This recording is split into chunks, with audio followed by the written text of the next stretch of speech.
You're watching a B.A.S.S. presentation. Good Saturday morning to you, a special Saturday morning. This is Championship Saturday on Bassmaster Live, and we are here at the 2025 Nitro Bassmaster Elite Qualifier, Lake Okeechobee. There's your playing field right there, all 451,000 acres, 700 plus square miles of water and connecting waterways, canals, etc. It's a vast place, very complicated, but always a great place. And for the 27th time, as a matter of fact, the Bassmasters have decided to have a top-level tournament at this spot. And this is the top level and the final chapter of the Opens and Elite qualifying for this year of 2025. We have reached the final day. Full field of 75, just under 75 started on day number one. We fished a full field for 2 days, and now we are down to our finalists to win the tournament. Very important. To win this tournament means you get to go to the Bassmaster Classic 2026 in Knoxville, Tennessee. And of course, it's all not settled anymore as far as our 10 who will qualify for the Bassmaster Elite Series next year. Yeah, there are a few anglers fishing today, Tommy, that are looking for maximum points. They get a couple more points and they could maybe slide up there. Maybe if someone else slides down a few spots, they move up a few. We could have a couple guys clinch it today for the Elite Series. And our field today does not include some of the top points getters throughout the thing. That doesn't matter. They just don't have any control over their destiny at this point right now. But the rules of the game, yeah, pretty simple. A 3-day tournament. These anglers have qualified for it. Fish the full field over the first 2 days, as we mentioned, and then we are down to the top 10 competing on the final day, a final day field, and we will lay out some more information about that for you a little bit later.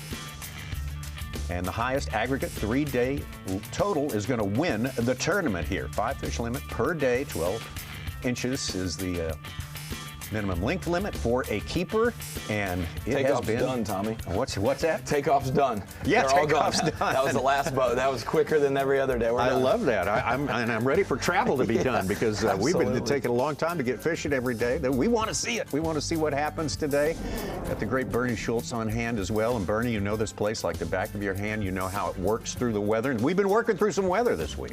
Yeah, the lake it's kind of off a little bit because of the cold front, but there's a lot of fish still to be caught. And I noticed a stream of guys going out through the Angle Canal from Clewiston, so they're going to run the lake, which means it's flat. And fishing could be good. Could be good. We got a haircut too last night, Tommy. We'll get into that more. Well, do you know the details on that? Because that was absolutely, that was almost frightening a little bit. But we'll get to it. Let's hear from our anglers as they get ready to go. Well, I mean, practice, obviously was a little bit different. It was a little colder. The bait in there was a lot tighter. The fish were a lot easier to catch. It seems like the warmer it's gotten, the bait has scattered a little bit more and more.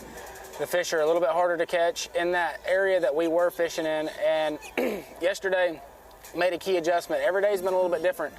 I'm glad we made an adjustment. It was a little late, but better late than never. Figured out, I don't know, we haven't quite figured it out yet, but those fish had changed. I have some ideas. I think that these fish could be trying to pull up. That's kind of where they were yesterday afternoon. Those 2 big ones I caught were pulled up in places that they might think about spawning. So we're going to take that in consideration. We got to fish with an open mind today because I don't know what I'm going to get myself into. It's been different every day. We might slide up and go throw a frog a little bit. We had a warm night. There's birds chirping. There's no telling what. We're just going to fish around. Pressure's off. We're a pound and a half back. We're in 3rd place. And if we go in there and fish free and fish to the best of my ability, the only person that can beat me is myself. Feeling pretty good. A little nervous. I don't know if I can make the elites. It's kind of a long shot. If I win and some things go my right, I might be able to sneak in over a tiebreaker. But I'm just gonna go out there and try to catch the biggest bag I can. I had a huge bag yesterday, so hopefully I can pull it off today and make some miracles happen. Yeah, so day one we stuck it out. We had right at 10 pounds and knew I had to rally. Somehow made it happen at 25, almost 25 and a half pounds yesterday. And that got us here to today. And that's what we're going to need today to stay at the top. So I believe I have to finish somewhere top half of the pack to make the Elite Series also. So that's, of course, the ultimate goal, but that's not what we're shooting for today. We're going for the win. So going to see if we can't make it happen. All right, guys, here we are, day 3. Top 10, last event of the season here at Okeechobee. Fired up this morning. No stress. We're just going to go have fun, go swinging, try to win this thing. There's still a classic berth up for the line, and I'd love to go back to Knoxville again. So, like I said, day 3 starting here at Okeechobee. Excited to get out there. Beautiful conditions. Blake's going to warm up today, so he might change things up, go throw a frog around a little bit, but we're going to start out doing what we have got us here, and like I said, fired up in day 3. Let's roll. Feeling good this morning. I had a slow week. I only got 5 bites the first day, but I had one 7-pounder in there that really bumped my bag up. And then yesterday I only had 3 fish all day, but I had one almost 7 and a 4.5 that helped me get into the top 10. I'm sitting in a tent, so I can't fall anymore. Just gonna go fishing and have fun today. And I'm pretty sure I'm locked into the Elite Series, so just gonna go have fun. Gonna go fish around, try to bust a big bag, and have a blast. How do you feel about it? Oh man, I just grounded out, especially yesterday. I had 5 bites yesterday, caught 4 of them. Just flipping reeds and mats and just hoping they're coming. We got a little bit warmer night last night and a little bit warmer day today, hopefully a little less wind, and hopefully they're gonna show up. Put yourself, up the leaderboard. What do you feel you need to do today? I gotta catch five big ones, 5 of the right ones to have a chance to win. I mean, any of these guys could win here. Oh, it's been good. Hearing then from just some of our anglers now, we might have had one. There we go. Being from down here, there's a lot of stress on me trying to catch them. And it feels good to make top 10 down here in my home state, though. Got a lot of support around here for me, and all in all, it's been good.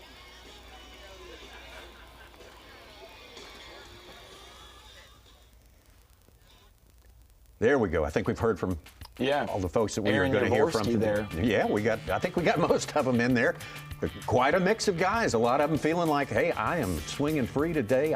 Feel like I'm locked in for the top 10 points places and thus qualified for the Bassmaster Elite Series. I'm just looking to win the tournament. Now, there's a handful of them, as you mentioned, Ronnie, who still are not certain to be in that group, and they'll have some control over it today. Whether they can master it or not remains to be seen. Yeah, absolutely. And looking at, Caleb Hudson, 36 even yesterday at the weigh-in.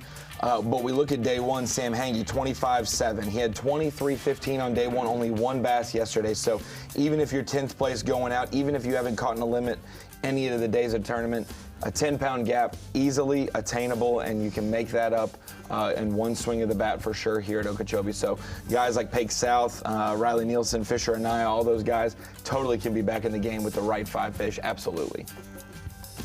Well, there's a look at our points situation as we start the day there. Fisher Anaya, during the course of early yesterday, took over that points lead. Actually, at the end of day number 1, Aaron Jagfeld of Michigan, a great season for him. Russ Lane, the veteran, many years on the Bassmaster Elite Series, fishing his way back in.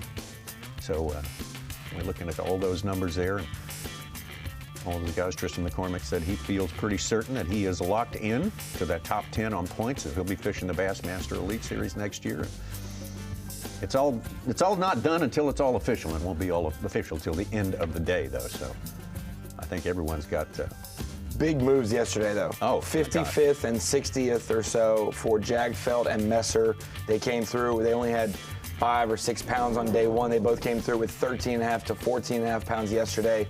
Absolute huge moves, moved up 30 or 40 spots, and boom, back in the Elite Series and good to go. Not fishing today, but I think they want to get out of Okeechobee. They did their job. They did their job. Well, there's nothing they can do more. Yeah. That's for sure. Caleb Hudson right there. He's your tournament leader out of the state of Georgia, fresh off his college career. Yeah. And, man, what a heady group he's in right now. Got to see him on the final day at the St. Lawrence River earlier this year. Him and Tanner Haddon, partners at South Carolina Union, USC Union. They made the college bracket the year Aaron Jagfeld duked it out with Dylan Akins. We had Andrew Blanton and Garrett Smith. Now, they have been battle tested. When you just name people that you fished against in the bracket and then you transition to the opens and you've made a couple top 10, you have faced some people. And Caleb Hudson now, huge day yesterday, only 10 pounds on day 1, Tommy, but at Okeechobee, it can be like a light switch. He can catch 10 pounds today, or he could have figured it out and catch another 25-pound bag, or somewhere in the middle. You just have no idea. That's always been the, rightly or wrongly, Bernie Schultz, the the scoop on Florida fishing. It could be a bountiful one day and absolute zero the next day. It can, and I'll tell you, I'm kind of scratching my head. The two patterns I thought would really produce would be the mats in the canals. It's a big fish pattern. It pays off year after year after year, especially in this time of year. And then those scattered reeds that Hangy was fishing, the first stopping point for fish coming off the lake, I thought those would be the two key deals. And so far, he got one good day out of it, but you saw what happened yesterday. Hard to predict what's going to happen on this lake, much more so than many of the other places we go. That is one big deal, though. Warmer night, like some of the guys were saying, Austin Cranford saying, warmer night, things could start out a little bit earlier, a little more techniques on this huge fishery. Yeah, I'm not giving up on the frog. I still think the frog could play into this thing. We're all pulling for that. Let's look at our Humminbird Unlock the Lake there. As we mentioned, 450,000 plus acres, 731 square miles, the 10th largest natural U.S. lake, and that includes all of the Great Lakes too. So, man, just an incredible place. As you can see it from way out in space when you look at the state of Florida. 26th time, I should say, the B.A.S.S. has visited here with a big-time tournament. We have had the Century Club achieved here. It was quite a few years back, Ish Monroe. Not looking like we're going to get close to that this time. Well, we're not going to get close to that this time, but still, the big ones are out there, and we're going to see some of them today. Yeah, absolutely. We've seen just a few areas, though, represented. We'll see if it spreads out a little bit. We've seen some of the canals on the north end, right by Okeechobee City, but we've also seen a lot of the Monkey Box, Harney Pond, Fish Eating Bay, and the canals that are just on the other side of the levee from there. Very few South Bay guys. J&S has been big on the east side of the lake, that canal system over there. And so we'll see if there's one or two guys who made a move yesterday that may have done it in the lake. We know, obviously, Yavorski and those guys locked through where McCormick was, and those guys have survived to today. But lake guys, we'll see if someone has the lake and plenty of reeds to themselves, and they can catch a big bag today. Look at the last 3 years, and of course, waterways, connecting canals, interior canals have been the story, but with some exceptions, though, with the open in 2024. Yeah, exactly. That just showed that, hey, this place still has the potential. We're looking at some of the markers from fish catches on day one of this tournament. You see the North Shore represented, Tin House a little bit, Harney Pond, Monkey Box, Moonshine on the west side and north side of the lake. And Bernie, we talked about cold front. Man, we thought the canals were going to be the deal. It was the lake on day one that was the deal. But yesterday, when we expected the lake to fire, it was the canals. And so this place has kept us on our toes. Yeah, like I said, I'm still scratching my head. I mean, things are kind of evolving as we watch. It's hard to predict what's going to happen, but still thinking the lake is the place to be. But the scopers, I mean, they're factoring in. Sure. Yeah, mostly consistent.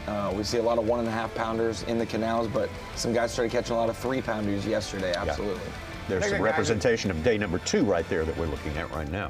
I think the guys figured it out a bit. There were less limits on day 2, 40 to day 1's 47, but the average fish weight went up from about 2 pounds and 3 ounces to 2.5 pounds.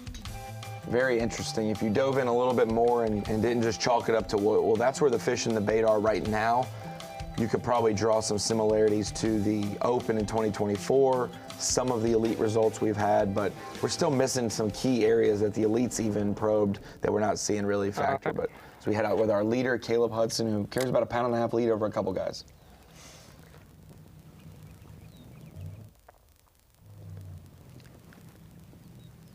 That is the main rim ditch, lakeside. He's not having to lock through to get where he is, I don't believe.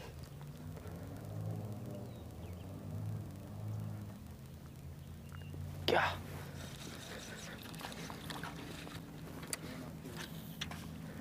I've got a couple big ones I've seen already. I'm looking at one right now, but the issue is the water here is so murky, you have to be within an inch for them to find it. So it's just making a lot of cast at them before they get away from you.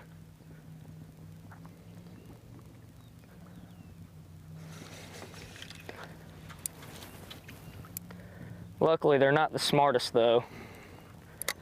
So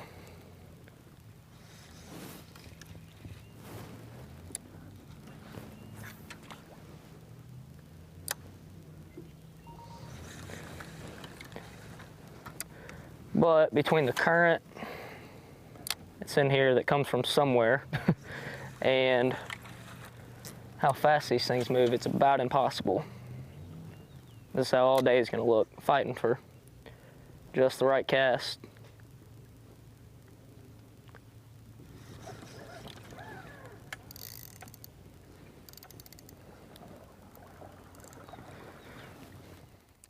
Caleb said after the weigh-in yesterday, the murkiness of the water, he gave that credit for being able to catch some that he might not be able to catch before, but he's also talking about it being a hindrance as well. Absolutely, and that's why he maybe has a lot less pressure as well. A lot of those guys went to the promised land, like Austin Cranford said, the water is perfect in here. Finding imperfect water, he's found a lot of fish to himself. Well, we say it time and again, these guys love to be left alone, and that's one way to achieve that status right there. It'd be funny to watch this, fun, not funny, but fun to watch this day unwind. All the details, all the subtleties of Lake Okeechobee. We'll keep her going.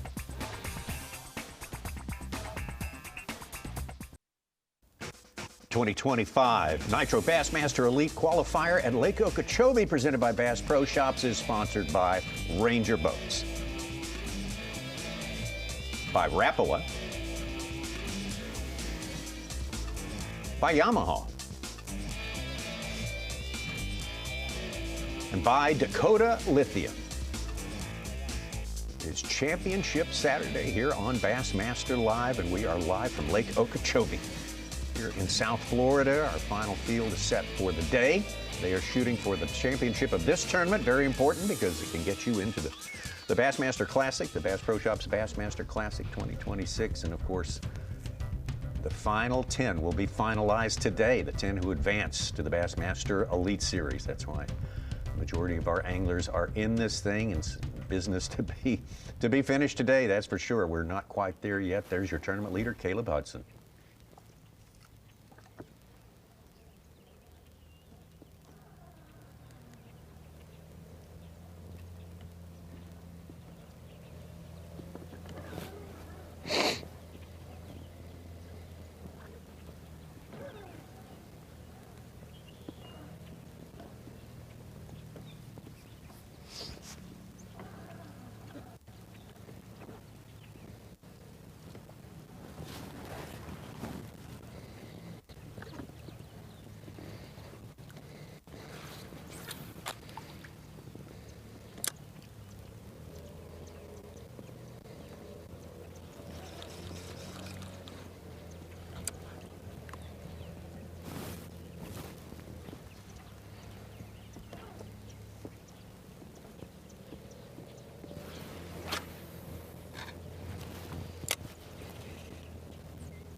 It's Ty Faber from Pagosa Springs, Colorado, starting the day in 7th place.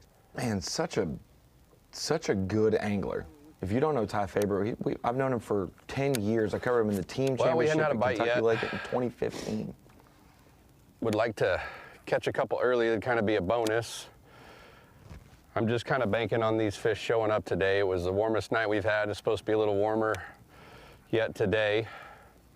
And we're just gonna hunker down and make a bunch of casts and hope we hit 5 of the right ones in the head by the end of the day. It's a beautiful morning out here today.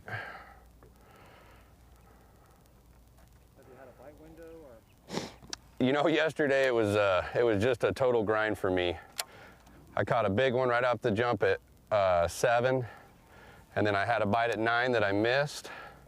I caught another good one at 11. Caught another one at 1, and caught my 4th fish at 2:55 and went to weigh-in. So I'm just hoping that some more show up and we put this bait in front of a few more than we did yesterday. But these fish seem like they bite. I don't know if they show up in the afternoon, I mean all over the lake, or if they just start biting in the afternoon, but the afternoons definitely seem to be better.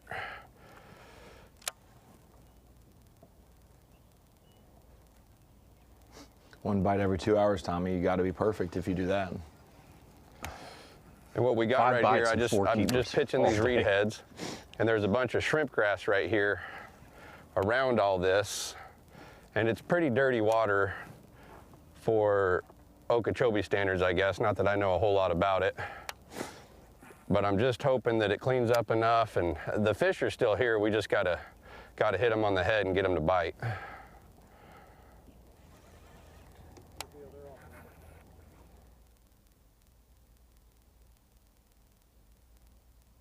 You're just joining us, the first really cold weather of the year hit sort of in the middle of practice time down here earlier this week. These Florida strain bass, and if you follow bass fishing, you know what kind of effect that can have, and they're still sort of trying to filter out all those after effects, and we'll see how far we progress today, I guess. We just rolled up out here to where I've been catching them. It's a little warmer this morning, so I'm throwing a hush frog around for a little bit, see if I can get bit on it. I think if I can get some bites on this, they're gonna be big. We're just fishing around. It's been slower in the morning, so we're gonna try to, I got one big one yesterday morning.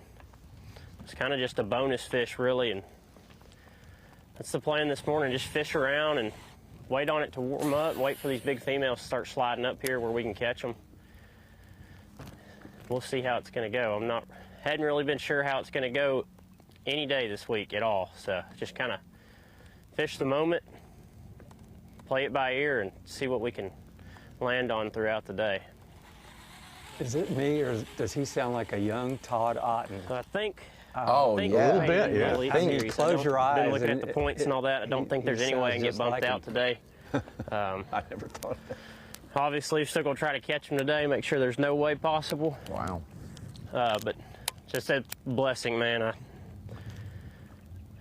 Once it's official, I might start crying. I don't know. It's been, I think, since I was like 5 years old. That's all I've ever wanted to do, and it's finally becoming a reality. And to do it on my first year in the Opens is awesome. It's good Lord has blessed me tremendously this year, and that's all I gotta say. It's just a blessing. I don't even know how to put it into words. It would just put the icing on the cake if I caught a big bag today.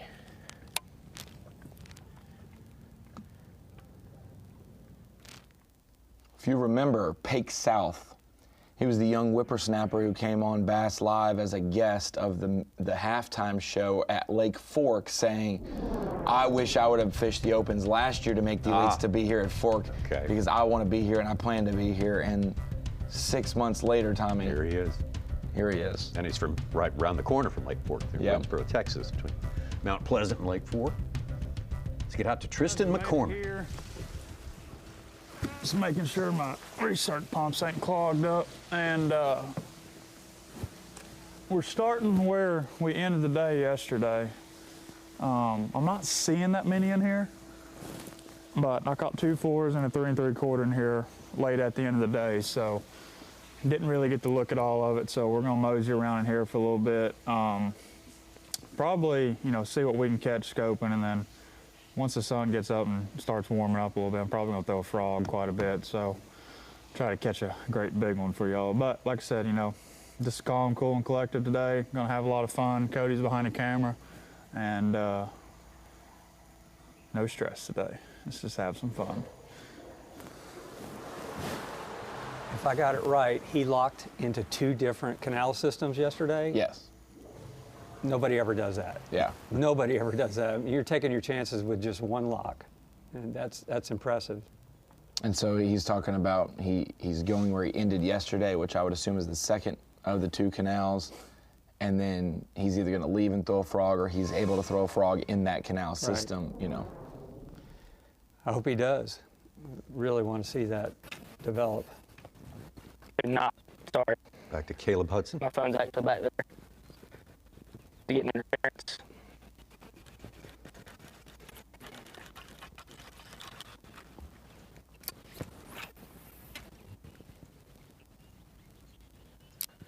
I had so many of that yesterday.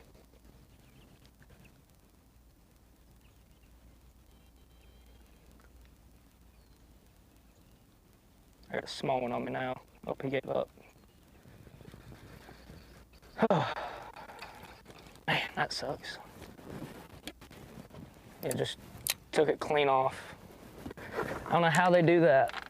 The whole rod will just thump. And then they leave you hanging.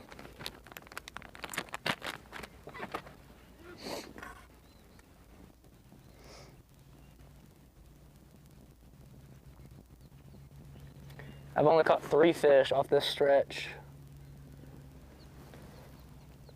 Two of them were over 7 and the other one was almost 5, so I know what lives, I know what floats around right here.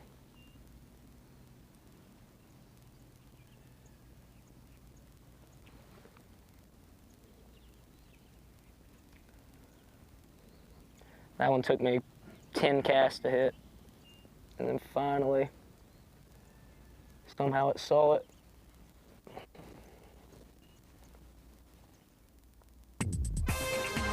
What floats around here, that was kind of key to his description. This fishing day yesterday was super successful, the biggest limit we have seen thus far. He sits atop it right now. Caleb Hudson, Ryan Lochney, Austin Cranford, Robert G. Over from the Elite Series. He's not in the points race at all. Man. He is looking for that classic, yes. Robert G. from Knoxville, which is where the classic will be located next year. Aaron Yavorski, Tristan McCormick, Ty Faber, Fisher Anaya. Not fishing today, but the points lead to start this day.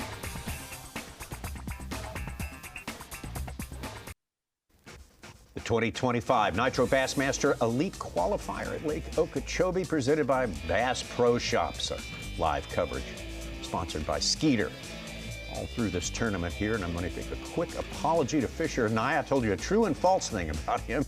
True, he is our points leader. False, I told him he's not fishing. He is fishing today. Of course he's fishing. Fisher is fishing. That's his Instagram name. That's his name. He's always fishing. How do you drop the ball on that one? Tommy. Let's just add that to the pile. It's only your 350th hour of live this year. It's okay. Fishers out there will be following him. We have had a great time watching him this week. Looking to be the 3rd youngest qualifier ever for the Bassmaster Elite Series. Caught a late 6-pounder yesterday, according to cameraman Jake Latondras, and was able to stay in our top 10. Only 4 fish. Tommy, it's crazy that Okeechobee is as good as it is at times, but how half our top 10 failed to get a limit in both days of competition. Who would have predicted that? No one. Back out to our leader, Caleb Hudson.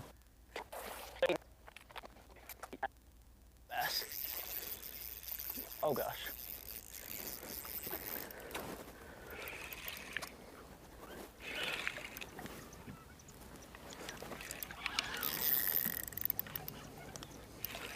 This one has some shoulders. No, come here. Got him. Number 1. Early start.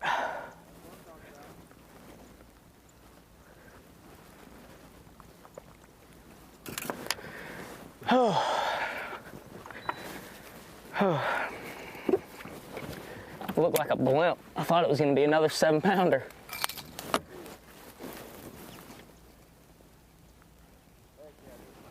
Thank you. I have to settle for a 4+. Hoping she's 4. Let's see. Oh, yeah. Look how full that belly is. 4.5. 4.5. Sweet.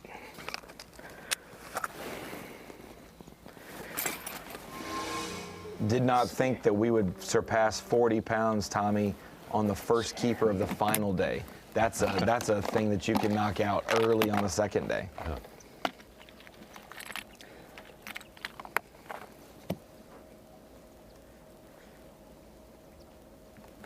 I hope I have a need for that later.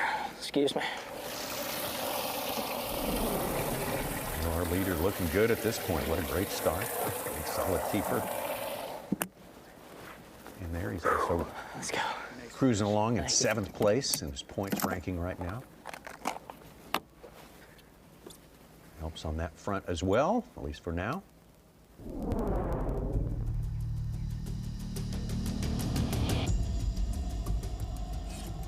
Also locking through at this time. We saw Tristan McCormick. Yeah. In a lock is Aaron Yavorski. Starting the day in 5th place.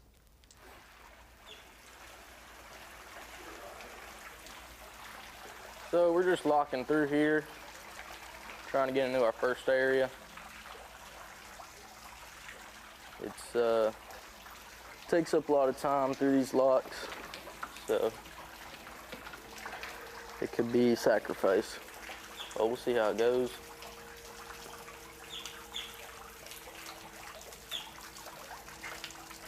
Saying during the commercial break, Tommy, They get wet here this morning. Yavorski's kind of overshadowed by Fisher and I. He was still in high school when he made his first classic through the team championship fish-off, and fished Grand Lake in 2024. Get down here to our first area. Starting the day in 5th, he could make a second classic via another route and still be 20 years old or less. That's a remarkable career for a man of that age.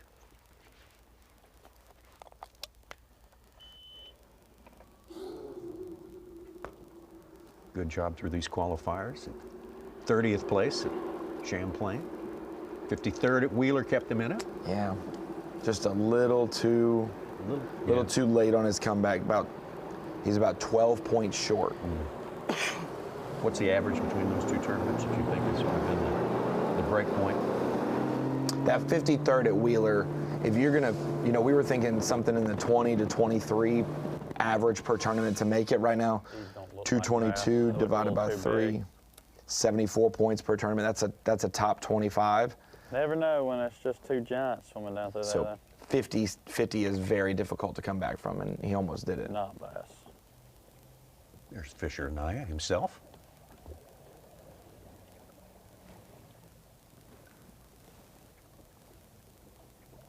Should probably explain to the viewers how the rim ditch works. It's kind of like a moat around the lake, and it's for flood control. It was a result of a really bad hurricane way back in the day.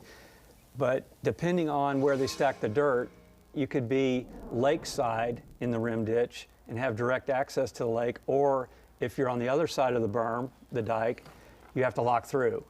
So kind of a time management thing for some guys. We got in here. It's There's different. a little bit of thermocline this morning in here, but like I said, I was in here late yesterday, so it's gonna be a little bit different here this morning. We're gonna have to figure it out.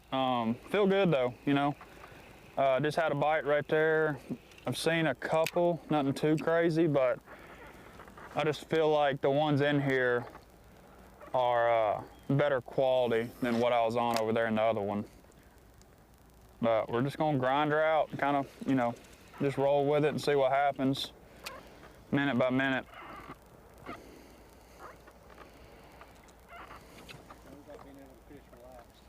Oh, I couldn't tell y'all. I mean, the feeling, it's just, and I've said it yesterday, guys don't realize the stress that tournament anglers go through, especially fishing the opens, trying to make the Elite Series.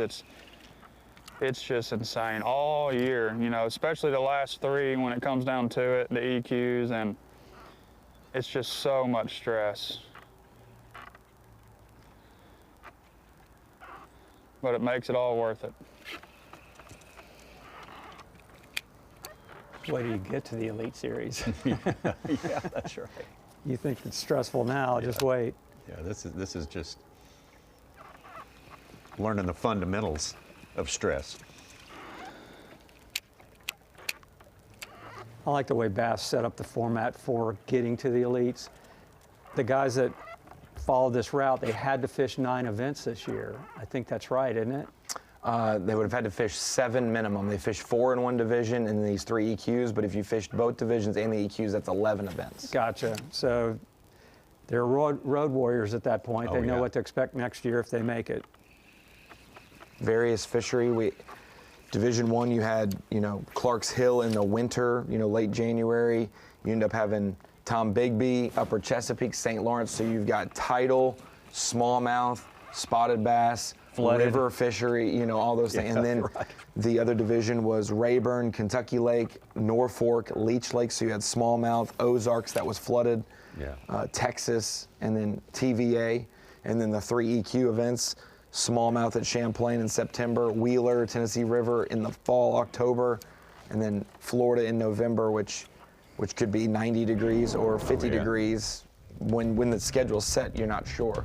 Yeah, the Elite Series will be no different. I mean, it'll be that diverse, spread out geographically. I mean, they're going to have a lot of tricks to survive.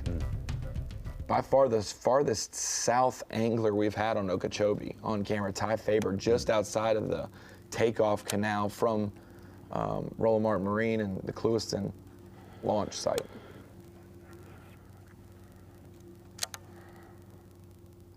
Historically, that was a really good area. You know, the lake has changed so much in recent years. It's hard to tell what's going to develop, you know, with this new growth they got. Yeah. The lake's been down, grass is getting reestablished, so some old areas that used to be red hot could be good again.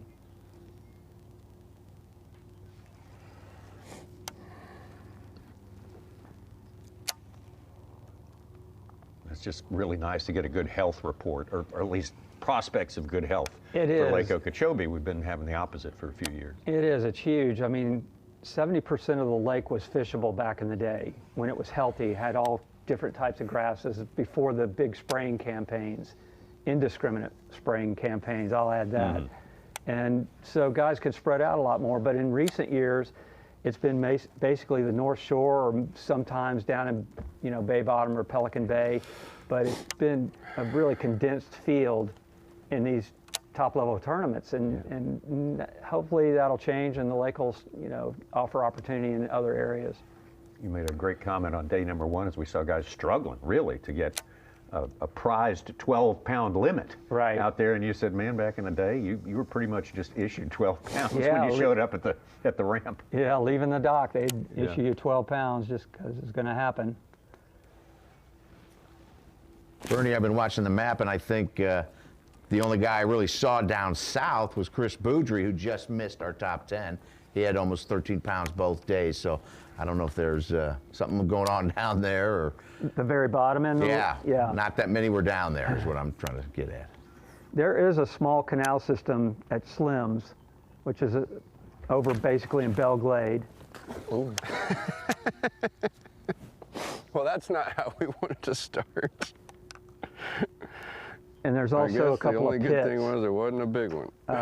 You know, they're kind of like quarry pits. Well, you know, in years past, we've had contenders in that region. Oh, yeah. Bunch of them. Ish won down there one year, and Timmy Horton won down there one year. I mean, I used to fish Bay Bottom religiously. It was protected. There was an outer wall of reeds, which kind of created a lake within the lake with a bunch of different types of vegetation, submerged vegetation, and it used to be really good. But what happened? Yeah, I mean, it was trying to make a comeback. The lake, when it got low, grew a bunch of brush, and when it came back up, there were like these stick ponds. That's what they refer to them down there, because it's just a sea of sticks, and the fish were using them in the last few years. Well, that's wide open now. There's no protection there.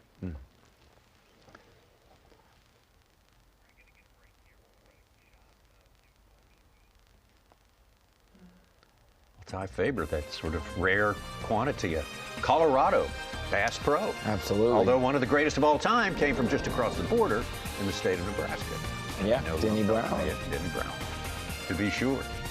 I'll stick with Ty all day and hope he's gets better numbers today than he got on day number 2. Be right back.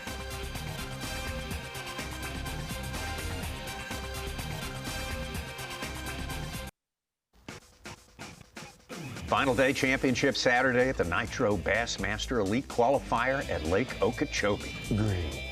That's not a green. That's another heron run. Oh, sorry.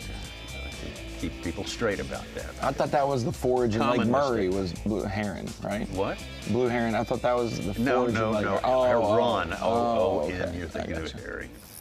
All right, here we go. Back to Tristan. Caught a lot of those yesterday. Number uno, the final day. Ouch. A little fatty. Trying to make his 3rd classic in the last 5 years. That's strong.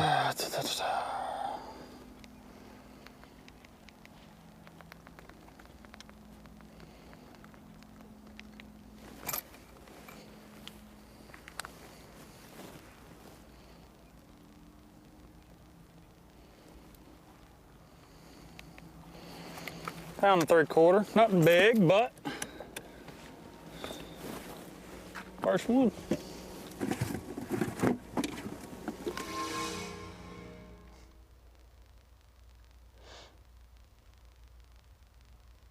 Just fishing for a classic today. He Yeah. can't fall out of the elites in theory. 10th is It looks as low good. as he can go, right? Yeah. Yeah, I told him if he dropped all the way down, he'd go to 224 points-wise. 222 is the last place currently. And so even if people moved up from outside the cut in, he would still be 10th. I don't really know what to say what happened last night. I will say this, though. I'm a man of my word. But we had a little bet.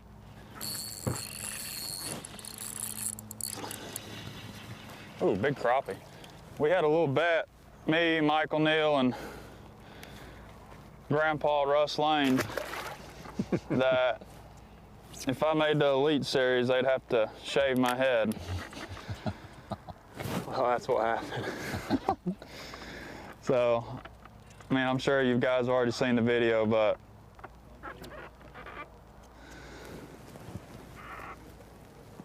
oh boy. there it is. There's the fryer tuck. Oh my gosh, that is looking good. You can thank Russ Lane for that cut. He said he used to be the, back in the day, the baseball team barber. I don't know if I believe him or not. Needless to say, though, it was cold on the way over here. Sucks being bald. And I will have my hood up all day because my head has never seen sunlight, ever. But hey, it's just hair. It'll grow back. Oh my gosh. I FaceTimed Mercer last night, and he wanted me to send him some in the mail.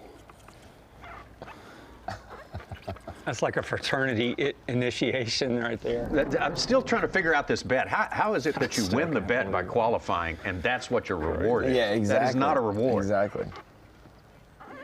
Well, when you haven't made it in so many years, you're like, you know, well, if I make it, you can cut my hair, and then all of a sudden, it was like, he was like betting. He was shorting himself. He was saying, okay, I won't make it. I'll bet you I don't make it. Okay, that's it. So I did hear that Bowman also requested some of the hair for the Bass Fishing Hall of Fame because I don't know if we've had a better head of lettuce than that. You know, that's only half funny, Ronnie. It's going to be the silent auction next year. Yeah, no doubt. Good sport, Tristan. Yeah, he's a man of his word, as he says. You can't do better than that. We did ask last night because I was with Bernie when he FaceTimed us. It ain't working too great yet. Is your Caught the wife wrong okay with species, that? Caught some big old crappie. That's it. I don't know. Yeah, so we're gonna. It'll grow back. It'll grow back. That's true.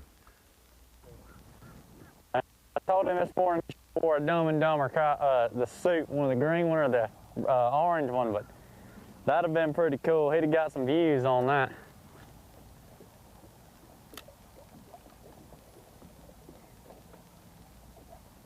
How are you feeling today? A lot less stress, pressure's off, kind of?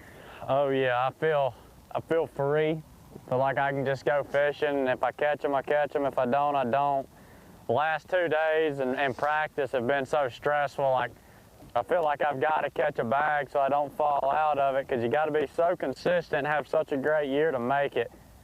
And today, with no stress, it's great. I'm surprised that one didn't bite.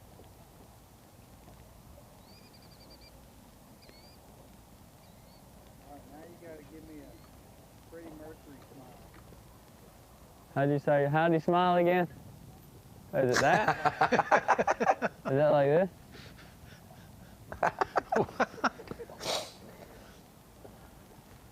Having fun. Pressure's off. Old fan crew showed up there again. You can't say it hasn't been a good tournament for him. Yeah. Good year, good everything. Yeah, good series. 19th at Champlain, 5th at Wheeler. Now another top 10 here. That's how you win a couple extra $1,000 for winning AOI, Such. 45,000, Ronnie. Ooh, Haven't what really I said call it. that? Oh, no. Suck away? Had a couple of small ones early on day number 1, and then he caught this one. Man, he said, "I'm not worried. I'm going to catch some big ones." A couple of 5s. Keeper. Well, he kind of short-circuited that, went straight to 9. I don't know what they doing out here running bait around, but they doing it. And Bernie, you know this. His whole tournament changed with that fish catch. If you don't catch that and you have 4 for 7, you maybe abandon this, you maybe don't do it, you know, and you have no chance of any kind of positivity going into day 2. Stress now because you might have fallen out of the qualification. So that 8-pounder looms much larger than just big fish of the tournament right now. Yeah, it was a key bite. I mean, it made him stay. He stuck it out there and got another big bite yesterday. It was an 8-13, our Phoenix Boats big bass, 1/3 of his total 2-day weight, that one fish. Sadly, my minnow wasn't pretty enough for.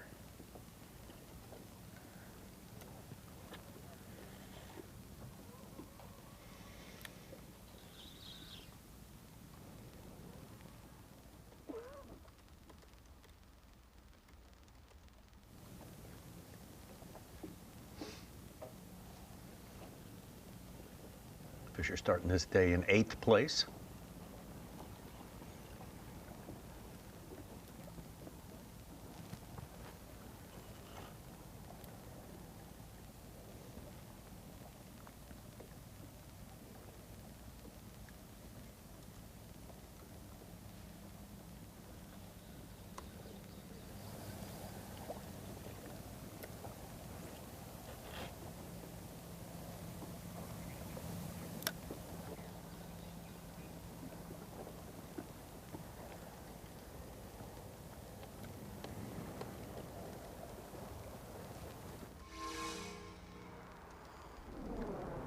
Back over to Aaron Yavorski. Oh, he's got one. Looks like first one of the day. Keeper potential there. Little guy. Get us started though. First fish on Bassmaster Live for me.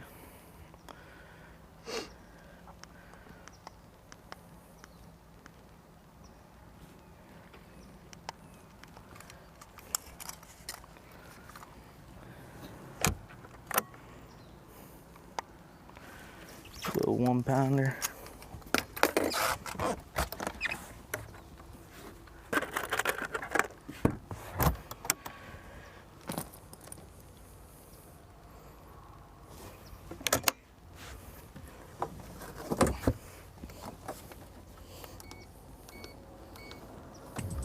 First bass on Bassmaster Live for Aaron Yavorski. Palm Harbor here in the state of Florida. Cause for celebration right there. Hope that's the start of a good day for him. It's a good result there. Puts him all the way up into 2nd place. Yeah, he'll be within shot. They just need to catch 6 or 7 pounder days. Someone's gonna have to do that today. Ryan Lochney in 3rd. Austin Cranford and Robert G. rounding out our top 5 as it stands right now. Just really getting started. Still in the first hour of fishing. Just about wrapping up that first hour of fishing time for today.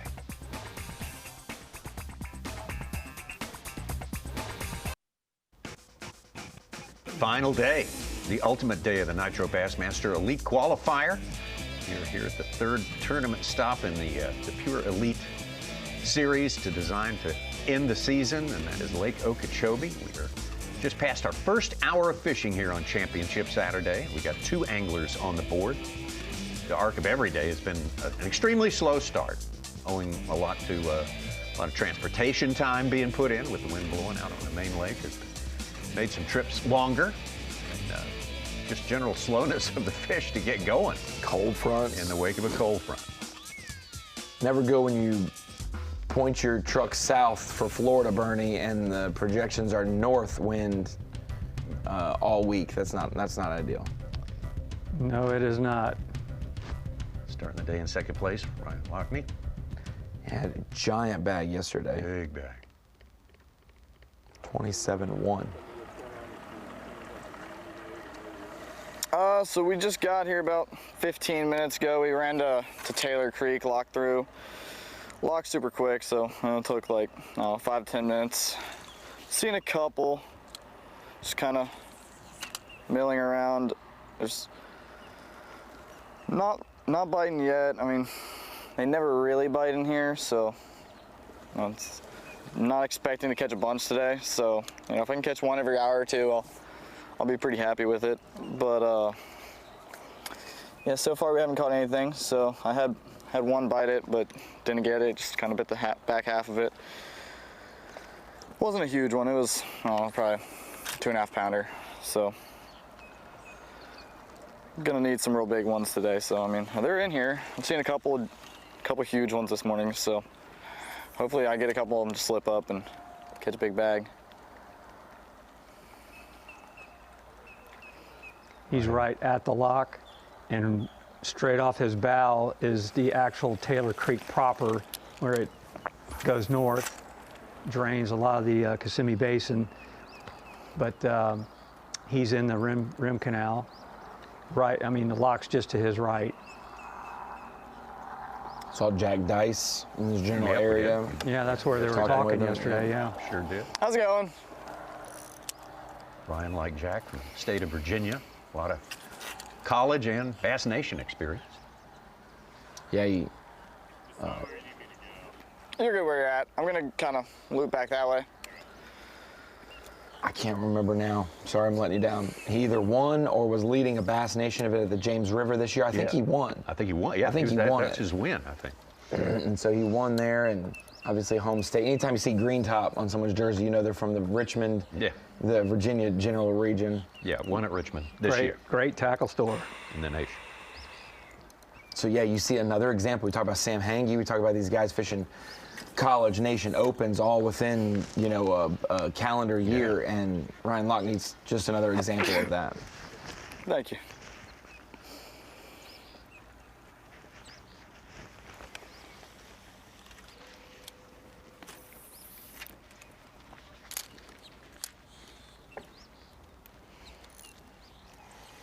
Starting so high today, this doesn't,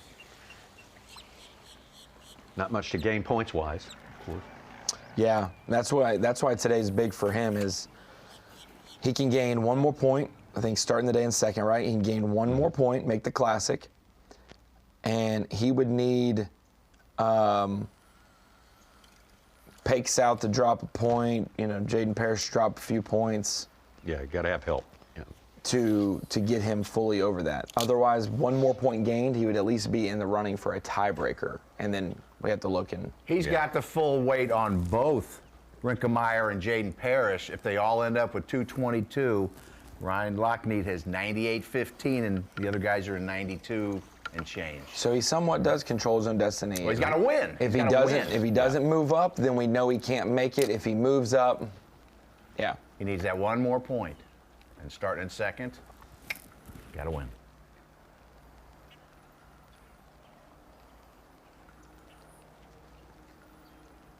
We've had a couple go routes, a couple Hail Marys, Tommy. Yeah. In this final of Caleb Hudson. You're thinking about how huge his day 2 at Okeechobee, 25-7, vaults him into the lead, puts him in the driver's seat for making the classic by winning today.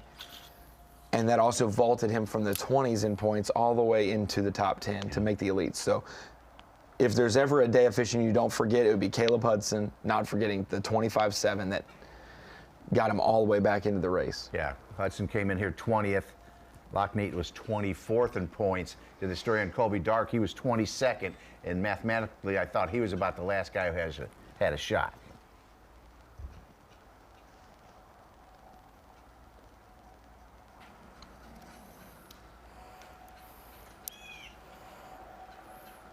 Had some guys big time fall yesterday. Jack Dice from 18th to 36th. Oh, it's been a little slow.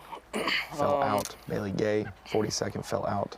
You know, we're out here in front of this canal system here, and there's a bunch of pre-spawn fish yesterday. Seeing less today. I don't know if they maybe already pulled up, or if they're just not here yet. But definitely not seeing what I was seeing yesterday. There's some big ones swimming around though. We've had some big follows. Just need to make these suckers bite. They are finicky in here.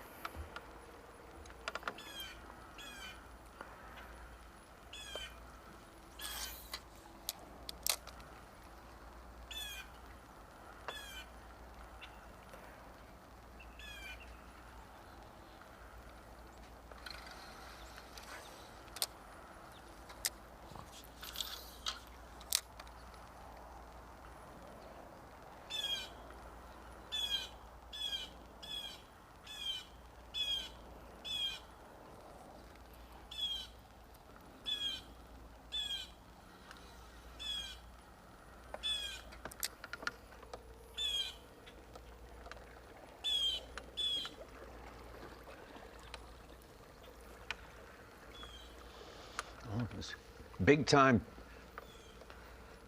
tournament experience comes two places. The Classic, of course, 2024, Probably and the gonna Team have to do a lot of Championship. running around today. Multiple appearances there. He was a senior in high school when he fished the Classic, Tommy. Yeah. It's amazing.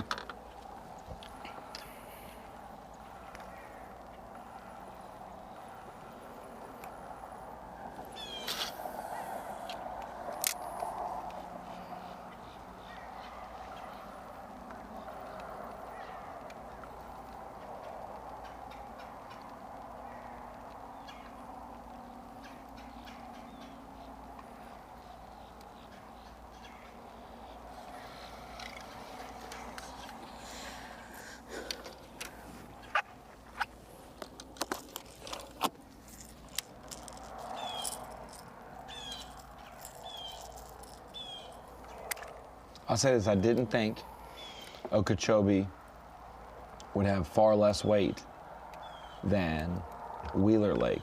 Wheeler in October. Yeah, I mean, you figure that's the versus Okeechobee in November. I did not Tennessee think. River But you catch the wrong 3 days and it looks, you know, like they said, a couple guys said, and we've talked about next week, probably going to be phenomenal because this cold front is now going to set things into motion. Yeah.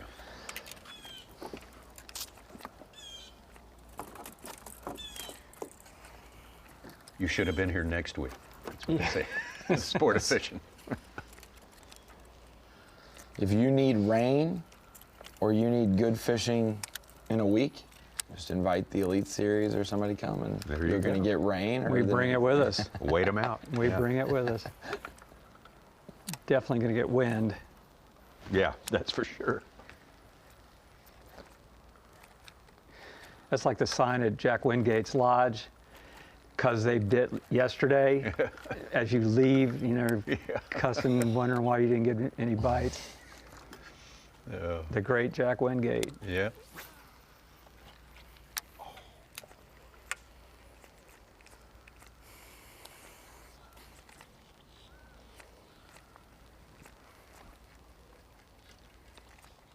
You probably spent many an hour on Seminole as a young man, Bernie.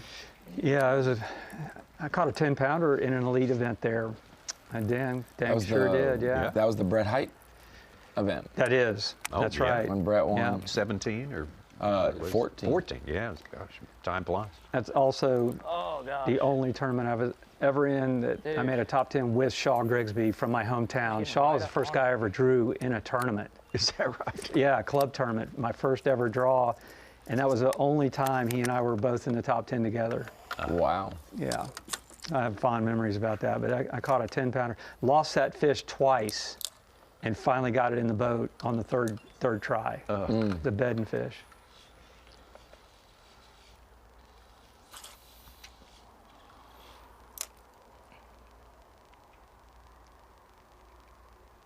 Brought the rain that day too.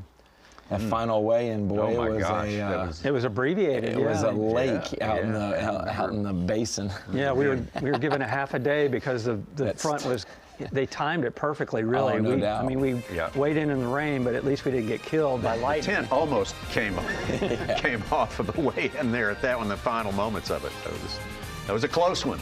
It was. It was a close one. Great memories Going to be some great memories made today. I can't remember to take the laundry out, but I can remember specifics of a 2014 Elite event. Come on now. Can't remember what man. you had for breakfast today.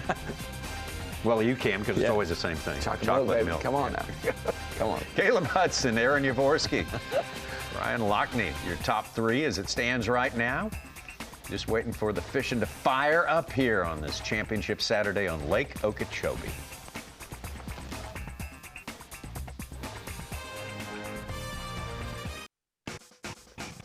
You're watching live coverage of the 2025 Nitro Bassmaster Elite Qualifier on Lake Okeechobee, and this is coverage of Championship Saturday. On this day, coverage sponsored by Skeeter. We're just glad to have you with us. A very vaunted, legendary place, Lake Okeechobee, and always look forward to a trip down here. We look forward to seeing you when we can see you on a Saturday, a championship Saturday this time around, a rare thing. Welcome into the Bassmaster Studios, sponsored by Marathon. I'm Tommy Sanders, of course, here with Ronnie Moore and Mike Sukon, and the great Bernie Schultz. And Bernie, a great proposition, you know, watching these guys striving to achieve their dream. A lot of them young anglers, some of them veterans coming back, but you know, they want to fish the Elite Series. They want to get out there, and the Elite Series is not all about catch fest. The Elite Series is about tournaments where you have to grind, so this is good prep for that. Yeah, it's definitely a proving ground.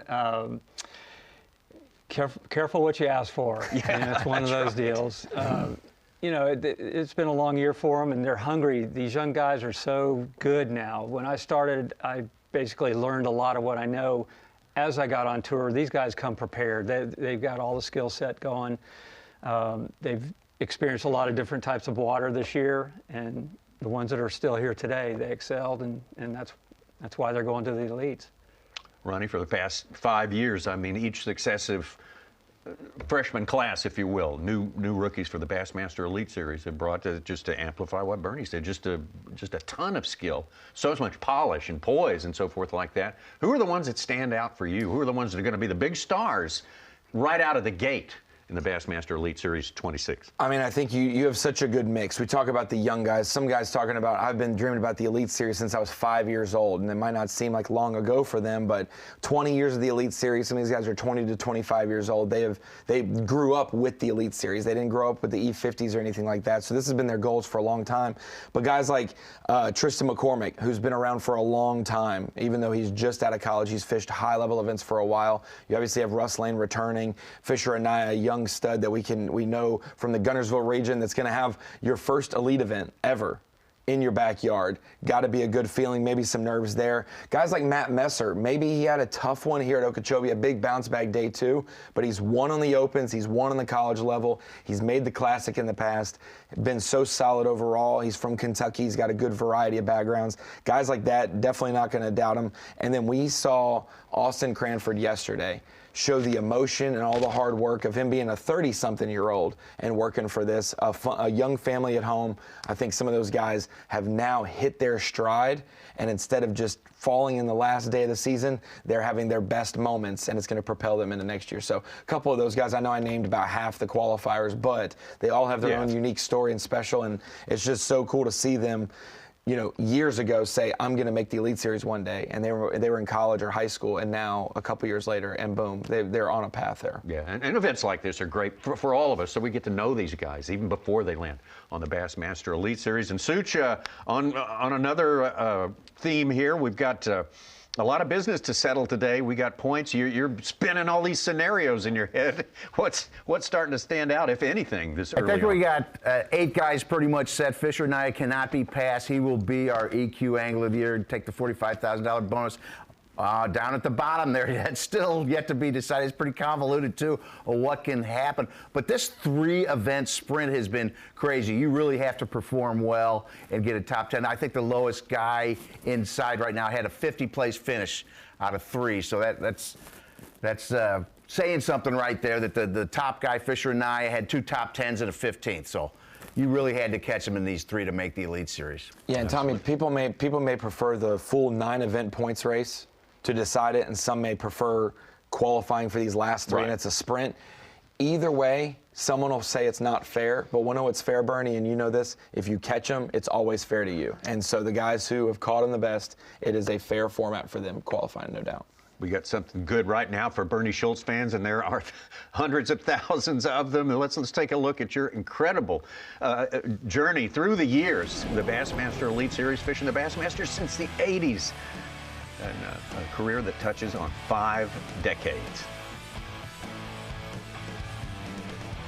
I can't name all of these places here, but we have That's St. Lawrence right there. Spinnerbait, St. Lawrence. We saw some Santee Cooper, Lake Murray right here. 1982, Kissimmee chain. Did you think when you caught 4 pounds in your first ever bass event that it would be like, I don't need to do this anymore? But you did, and then all of a sudden it's 50 years of fishing. Yeah, I mean, I totally back into the sport, and some days I wake up wondering why, and other days I'm thankful. It's just, it's one of those, it's a roller coaster. Highs and lows. On a buzzbait, you not only weighed almost 10,000 pounds of bass in your career, almost 400 events, but lure design across many different industry companies, illustrating and writing stories for as long as I've been alive and longer. Fantastic artist. So many different conservation as well, not only for freshwater, but on the Gulf and the coast of Florida. So it's been we'll just say one of the most well-rounded careers. You know what I'm saying, of anybody, because it wasn't just about you and catching bass. It was about providing it for others in many different ways, teaching and equipping. You guys are too kind. It's been a good ride, and I'm thankful. I had a great opportunity and made the most of it. Oh, man. Hats off. And thank you so much for being here. Well, I'm happy to be here. Not a great big one, but a dang nice one. 8:25 local time for Ty Faber, his first. Took a while, didn't keeper of the day. Looks like they're getting back to normal temperatures down there. He's in his short sleeves. Yeah, that's a good sign. Sandals. He is from Colorado, so we just don't know if he's just numb to the cold or not, you know. Tristan McCormick would be glad to hear that. Yeah.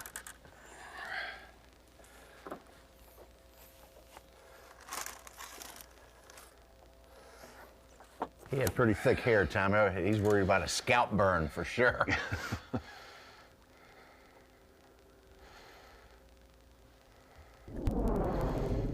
Ty Faber, we got to see him one of the most recent times on Bass Live at Lake Eufaula in Oklahoma when Easton Fothergill won. He was actually leading that event.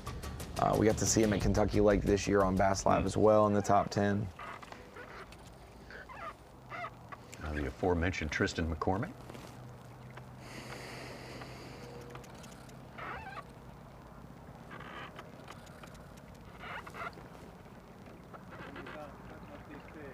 Do what? Yeah, so it's like, I know, I'm scoping. Wish I wasn't, but like I said yesterday, this was the only way I felt like I could actually be consistent. I mean, trust me, I don't want to do this. I'd rather go throw a frog and have fun, but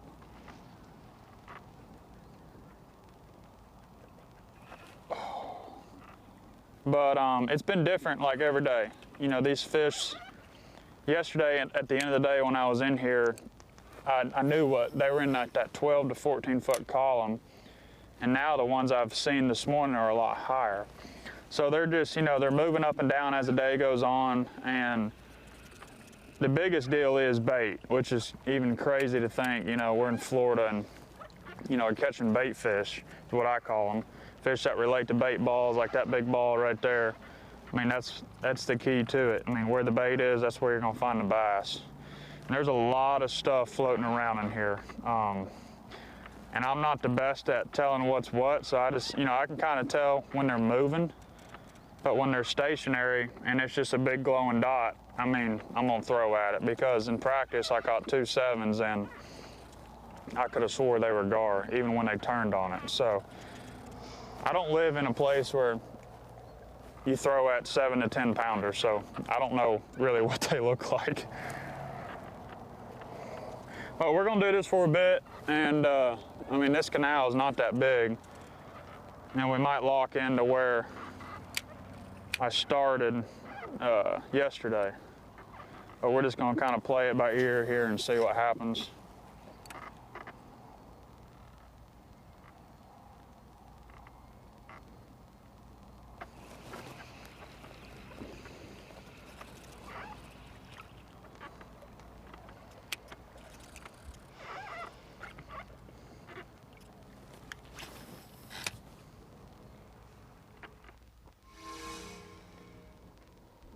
Tristan over to Austin Cranford.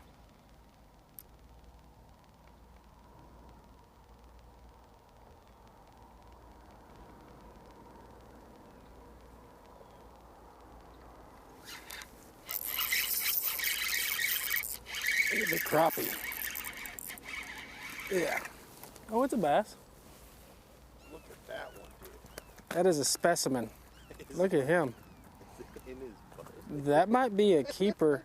I was trying to go down to a bigger one underneath him, and it stopped, and so I just started reeling. And that's how I was catching them all in practice. I don't think he's a keeper, but they're all black. And then the tournament, it's like new fish came in, and they're more that light color. All right. He is a 11.5 incher. We tried. I appreciate the effort. Tell your friends. All right. We need a big, that was a big one I was dropping down to, and he messed it all up.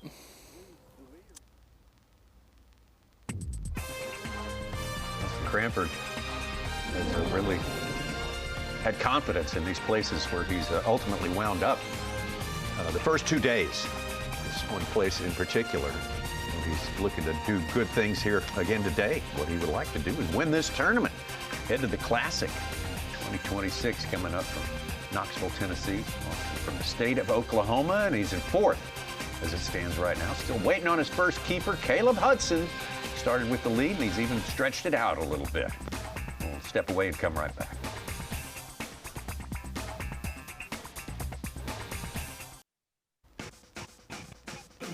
Well into the second hour of fishing here at the Nitro Bassmaster Elite Qualifier here at Lake Okeechobee. And all the final races coming down to it today. They will all be resolved. Angler of the Year points, which determine whether or not you're going to fish the Bassmaster Elite Series. And this tournament in itself, so important. A win puts you in the Bassmaster Classic. What an opportunity for a young or seasoned angler to be able to go to Knoxville in March and compete for the World Championship. Great look at Taylor Creek right there.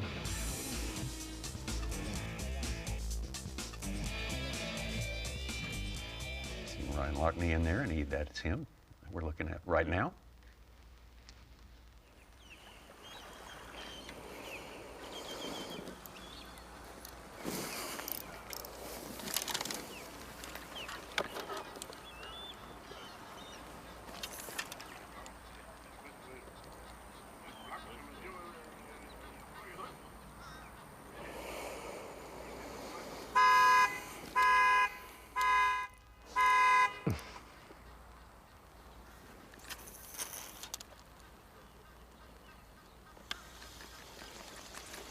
Had 4 anglers currently that were in the top 10 coming into this event that fell out from qualification.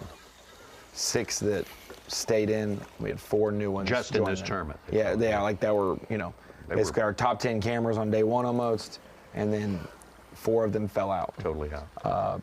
Jack Dice, Jace Lindsay, Bailey Gay, and Gray Buck. Bailey Gay had that tough 7-minute late penalty, cost him 7 pounds, or he would have made it. Ooh. That makes for a long ride home. Yeah. And a big lesson learned.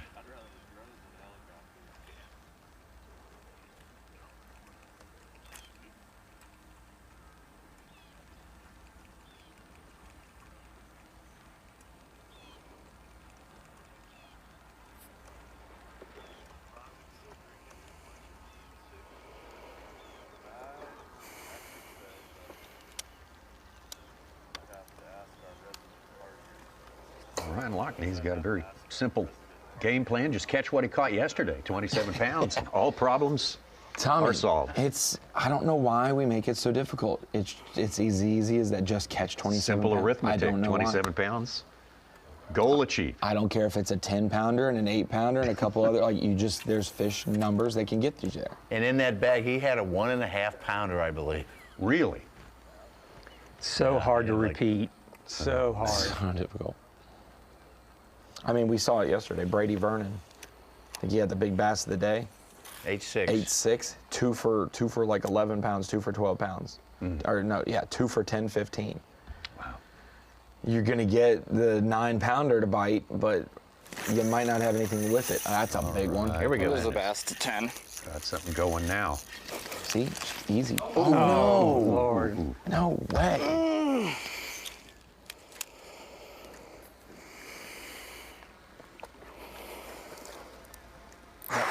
That rod was bowed up. Oh.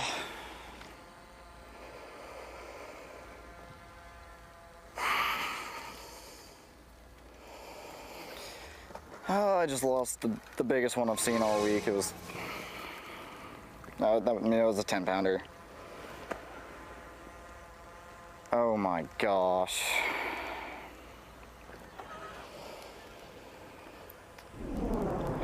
Oh. That's upsetting.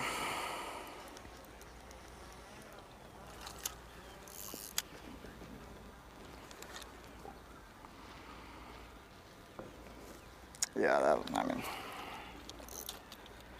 I got no words for that. No words for that.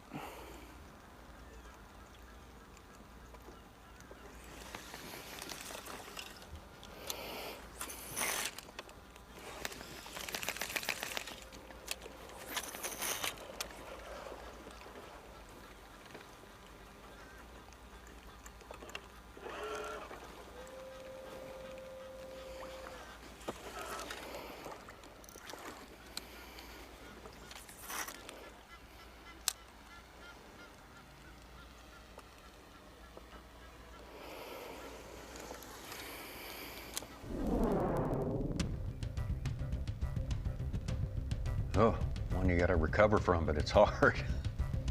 Ryan Lochney, biggest one he's seen all week, and he's seen some big ones. We know from his numbers. He hit that one, Tommy. It looked big.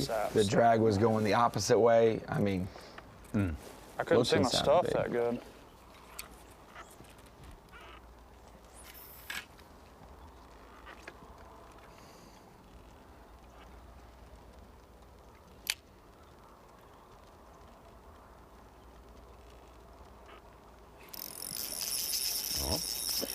First keeper for Tristan. Like it will be. Oh, second keeper, sorry. My hands hurt so bad. Yeah, I think you caught a 1 something earlier. That's right. Yeah. Not a big one.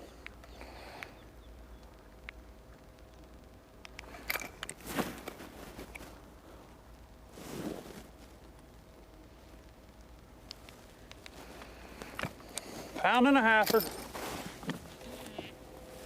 That canal he's in doesn't see a lot of pressure.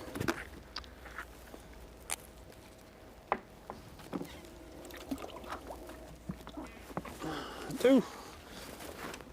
Not big at all, but.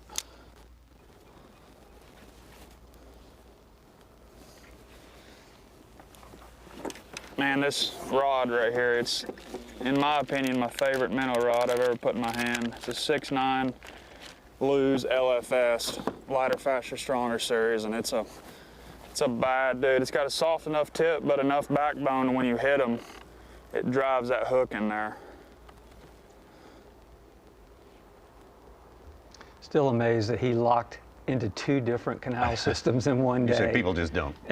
I mean, I'm sure it's been done, but it's not a common thing, I promise you.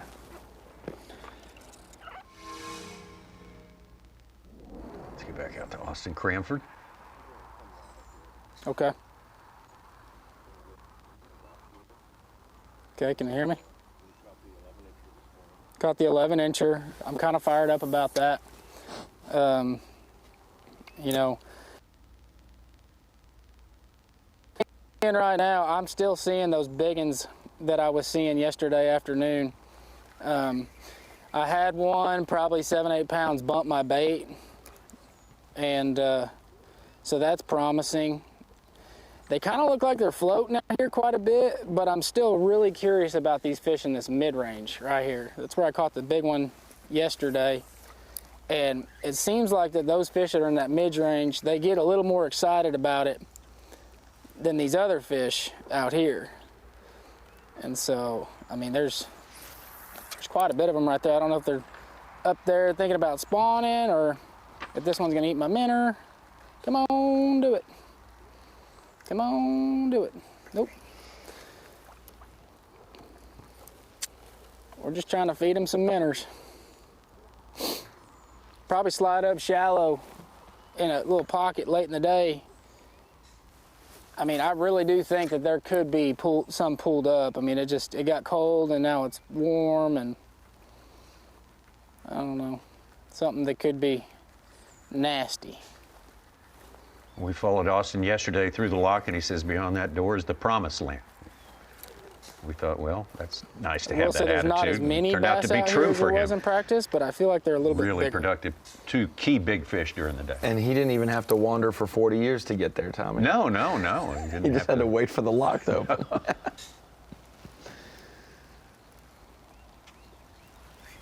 When you're catching them like that, you don't even need a limit.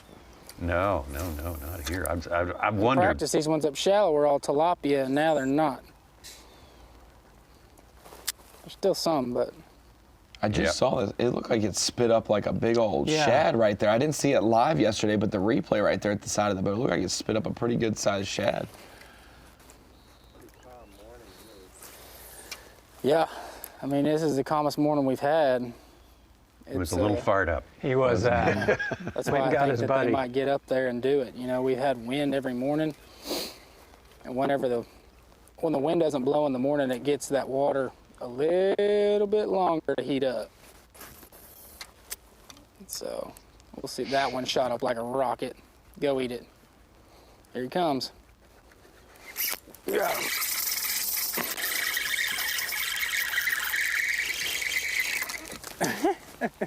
It's a keeper. One of them black bass. I'm pretty sure it's number 1. He's probably 13. That one acted like it was supposed to. Yeah.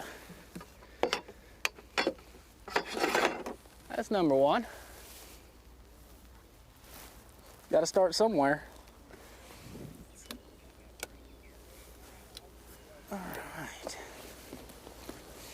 Oh, hammer.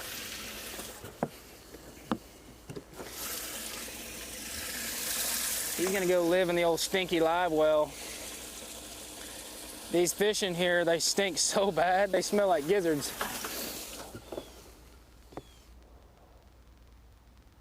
Well, there's the first step toward erasing a 6-pound, 1-ounce deficit. That's where he stood there before that fish. Behind our leader, Caleb Hudson. Another way to get around down there. I don't know if that does good when the wind's blowing in the big lake either. That's probably a wild ride. Austin Cranford, Caleb Hudson, though, the man still on top, over the 40-pound, 40 and a half as it stands right now.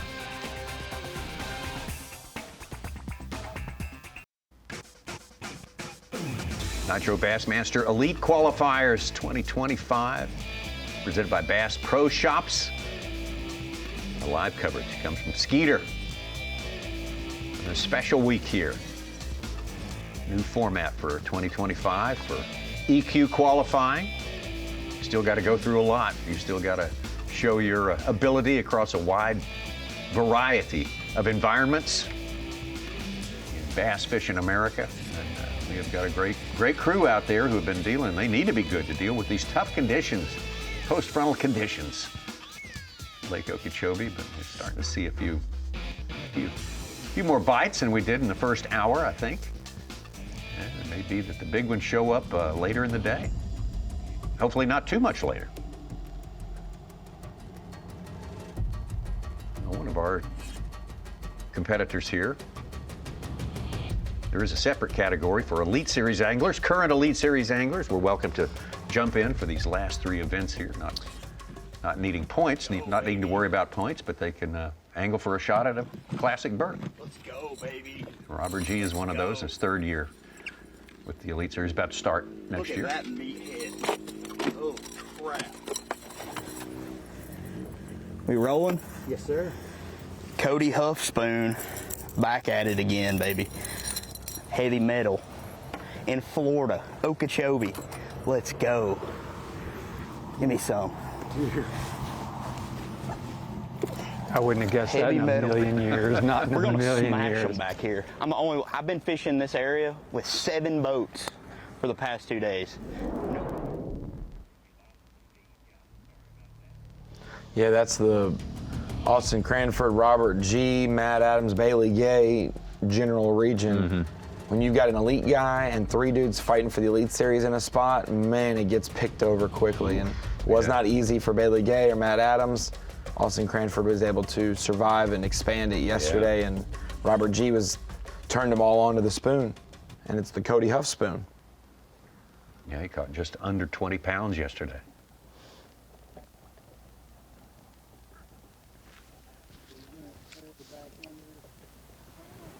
Yeah, I'm gonna try to see if we can just kind of make our way back here, meander around to see if they ain't moved back in here. They've went somewhere because I'm not seeing nearly the amount of fish that I've been seeing. Like the first day of the tournament, there was a bunch. Yesterday, there was less, and today there's even less. So we're gonna have to just keep looking around, see if we can't run back into them.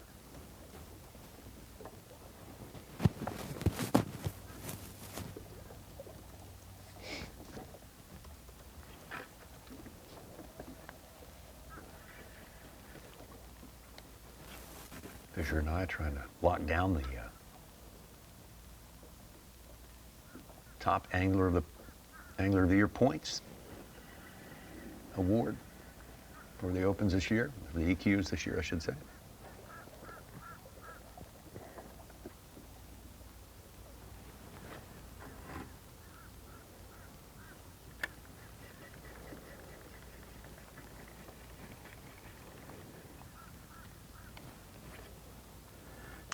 Wheeler was really the first time we got to see him on camera. He had had so many 11th place finishes. He was just out of camera coverage. So we finally got to see him in his home state last event. But anybody who fishes every day of the year at Gunnersville and has caught the attention of somebody like Gerald Swindle for being a young stud probably is one that's been well vetted. Back to Robert G, just put a good one in the box there. Think of the talent that lives around Lake Gunnersville. Yeah, so I just got another bite on this spoon, but like I'm fishing around a lot of bait. Like I can't even see these fish, so I'm just throwing this spoon and making them come see it through the bait because that's about the only thing you can get them to see.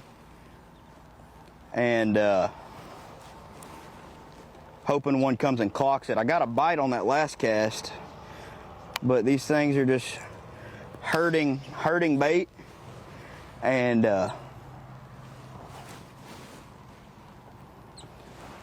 trying to get them fired up on this thing. That first one did it right. He ate it good. Just knocked slack in it. But there's not as much wind today as there has been, so they might not bite this thing too good, but we're gonna give it an honest try. I feel like we could catch a monster doing this.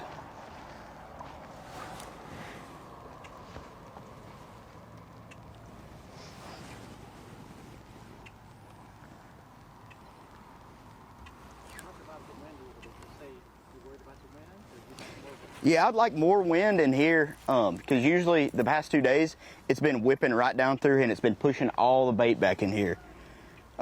So these fish are just been gorging themselves. We got an aquarium back here full of stuff. Tilapia, gizzard shad, threadfin, you name it.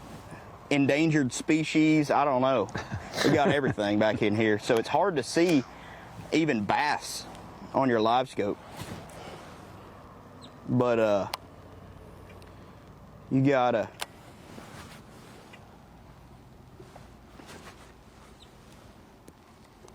got to keep after it because they're hard to bite. I've been sharing this area with 6 or 7 guys, so they're very educated, but they do live here. So we're gonna just do laps around this thing. Like I said, in Florida, it's best if you have one area and just pick it apart every day. Because, I don't know, see that right there? That's tilapia. There's tilapia covering the top of the water. So all the bass are tucked down near the bottom, and all the bait's down there too.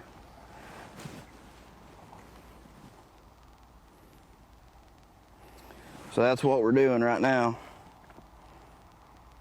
Typical what you would do in the November and December in Tennessee, but not in Florida. I haven't ever caught them on a spoon in Florida, but you know, I figured yesterday I might try it, and I caught 16 pounds, put them in the boat real quick on it, so we're gonna keep giving it an honest effort. But really, right now, this bait's, all the tilapia and other stuff is up here at the top of the water. So the bait is like the gizzard shad and threadfin are down tucked on the bottom. And that's where the bass are just cruising the bottom, just gorging themselves on this bait back in here. So we're gonna keep after it. Hopefully we can get a big bite or two. We got one good one, so that's what lives here, 3-pounders. If we can get one of them 7s or 2 of them, I'll feel really good about it.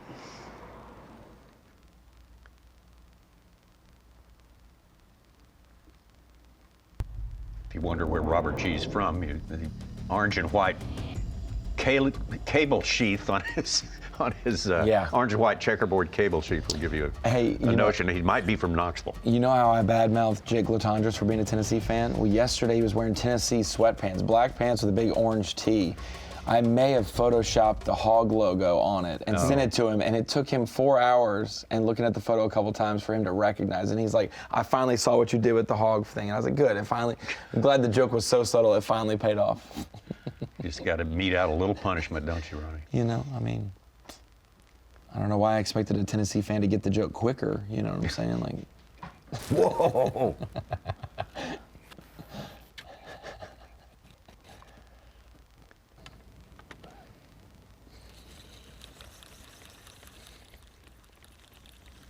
Early today for Caleb Hudson. I hope they keep showing Best themselves possible like thing. this. Good one coming into the boat. 4-8, and it still stands as our Phoenix Boats Big Bass leader for Championship Saturday. it is so weird to see people concentrating on the rim ditch and forward-facing sonar and stuff. But Bernie, we always talk about it. You go to a fishery that you're unfamiliar with and you try to go fish your strengths. And for some of these guys, when you go flip reeds for a full day of practice and don't get a bite, like, would a wise person say keep doing that every day? You know, like, go figure out how to catch them. And we're now seeing every corner of the rim ditch, northeast, straight north, northwest, southeast, southwest, all working for these guys, different regions. They leave no stones unturned. What's interesting is Robert G's staying with Tim Doobie and Mark Menendez on the north end of the lake in a house that we rented back during the Elite event. And so they're commuting all the way around the lake for takeoff. To go back by boat. And then they go back to where they're staying by boat, then back to Clewiston to weigh in, and then drive all the way back to north end. You talk about some consumption. This might be a big one for Caleb Hudson. Oh, Lord. Come on.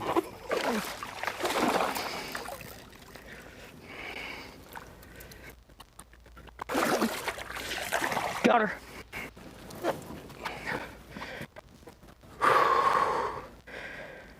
I didn't think I got a very good hook in her. I was wrong.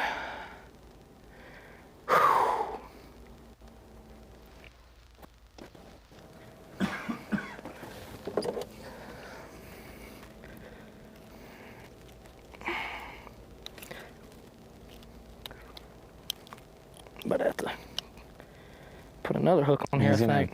He's gonna have 2 for 10. Could have went dancing with that one. That's a fire plug right there. Let's go. Beautiful fish.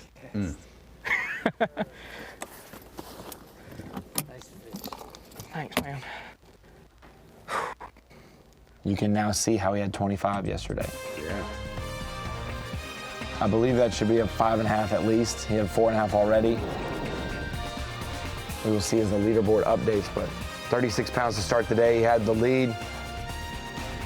Obviously, that's, yeah. I figure 45 at least. Man. 5.5 at least for Caleb Hudson to put himself out to a prodigious lead early on. Biggest we've seen all week. Yeah, yeah. Biggest lead. Yeah, right. In terms of lead, that's the biggest it's been. Threatening to go bigger. Somebody else is going to have to step on the gas here if you want to run down our day 2 leader. Started the day with the lead and just keeps pulling away from the crowd. Caleb Hudson of Georgia on top so far.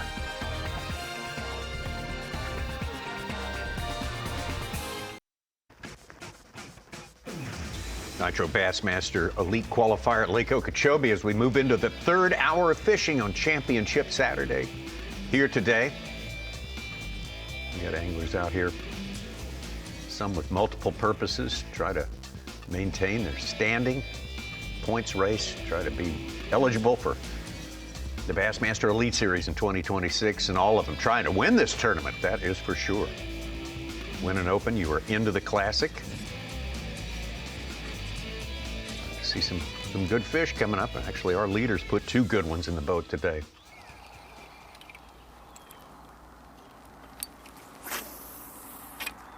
This is 4th place, Austin Cranford.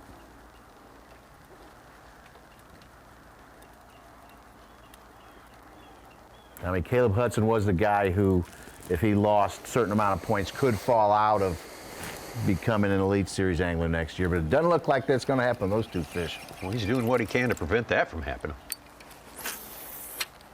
I can imagine fishing, having a massive day.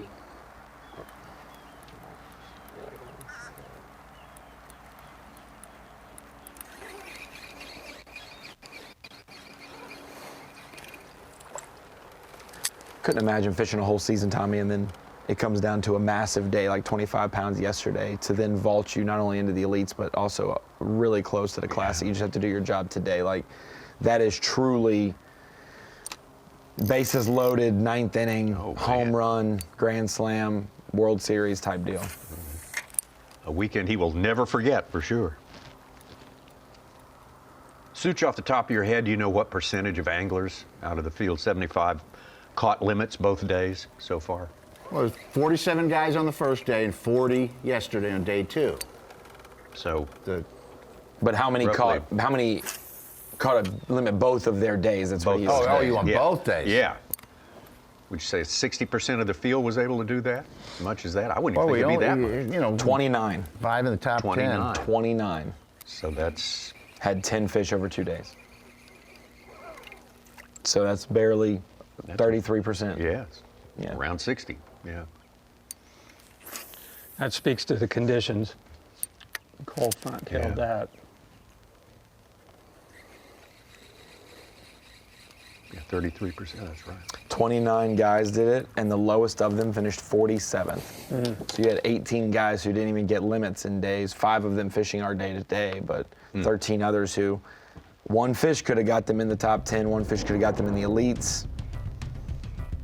To think you got 6 fish and finished 13th, that's what Sam Hangy did. That's unbelievable. Day 1 limit and 1 1-pounder yesterday. That's toughness. That's tough fishing. Back to Robert G. And Hangy's weight, It's third of back it came there, from like one an fish. aquarium. A freshwater aquarium.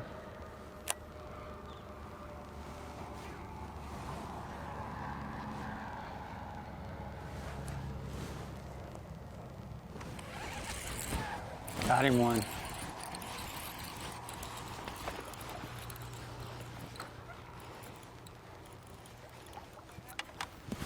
Let's go, baby. Let's freaking go. Heavy metal. Old Dixie Jet spoon, I believe. As you can see, they are eating it. I'm not snagging them.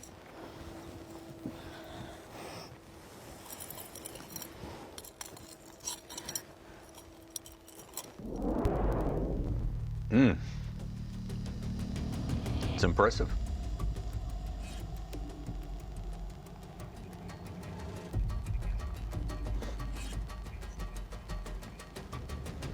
Just saw Caleb Hudson catch his second big one a few minutes ago and had a little rough service on that right now, but we're able to refeed that catch and get a better look at it right now.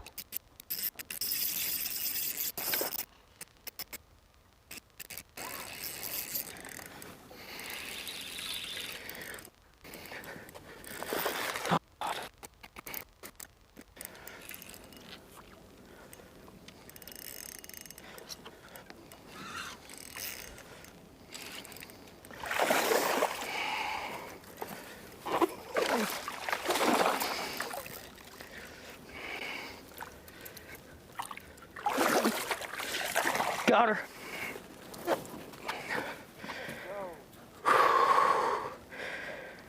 I didn't think I got a very good hook in her. I was wrong.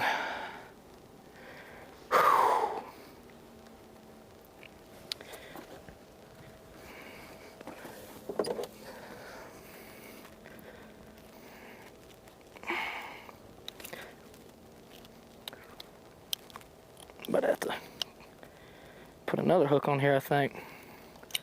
Could have went dancing with that one. Let's go. Yes. Nice fish. Thanks, man. Yeah, that's a nice one.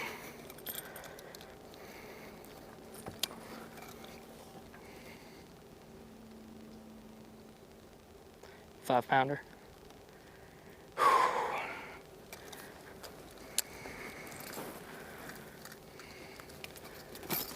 Put her on the same side.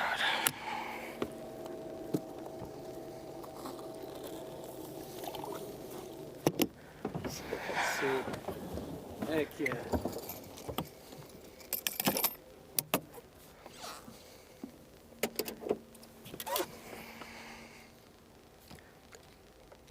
Dude, she went like straight up vertical on it, and it just turned into the longest line ever, and I was like, oh, please don't be a gar. Please don't be a gar.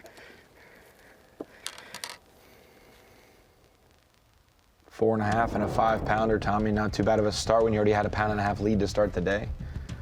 Caleb said he's found so many of them floating up shallow. He said some of them are so shallow, he couldn't see them because of the numbers on his screen. They were that shallow, just floating up there, getting some radiation, getting a little sunshine. Back to Aaron Yavorski.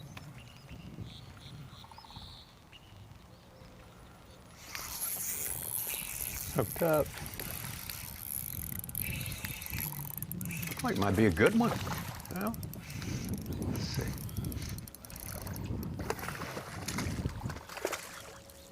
Yeah. Little guy. Not big. Said he can move.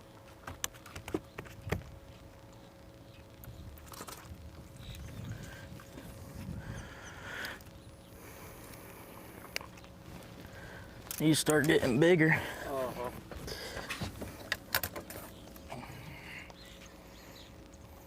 Probably have to make a move here soon.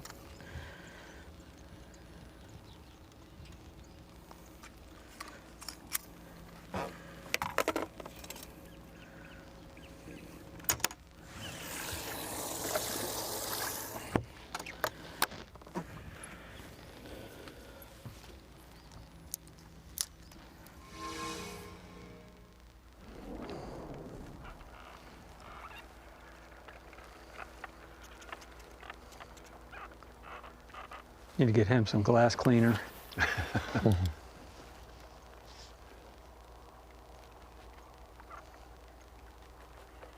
Run up.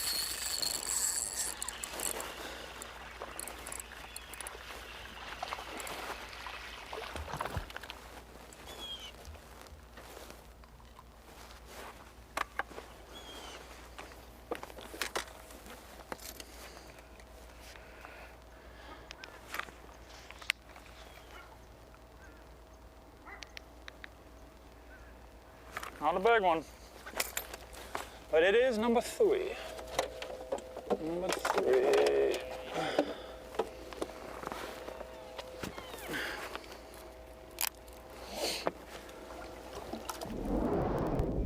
He's probably got some glass cleaner burner. He's probably too busy last night with getting a haircut and the festivities of getting into the Elite Series.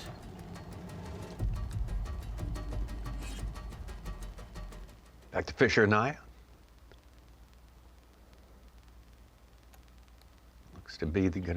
Looks as if he's going to be the points winner. Oh my God. Who's going to bite that jerk bait? God, it's big. Oh, it's a little one, I think. It just pulled drag. That's not big. Little fella, but that's number 1. Just like that, we get the skunk out the boat. Man, that's a unit. Uh-oh. About freaked out there, not gonna lie. The line bells quit working the other day.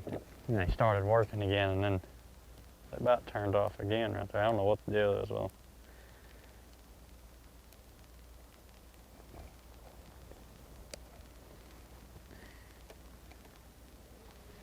You can put him in as 1 pound.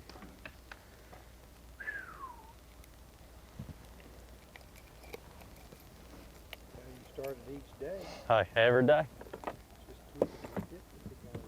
Oh yeah.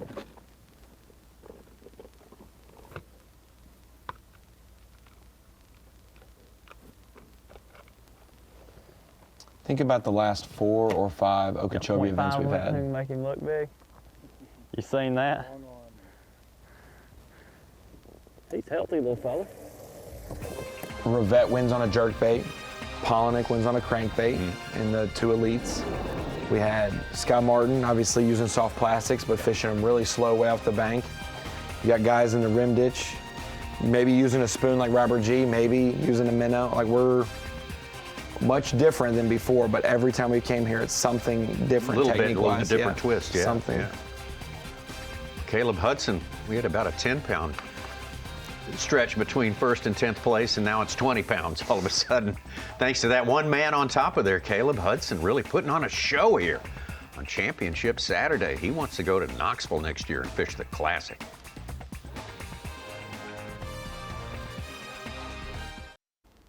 '25 Nitro Bassmaster Elite Qualifier at Lake Okeechobee, sponsored by Bass Pro Shops, is sponsored by Minn Kota, by Bass Pro Shops, and by Skeeter Boats. Great to have you with us on this final day where we wrap up the season here at Bassmaster Live. Long road to follow and so much fun along the way. Good to see another great performance, yet another great performance here in this year of 2025 from this young man right here from Georgia, Caleb Hudson. Lincolnton, Georgia.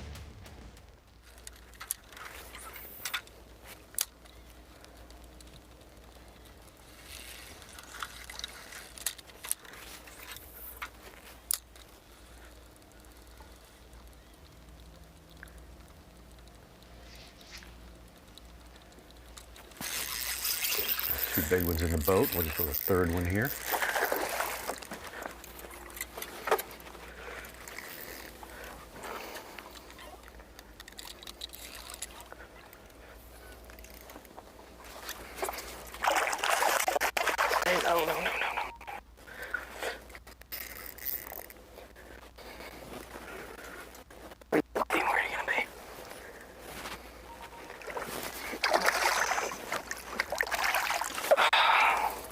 Almost has too much line out there. Over it out. There we go. Another one for the top.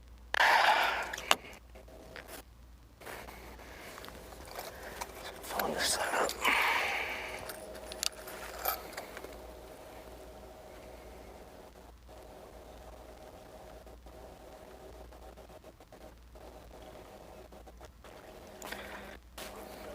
Three and a quarter. Got a great average going. Oof. Really good average. Game-winning average. Yeah.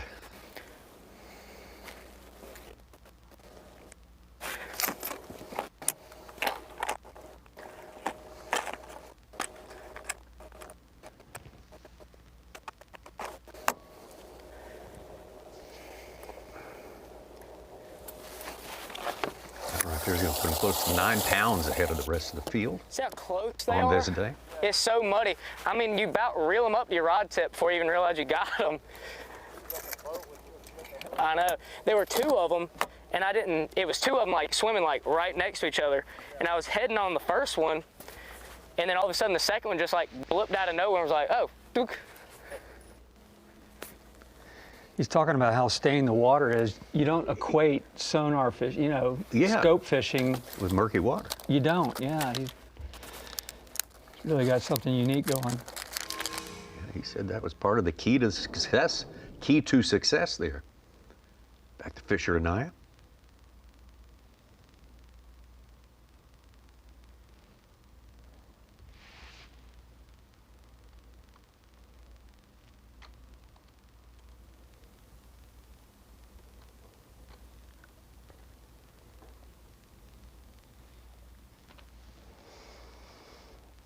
One in the boat, I believe. Big one down deep down there. Actually, 2 of them.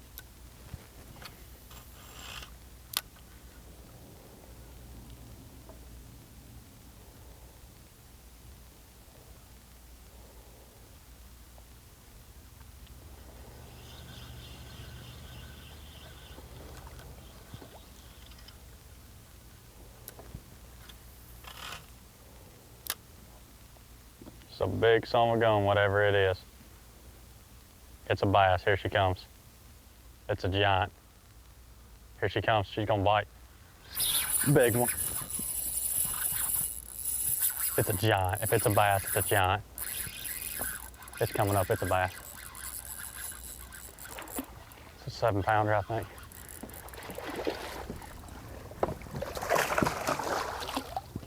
Yes, sir. Come on now. We need 4 more of them. We in, baby. Let's go. Gosh dang big. Dude, she should be a dang 8 or 10 pounder. She's just so skinny. Yeah. That's the longest fish I've caught. Come on now. Hey, give me some Freddie Mercury. What's that? 5-pounder. Yeah, Lee, good job.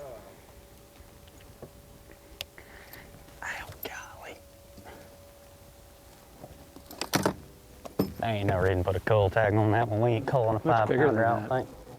I'm gonna put her in the other side by herself. That's why people were trying to critique, which is funny, critiquing a guy who is leading the points race of a 200-plus boat, you know, tournament circuit. Come on, it don't get better than that. I told you, she's like, when she's seen it, armchair anglers, scorching over there to it. Did you see how long they are on the screen? That was that one I was telling you that I needed to find one that was starving to death. She was starving to death. Pre-spawn, post-spawn. I ain't seen a minnow in 8 years, it looked like. He called that one from the start. Yeah, he did. They just moved back here. I really do think that. Getting way too many big bites back here. If I can just find a way to get 4 more like her, we'll have a shot if it out of anybody.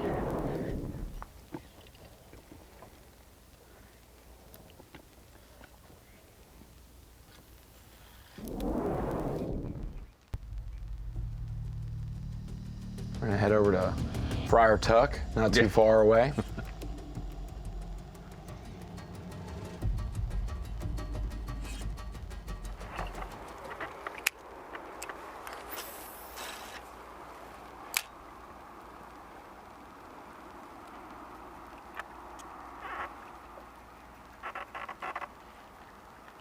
What?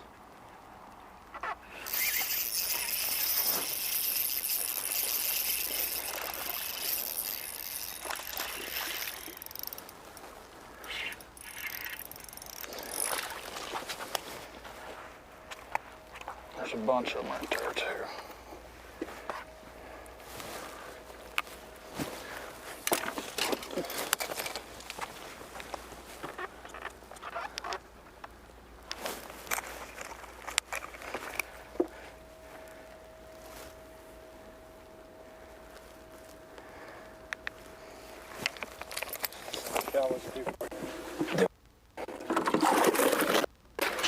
That's a good call.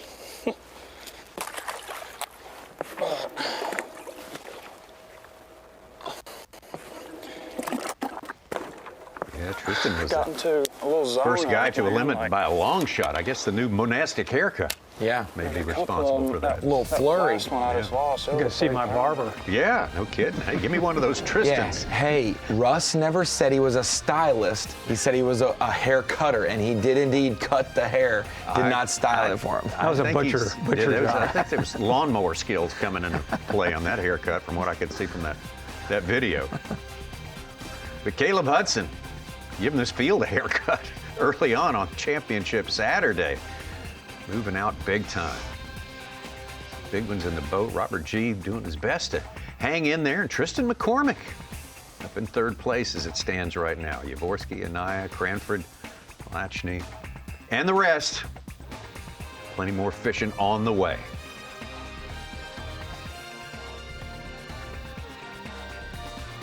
Get to Caleb. Here, we're back. We're live, Tommy. We are live. Nitro Bassmaster Elite Qualifier at Lake Okeechobee. Just looking at some of the wildlife there. Looks like a little gallinule. I don't know what exactly. He was like a Muscovy duck right there, herons. They're all under one subcategory, Tommy. A little hawk action as well. Don't say it. Don't say it. And the buzzard roost, you gotta make a trip to that. Insurance company representative right there. And a cormorant. And an osprey. I think one of those birds knows Nick Saban, Tommy. I think so. I think he does. Where's the kingfisher? Oh, we have got a wildlife potpourri around here. Bernie read out some of the fish species and other wildlife species we have going here. The list is endless. It's a beautiful natural lake. Bernie talked about Tim Doobie catching a clownfish during the tournament.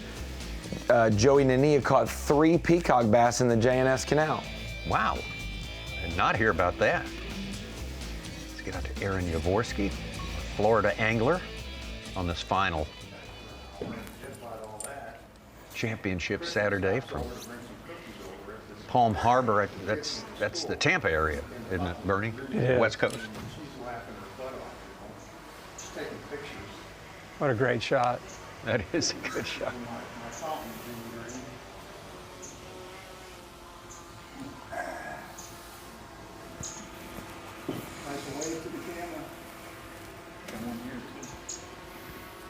More locking on camera here at Okeechobee in this event than I've seen in any of the other events combined.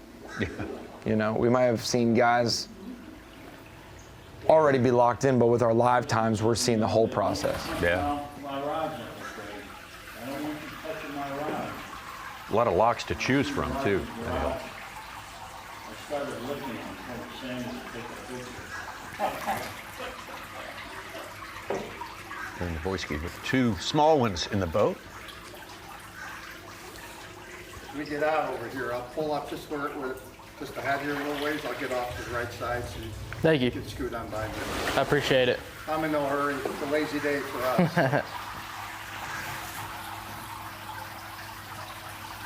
You want to the limit time.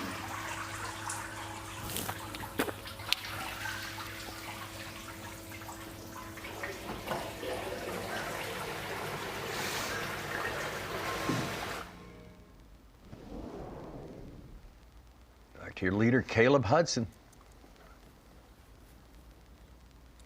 8 pounds plus lead as it stands right now. Cannonball. So far this morning has been awesome. I've got 3 for what's probably close to 12 or somewhere in there, 12, 12 and a half. Maybe 13 if we're lucky. And I'm seeing a lot more fish today. I'm not sure why, but I don't have to know why. So we just got to connect with a few more. I mean, this is definitely the best morning I've had of any day. The first day I didn't have a fish at this time, and I only had 1 at this time yesterday, so we're off to a great start.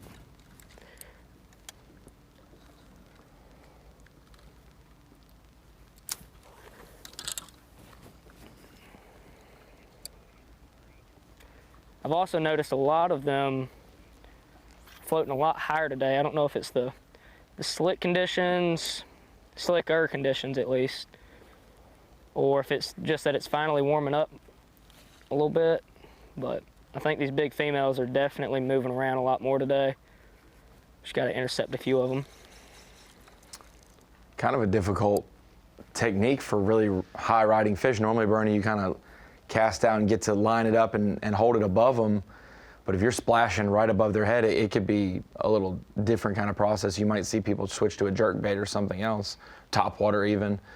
But Caleb Hudson, like we said, off to a great start, not only here at Okeechobee today on the final day. Normally at this point in the day, we're finally seeing some guys catch fish, but Tristan McCormick has a limit. Caleb Hudson has a couple good ones, Robert G as well. Everyone else kind of getting situated out on the lake. We're here at the Pro God Battery Screen and Knowledge talking about Caleb Hudson just a little bit more. The Georgia angler who fished at South Carolina Union up in Union, South Carolina, one of the more rising schools in college fishing the last few years. Him and Tanner Haddon had a great college career, and he's parlayed it into a great open season. Tanner also fishing in the EQs. So just imagine that, Tommy. Two guys join up in fishing college together, and they both end up being in the top 50 of a points race to make it to the EQs and compete. But this is the way it lined out. He was on the outside looking in, 20th place in the points based off a 34th and a 29th.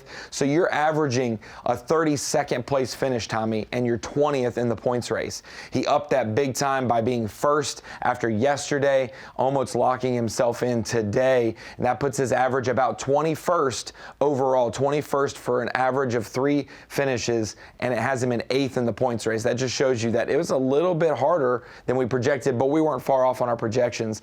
Throughout his couple years of college, he had 6 top 10s, and I'm not counting the College Classic, you know, the event they fish during the Bassmaster Classic. There's about 10 or 15 teams already there, but he also represented there with a top 5 just a few years ago. Turns 24 next week. This would be a great birthday present, a classic spot and an Elite Series berth for this young man, Caleb Hudson. We've been doing anglers to know each day of the week.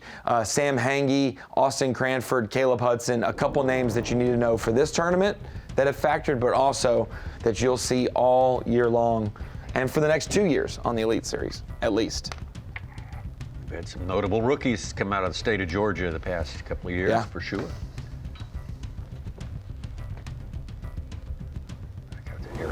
Yavorski now finishing the trip through the lock. Get an idea where he's headed.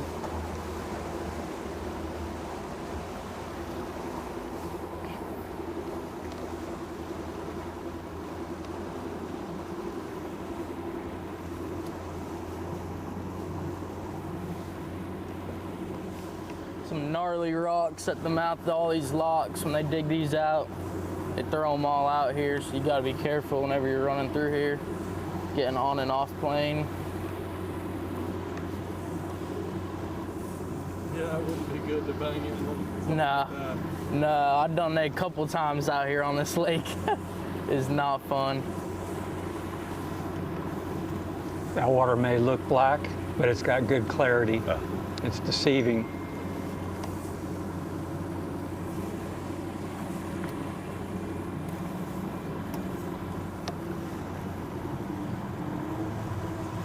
Kind of like a root beer, maybe a little Dr. Pepper to it, you know, and you can see through it some, but you get that amber tint to it. Sassafras.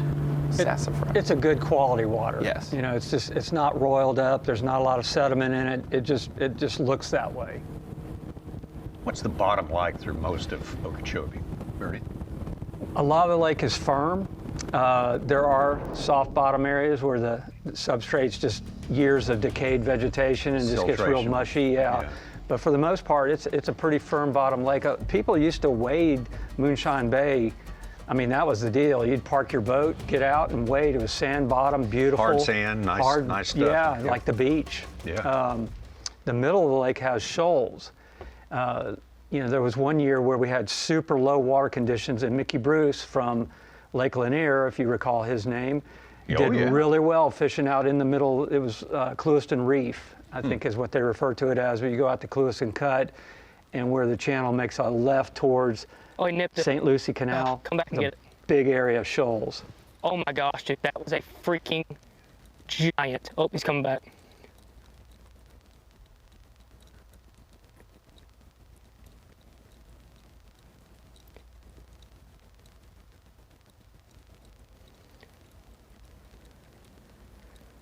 Oh, dude. There's so many ones in here today. Oh. She nipped it once. It just kind of like got heavy for just a second. Golly.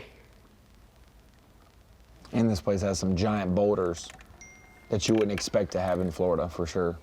You think about rocks, you do not think of the love state seeing of them like Florida. that. And you don't even think they're a Yeah, bass. I mean, They're so big. It's coral. You Yeah, know? it's coral. I was thinking either limestone or coral got to be down here. Yep.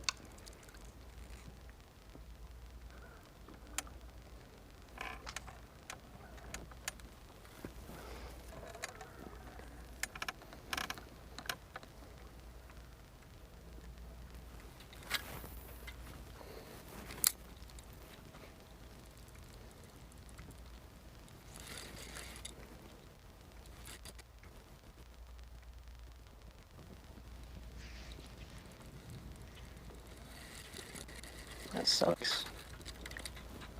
Oh well. If you're just joining up, you may know Robert G. on the right from the Bassmaster Elite Series. The elite anglers had the option of fishing in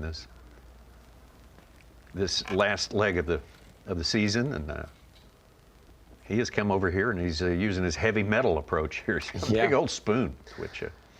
There's two reasons elite guys would fish these. If they had been on the outside of the requalification line after the elite season ended, because it ended in August, September, October, November for these 3 open, the EQ events. So if you're on the outside looking in and you don't think enough people are going to retire or step away, you can fish your way back in and basically punch your ticket in the top 10 if you were to do so. And the other reason is if you did not make the Classic, you fish these 3 events, you win one of them, you make the Classic, and Robert G. wants to fish.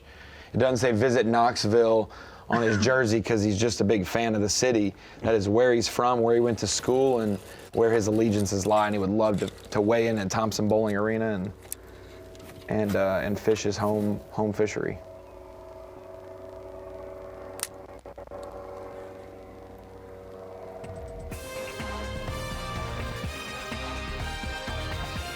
Caleb Hudson, bad news for the rest of the field. He keeps seeing more big ones, more than he's seen all week in this place. So, yeah, that does not bode well for the rest of the field. They got a mountain to climb, a lot of work to do if they're going to run down the young angler, the 24-year-old from the state of Georgia. Robert G. doing the best job so far. Tristan McCormick been super solid throughout this entire event. Looks like he's got a great shot at qualifying for the Bassmaster Elite Series, and we got more coming. Cruising through and almost finished with our 3rd hour of fishing here on Championship Saturday. The Nitro Bassmaster Elite Qualifier at Lake Okeechobee, Clewiston, Florida. Fantastic host community down here. We certainly appreciate everyone at the Roland and Marianne Martin facility there. Legendary spot on this legendary lake. And a lot of it being utilized this week, connecting canals and waterways and main lake. Locks, that's all part of the scene here. Let's get down to Tristan McCormick. Tommy, Bassmaster's first event on Okeechobee was won by Roland Martin, and it was about this time, November 1980. Wow. He had about 48 pounds to win on 3 days.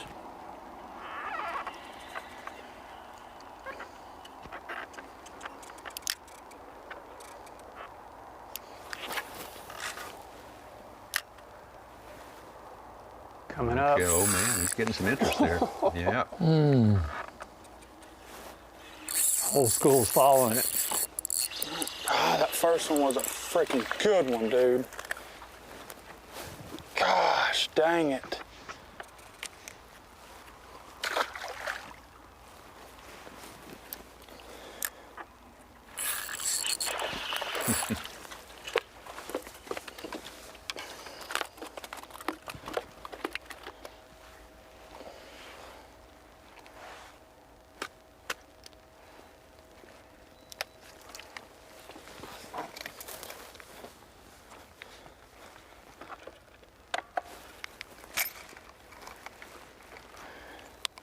Tristan with a limit, so he's culling right now. As smallest as a pound, as you see. surprised. He kept calling yesterday. He got to 16-11. Yeah, he was going through them. He told you he was going to try to make the elites, Such. No, but watching his fish, they didn't look that big. No, he caught. He said that in the lock this morning that he caught in his last spot where he was starting today. He caught a 4 late in the day. Yeah. Because he left his first spot with about 12. Yeah. That morning. More like her, we're gonna give them a run for their money.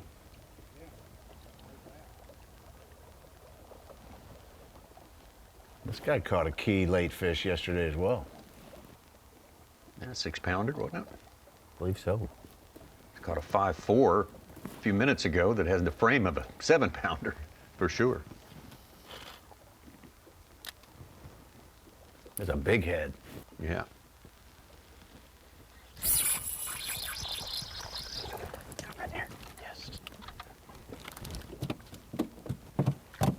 Well, yeah, you had some balls to come get that minnow because it's about the same size you are. Oh, he's 12 inches, 100%, I think. Oh, yeah. He's bigger than that one in there. This one might. Yeah, he's a 0.9. Oh, he's a pound. He's 1 pound even. Weight. Number 4, got 8 pounds.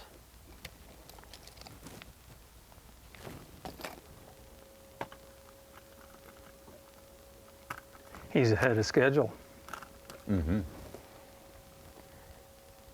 Yeah, this time on day 1 he caught his first fish. Bass That's right. all week. Make sure she's got water in here. He hasn't been on the bridge. No, I haven't seen the bridge today. I don't know. Or that pipe. If he's lost his way or what's happened here. It served its purpose. Yeah, it's discarded. Bad hungry.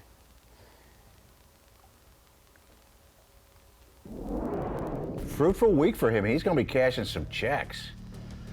AOI, top 10. Phoenix Boats, big bass.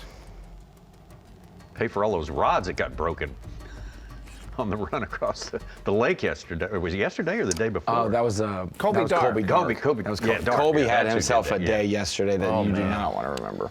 It was rough for several was not guys fun. yesterday. I've never seen Justin Hamner so sad. He really sounded like him at the weigh-in yesterday. I did, I'm telling you. Voice. Same Ty cheeks. Faber. Oh, nice. Oh my gosh, that's a big one.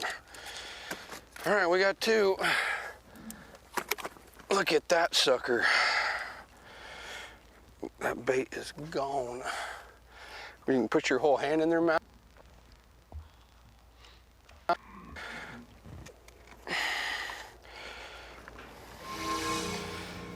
Look at that one. We need 3 more bites. It looks like I tried like 2012. everything in the world to lose It her does. too. Right there. Yeah, it sure does. That bait, girl. Depending where you're from, those could be called a lot of different things, but those are round reeds, bull rushes, That was awesome. toolies if you're from the West Coast.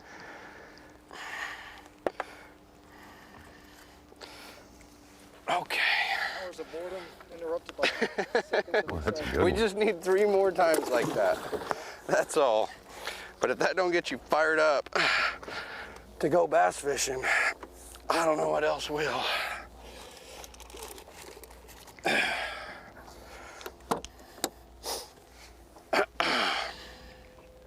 Whatever you call them, fish relate to them. Yeah. Big fish relate to them. Man, I pitched it in there, it hit the bottom, and I hopped it once, and she just. You want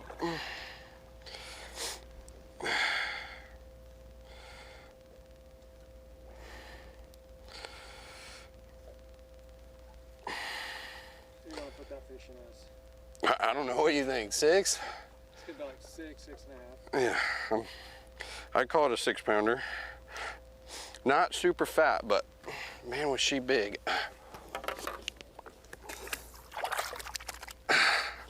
Those are what we're fishing for. We just need 3 more bites.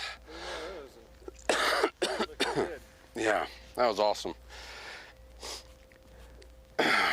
Ronnie, that's right on the point of those reeds right there. I'm not gonna say that was the best job of landing one ever, but we got it in the dang boat.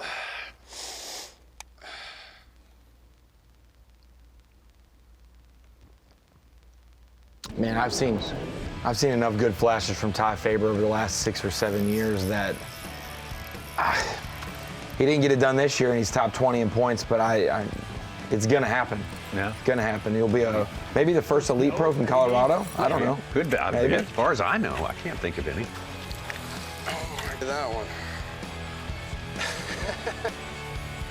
Good stuff. We've seen some good ones this morning. We have. Faber way ahead of his schedule. They only had 4 Absolutely. keepers yesterday, so he's looking good. Picture of Naya with a Freddie giant. Mercury going on. Yeah. And your leader, what a day, Caleb Hudson.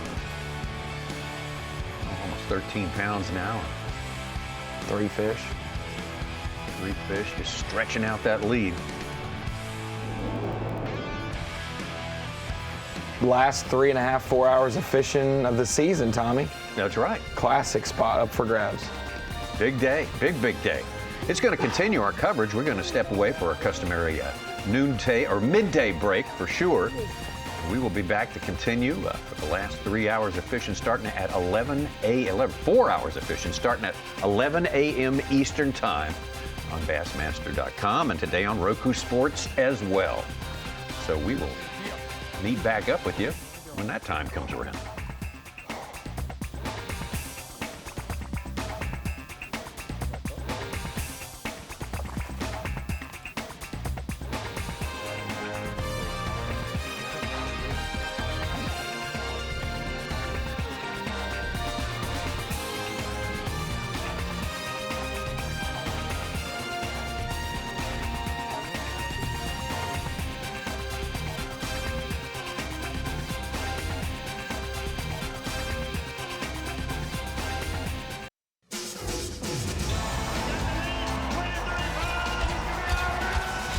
You're watching a B.A.S.S. presentation.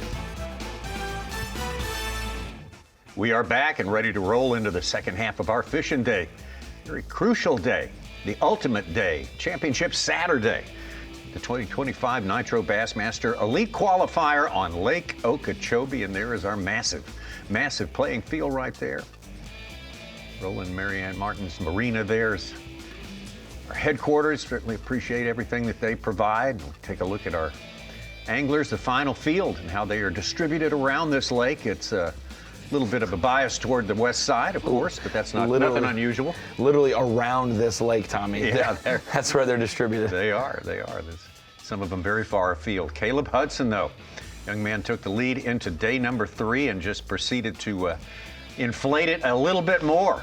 So he is standing well. Austin Cranford, though, you can see a few changes over the past hour in our leaderboard. Fisher Anaya as well. Robert G. Spent a lot of time with Robert G. this morning and his spoon out there getting the job done. Maybe a little surprising to some Okeechobee regulars. In his aquarium. In the freshwater aquarium, as he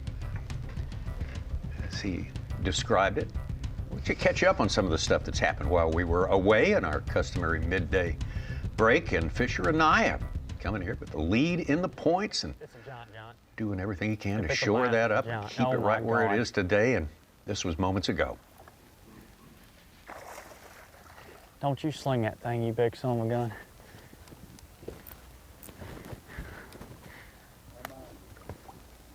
It's a big one.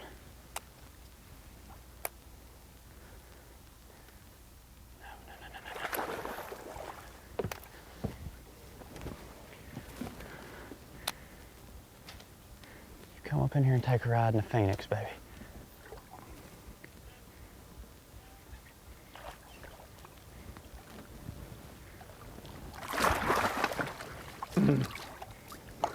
Oh my God. Oh wow.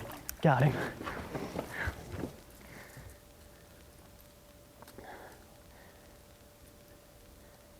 That might have been the stupidest thing I ever done in my life. Almost like trying to land a smallmouth.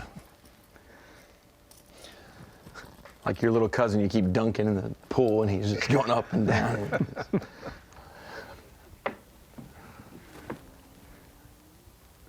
Applause right here.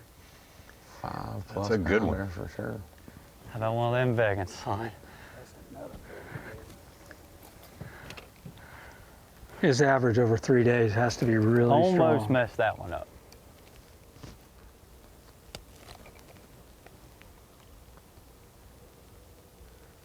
Bigger than the other one.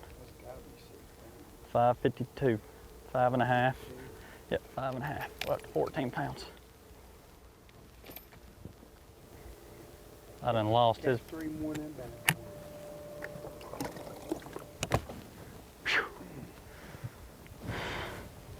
I lost Shannon's mic here. Hold on a minute now.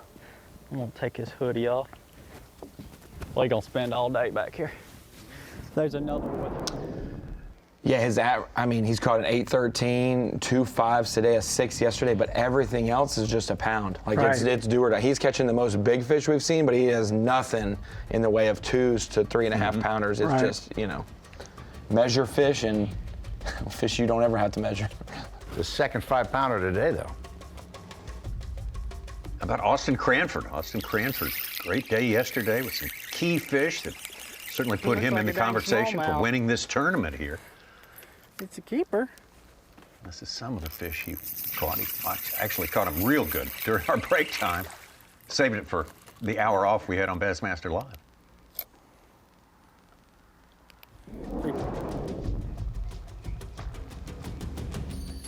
And Robert G.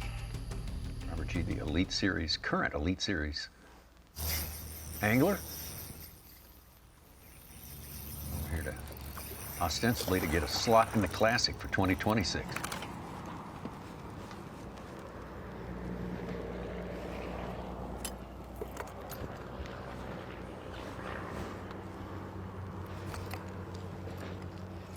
Little guy.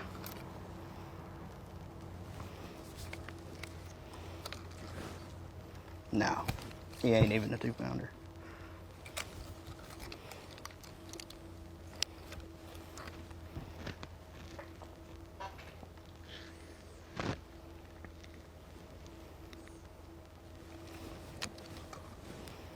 It's like a 1.5. See, he's little.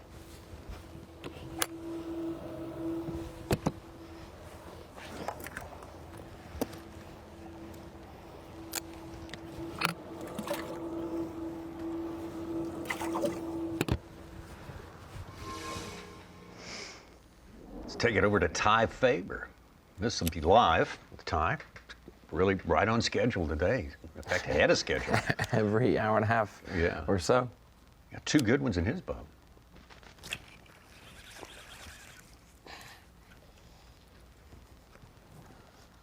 Got us an old hunchback. Hopefully he'll make 12 at least.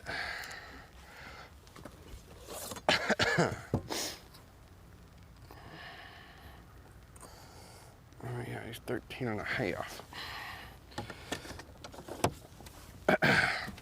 We'll put a tag on him and hopefully get rid of him later, but could have used him yesterday. He'd have made 5 at least. Mm-hmm.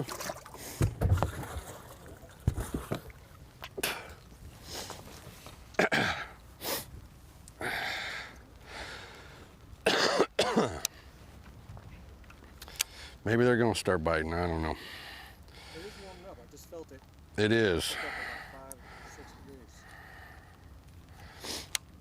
Let's see if he's got a friend in there.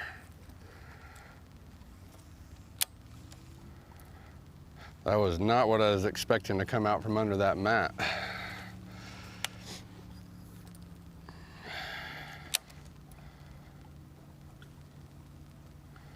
Ty's got a solid 3.5 and a 6 1/4 that serves right now as our Phoenix boat's big bass leading fish for the day.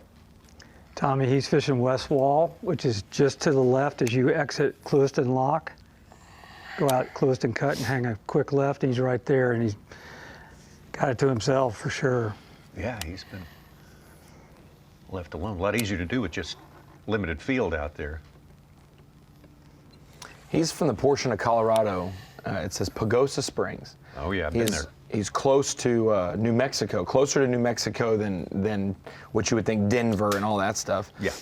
Navajo is the closest reservoir, and I think when he's not fishing, he does. He's the master plumber in that general region of that. Like he's got a great company that does that, I believe. I don't think I know many other Colorado guys that would have told me that, so I believe that was Ty back in the day that I talked to him. Big tourist area right there around Pagosa Springs. You got a giant natural swimming pool there that attracts a lot of people. Have you been in it?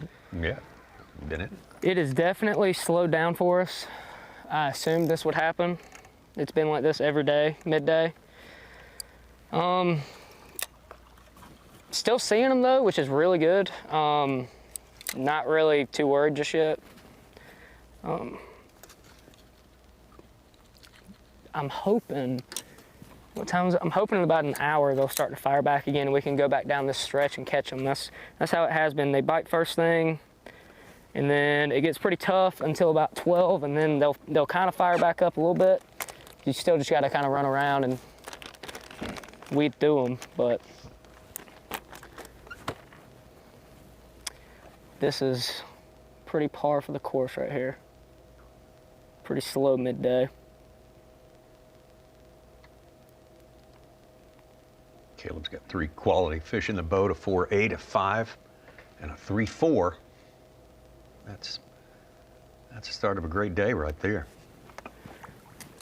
The only person who's gained ground on him is Fisher Nair, but he started 7-10 back, and he's got 14-10 in his live well right now.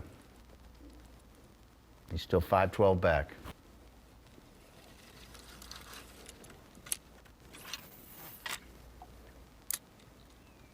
Cranford has a limit going a little more than 12 pounds, and he's 2 1/4 back. Of course, he only started 1 pound, 9 ounces back at Caleb Hudson.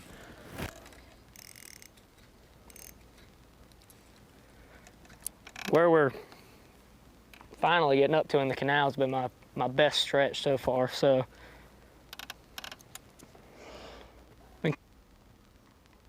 hoping we get up here about the time they start biting.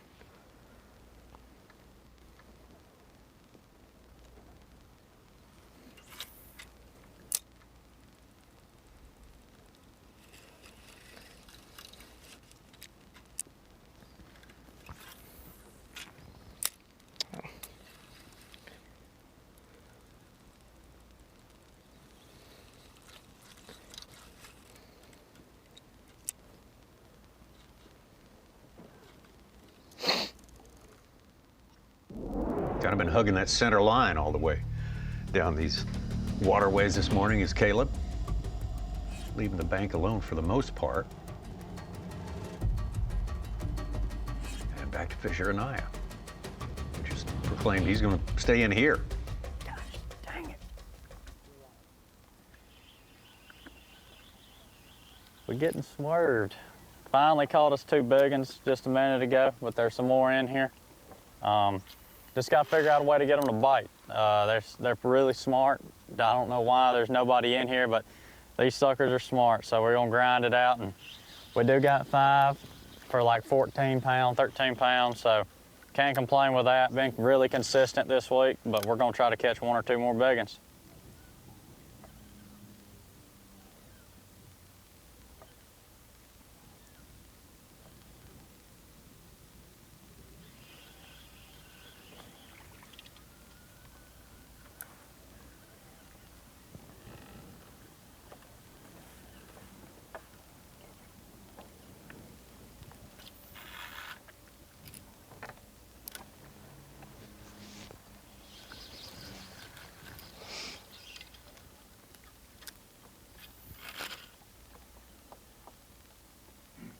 Whole school of them around here, whatever these are.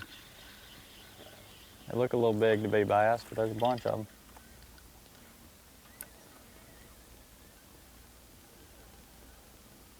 Yeah, they're not bass, they're way too big.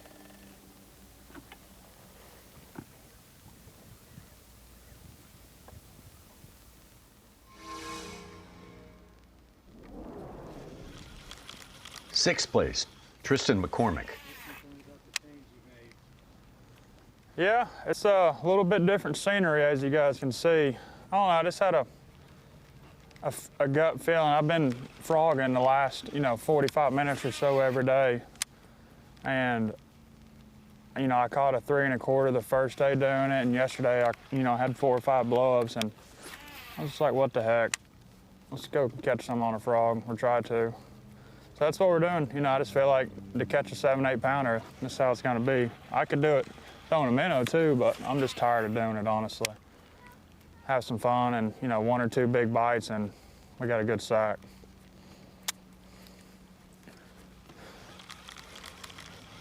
Tristan, our first angler to a limit this morning.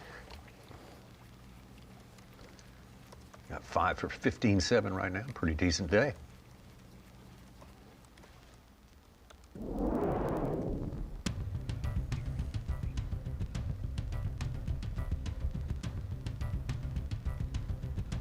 Just ahead of Tristan, 5th place, Florida's Aaron Yavorski. Big day yesterday, 22-12.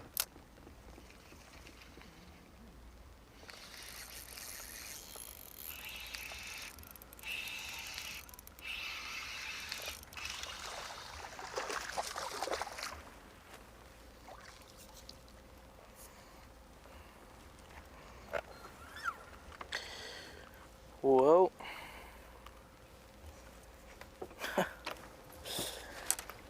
Jeez.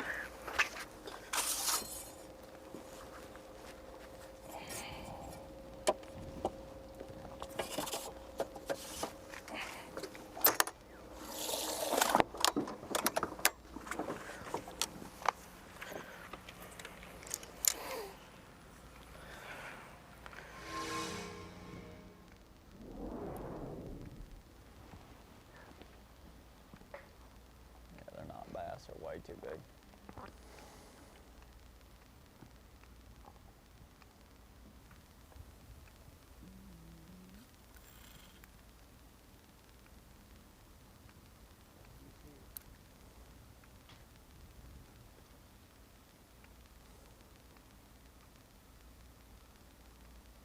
Come get it, big girl. Big one. Big one. Giant one. Be a bass, please. It ain't jumps. I don't know what it is. It's starting to sound like a snook.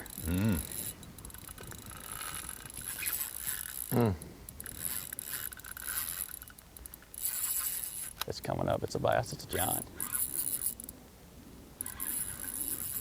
I don't know. It looked like my line was raising. Yeah, it's a big bass.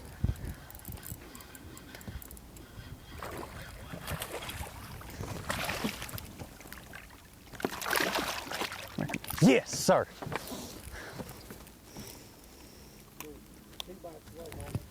Let's go. Let's go.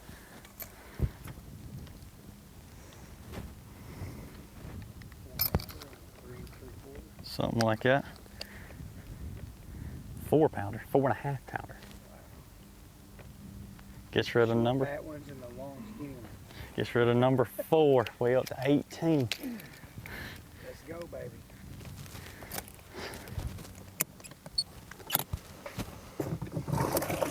Y'all try it. I just seen number 4's little bit. These little suckers got so much wiggle room in here. That ain't number 4. That's gotta be him. Getting rid of a 1-pounder. He's got a 1 1/4, 1 3/4, and then 3 that are 4.5 and bigger.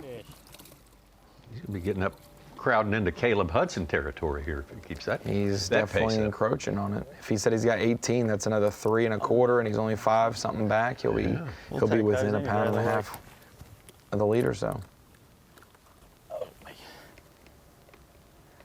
Normally we're like, yeah, but the leader only has 3. Yeah, but the leader can finish with 3 this week. We're working on a bag now. We've seen it plenty of times. Here's a young man who wants to win the whole thing. Down here. Points. Tournament. Fisher Anaya from Eva, Alabama. Doesn't charge here. Doesn't account for that one he just caught. Oh yeah, yeah. So That was not reflected there. He's a lot closer than that. On up. Yeah. Tucking right in there, right around where Austin Cranford is. So this is getting close. Getting very, very exciting. Plenty of time for a lot more stuff to happen, and we expect it to.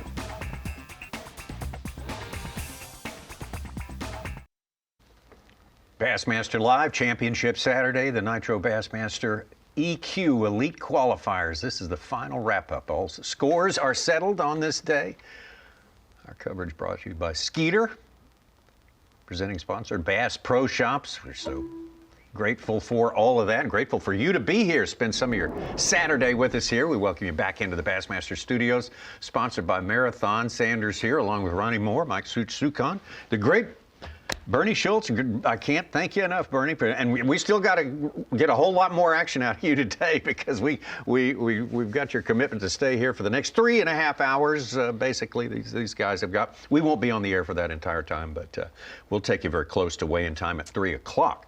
But right now, Bernie, I mean, we thought Caleb Hudson was kind of on his way, running away from the field, but hey, this week here at Lake Okeechobee, I don't think anybody can count on anything, right? No, I mean, there's no guarantees, but I still like what he's doing. And what's unique to the other guys, they're all locking through. They're in kind of community-type areas. Mm-hmm. Where Caleb doesn't really have a history, and he's in the middle of the main rim ditch, lakeside of the berm, and I can't remember a tournament ever being won in that stretch of the canal. So hats off to him for finding those fish. I mean, there's 140-something miles of canal to search, and he found the one stretch that's holding big fish. A trip to Okeechobee always means these guys are searching for the cleanest water. This is not the cleanest water out there in the lake, so how does he wind up there? Yeah, that's true, too. I mean, I wouldn't have stopped there personally. I mean, the history is they're sight feeders. Florida bass in general, especially on Lake Okeechobee, are sight feeders. They like clear water. When the water gets turbid like that, especially if he's using forward-facing sonar, it's hard to imagine that's the key to what he's doing, but it's working for him. Do you think that's why maybe those fish are riding much higher in the water column in his area compared to what we've seen from others? Very well could be. Light penetration brings heat, and they float up for that heat, so that may be the reason for it. He's got a couple of tough customers on his tail. This Caleb Hudson and Austin Cranford and Fisher Anaya now putting on a big charge here. Yeah, I look at the leaderboard and you see the Caleb Hudsons and the Ryan Lochneys to start the day. One of them had 10.5 and 25. The other had 7.5 and 27. You got to pick somewhere in the middle. You would assume that they figured something out and have possibilities of 20-plus pounds, but you kind of got to ride it in the middle. That would mean Caleb Hudson maybe a 17 or 18-pound projected mark today. He's not far off of that right now, but that means those other guys who've been more consistent, 19 and 15 for both Cranford and G, some of those guys, if they do what they've done again, they can make up that 1.5 to 2 pound deficit with another 19-pound bag. So maybe some more consistency from those guys, but their area has even been punished and pounded a lot. So we'll see. True. But one of these guys who has a 12-pound limit, maybe a Tristan McCormick, Aaron Yavorski, something like that, goes out into the lake and just does something, they can make a move for sure. And I'm not counting Ty Faber out. He's got 2 really good bites. No, he's got and some he's still on pace. Absolutely. And Sucha, there are a lot of interesting things possibly unfolding this afternoon. Is anything we're overlooking? What do you have your eye on? Well, we haven't mentioned poor Cole Sands, who was hoping one of the previous Opens winners would win this one and get him into the Classic as a double qualifier. You know, we have these Tennessee guys really trying to get back, and they want to fish out of Knoxville next year. But that won't happen. Trey Schroeder was his best Open, finished 31st. Chase Clark and Aoki, Laker Howell didn't double qualify. So Cole Sands, sorry. He had hope, though, man. He had hope in even the Nation with Chris Miller was in there, got bumped last guy out, or he would have double qualified Chris Miller for winning an Open and sent Cole Sands there. But we're going to have a stout Classic field this year. Oh, we absolutely are. Can't wait to get to Tennessee, and a lot of Tennessee guys playing a part of our story down here at Lake Okeechobee. Well, right now, why don't we do what we've had the opportunity to do for the past couple of days. And another Tennessee guy. Let's bring him in right now if we can find the man who's going to be hosting the weigh-in come 3 p.m. Eastern time today, and that is going to be our own Tom Abraham, host of Bassmaster Radio. And Tom, I'm looking for you to pop up on our screen. There he is right there, waiting to go. Tom, hey, the final day, the end of the trail here. Let's start with your thoughts about this season and some of the peak moments that stand out for you.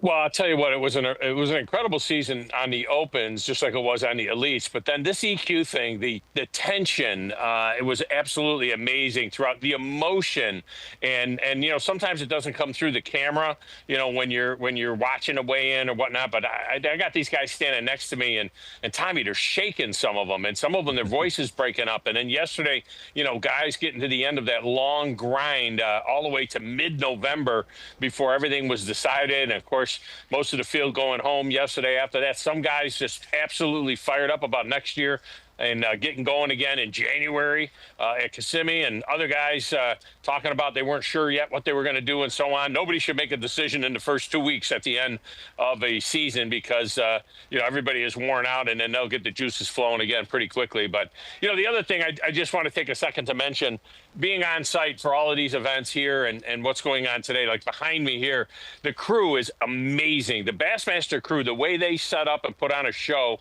on location, these guys are like a well-oiled machine. The way they set up the stage area, the sound system, the chairs, we're having a drive-through weigh-in today with our top 11 guys coming through, and it's just incredible. What a well-oiled machine is what great teamwork there is and how they take care of the fish care and everything else. It's amazing to see on site. Yeah, they do a lot of tournaments. They've done 11 tournaments this year. That's 2 more than the Elite Series does. These guys have been working hard. Yeah, absolutely. Tom, same guys too in many cases. Yeah, right. Same guys that are running on the Elites. Yeah. You talked about the anglers who walked off the stage yesterday should take a few weeks before deciding what they're doing next year. Have you decided what you're doing? Are you coming for Dave Mercer's job now that you've done MC for 9 days of the Opens? What's the deal with Tom Abraham? What are you doing? Look, I absolutely love Dave Mercer, and I would never even approach being able to do it. If they called me, if Dave got stuck in an airport in Toronto and couldn't get into the States and they needed me, certainly I would love to do it. But there's nobody like Dave Mercer. No. I mean, there's stickers here on the camera things that say Dave Mercer for president. He can't even be president. He's a Canadian. But no, I've loved it. I've loved it. I've loved doing Bassmaster Radio since 2017. I had a great time last year at the Classic, introducing all the anglers in the arena as well. And, Lord willing, I'll be doing all of that again next year. So, we'll see how it all works out. If Hank doesn't fire me or somebody else, it could happen. I left a coffee cup at weigh-in today, or at takeoff today, and Hank sent me a picture of it. So I thought maybe that was it. I was done. Okay. Well, we got a lot of developments this afternoon going on here, Tom, and Fisher Anaya trying to be the guy that takes the whole shooting match, wins everything down here. How about that? Yeah, my little Paul Newman, and who I told him to go find a movie Color of Money, and he'll know what I'm talking about between that mustache and that flat nose of his. But he is an amazing fisherman. I mean, he's part of the next wave of guys coming in, and just somehow, some way, he comes up with them, does a tremendous job. Tristan McCormick was out of his mind. I think he's the last one's absolutely locked in for sure. And he got the haircut. I'm sure by now you guys have shown he's got the bozo. I thought they were going to take it all off, Russ Lane, but no, they had to leave they left the horseshoe, so he's got the bozo look working right now, and we'll see. What's going to happen with him. I think he's going to be a great elite pro as well. And then, I'm sure Such has got the calculator humming. This 8, 9, 10, 11, 12 in the points. We might end up with a tie. I don't know what the tiebreakers are. It's going to be very dramatic right at the end of this thing, depending on how it all shakes out. Yeah, it's not all. None of it's official until they get past you, Tom Abraham. So sit down, settle in with us here. We'll go through the rest of the segment. You can offer us some of your thoughts about the fishermen that we're covering right now. Talking about Austin Cranford, big day for him yesterday. Yeah, and a great following here, a great group of people here to support him as well. His family has been out here, and it's been tremendous. And man, I just echo what Bernie. So I've told you before, I fished this lake for 40, 45 years. My family has lived down here, and I fish it whenever I can.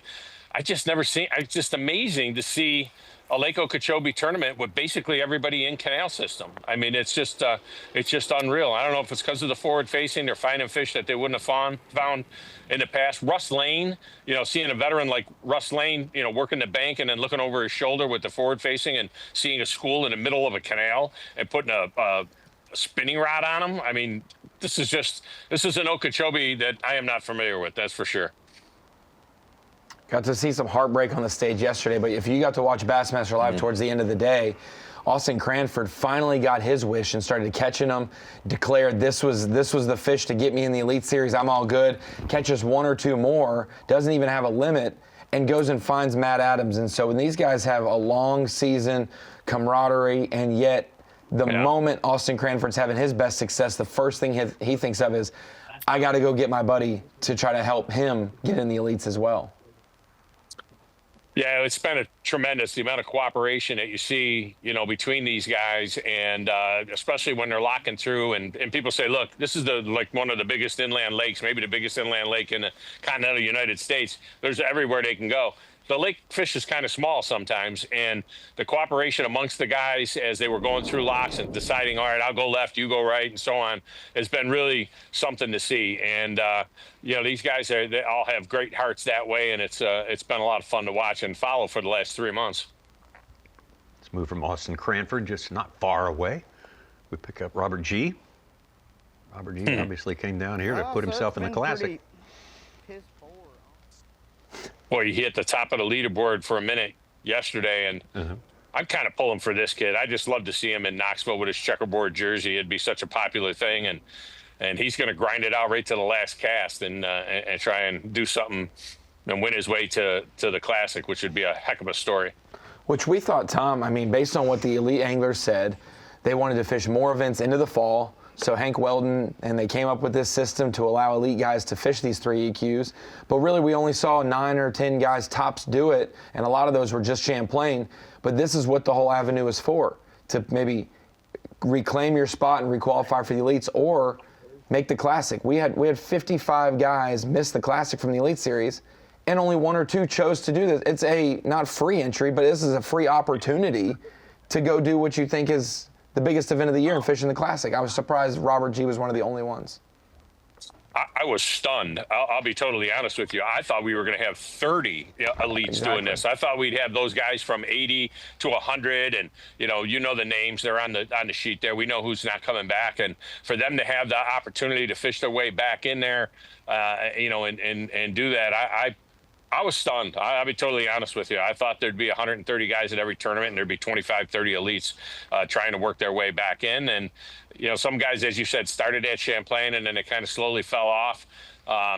But it was cool to see the guys that did hang in there right to the bitter end. Stephen Browning was a great story. He knew he was out of it, kept fishing right to the end to try and get into the Classic. There's a guy that's won over $1.5 million with Bass, a great fisherman, and he just kept grinding away and being able to travel with his son and do these 3 tournaments with his son. It was really cool to see a vet like that in here battling away. And of course, Mark Menendez, and Menendez, man, if there's a derby, he's fishing it, and he grinded all the way to the end as well. And now he's just waiting to see who might retire or not show up, because he's the first guy out on the elites. I got a great feeling. I think that he'll be giving it one more rodeo next year.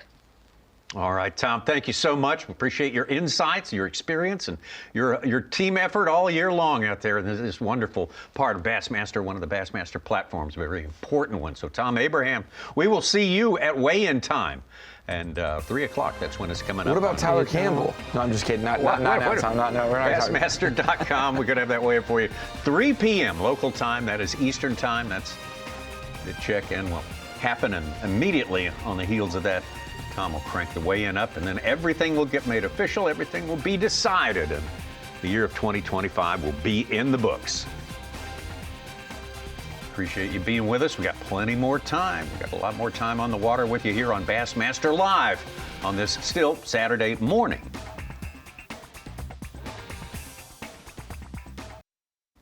The 2025 Nitro Bassmaster Elite Qualifier at Lake Okeechobee, presented by Bass Pro Shops, is sponsored by Mercury, by Power Pole, and by Progressive Insurance. Just a gorgeous, sparkling day here in November. Beautiful time to be in the state of Florida. November's an underrated month for visits to Florida, I've always thought. It just gets a little cold once in a while, and that has certainly driven the narrative here for a couple of days, but I think we may be shaking it off a little bit here on this day. Seeing maybe a bigger average size of the catches here. Of course, these guys have a lot more room to operate, move around without company. Right now we're moving out to Tristan McCormick. He's in the lake. Yeah.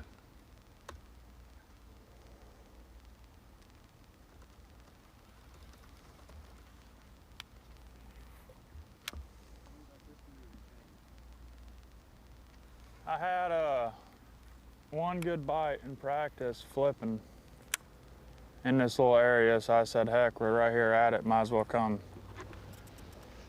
check it out. I mean, I just feel 2 really warm days with the lake warming up. I mean, it's bound and determined to fire off at some point. So we're gonna poke around here for a little bit and go back to throwing a frog.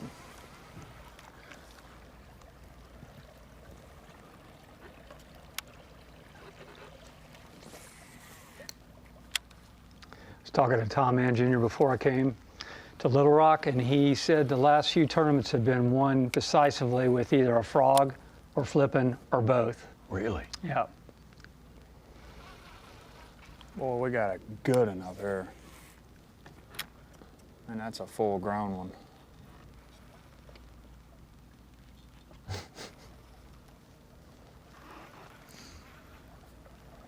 It's a real bumpy log, Tommy. Yeah, just looks a little bit like luggage. Not totally, though. Bernie, when was the first time you fished down here? What's been the main changes over the years to the fishery? Oh, it's so dramatic. My first experience was a Redman tournament back in the 80s. In fact, it was the last event of the season, and I was vying for the points with Jim Bitter. Oh. And I got lucky. I outfished Jim that day and won the points, but it was back in the 80s, mid-80s. 45 years ago. Or yeah, 40 years actually, ago. 80. I take that back. It was like 83. But back then, you could fish 70% of the lake. There was just so much lush vegetation around the lake, all the way from Pelican Bay around the west shore up to the north shore to Eagle Bay and back to J&S, almost a full circle around the lake. We had hydrilla, peppergrass, eelgrass, all kinds of pond weeds, maiden cane, brown reeds, flat reeds. I mean, mud tussocks to flip, rafts of hyacinths, and you just don't see that variety of vegetation anymore. It was the first big bass mecca where people went to catch their lunker largemouth. That, and it just had such a great reputation for topwater also. It's one of the best topwater fisheries in the country. Very rare that you could throw a topwater on almost every inch of a fishery and have the opportunity to probably catch one. But with it being, the depth being it is and the cover that used to exist, you could topwater most of the lake. You could. If you guys will remember the great Sam Griffin, Griffin Lures. Sam actually was the mayor of Moorhaven. Oh, really? He was, I didn't know yeah. He very likable and just an outstanding man. But he would throw, in a lot of cases, in a tournament, Redman tournaments or whatever was on the lake, topwater exclusively. He'd throw his baits of his own creation and live and die by topwater, and he did really well. He won a Redman one time, so.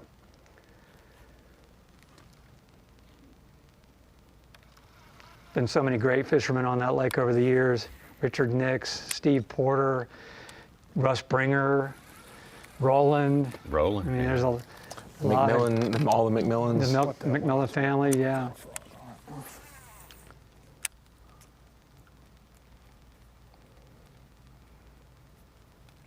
Arkansas boy from several years back, Chuck Dowden, used to make his home down there. Yeah, doing a lot of guiding. I don't know if he's still there. He does. He goes in the wintertime. He'll guide in Missouri and at the lake. Oh, okay. Yeah, back and forth. Yeah.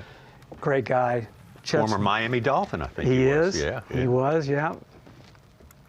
Played for Arkansas State. He's a big star up there. Receiver back in the day. Very likable. Oh, yeah. Nice as come. All those guys. Steve Daniel. Yeah. All of them. Great guys.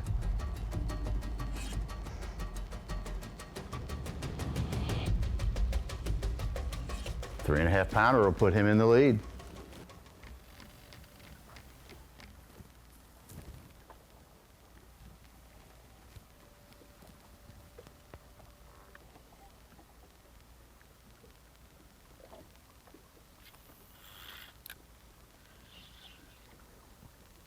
the beginning of a south wind, he's looking into the sun, so he's looking south. Yeah. Giant.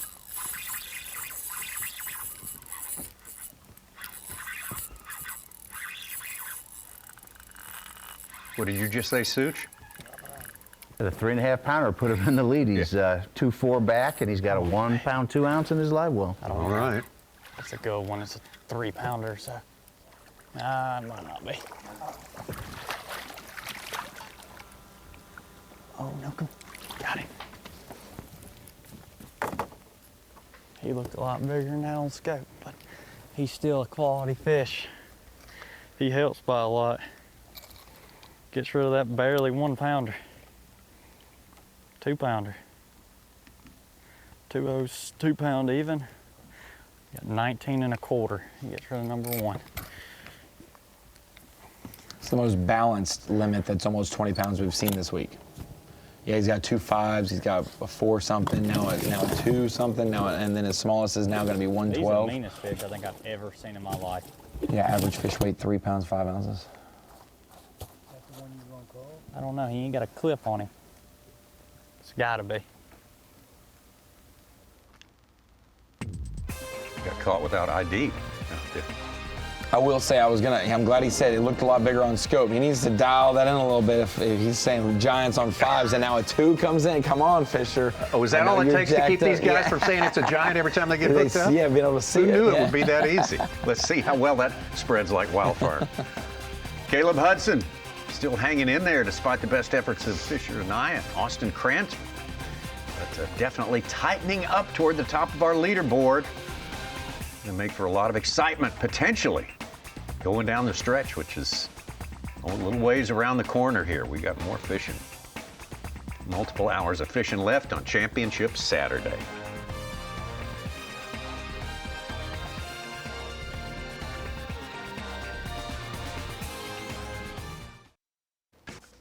Last day of the Nitro Bassmaster Elite qualifier and qualification at Lake Okeechobee.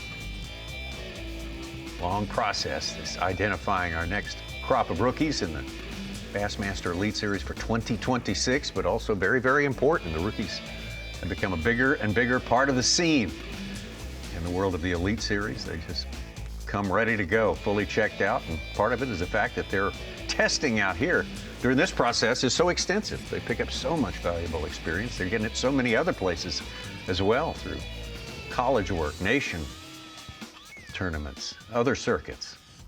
We'll have college here in just 2 months, in January. Really? A college series. It's been a tough Where's the first one? I think it's Okeechobee. Still have not caught a bass today. I've had like 3 bites, missed all of them. I don't know where my fish went. I thought that I was going to have more pull in there with the warmer weather today, and it seems to have made all of them leave. So I've bailed on that. Now I'm up here shallower, seeing if they moved up here, and still have not got a bite. So scrambling around, trying to put something together. But so far it has been extremely tough for me. Just yesterday was tough, but today's even tougher. I don't really know what's going on, but I'm trying to put the pieces of the puzzle together and figure it out.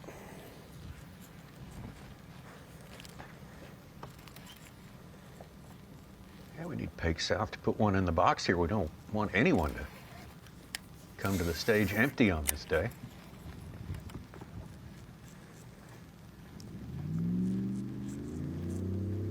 Those are true pencil reeds right there. Some of the guys are referring to bulrush or the toolies or the round reeds as pencil reeds. Those are pencil reeds. Pencil reeds and roundgrass, not the same thing. And needlegrass is the next. There's a variety. They're all in the same family, but there's just different heights that they grow. It seems like the pencil reeds that you're pointing out are much of a lighter green than what Ty Faber was flipping, on the west wall. Used to be way more lily pads in here too, didn't there? Yeah, there used to be a lot of lily pads in the lake in certain areas, but now it's as if they're only in the canals. Taylor Creek's got a lot of lily pads. Those are bulrush or round reeds or toolies if you're on the west.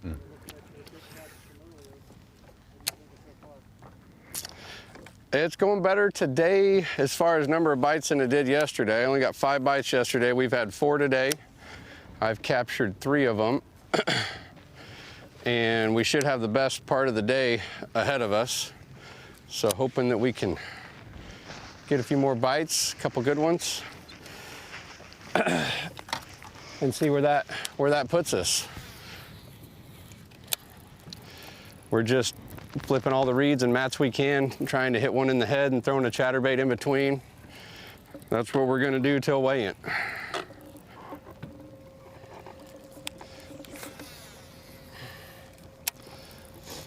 was a great one earlier today from Ty. Close quarters. Wasn't the longest fish, wasn't the widest fish, but went in as a 6-pounder, and that's what he thought. How y'all doing today? Just a solid fish. If I get a couple more bites, we'd be better. But we're thankful for what we got. We got one good one. One of the right ones for sure. Dalton tumbling, taking photos. He's been doing double duty. There was a Tom Abraham in the boat with him. No. Looked like him a little bit. Dalton was cameraman with Sam Hangy on day 1 when he was leading, and then he became a photographer the rest of the week when we had when another cameraman show up. Yeah, I think so. we had Dalton's been pulling double duty. Yeah. Some of our video photographers. We almost didn't get Bernie here. Yeah. So I'm glad we got everybody there finally. Happy that worked. Airlines were friendly. Yeah. What happened? I made a call. Yeah. I knew a guy in Congress.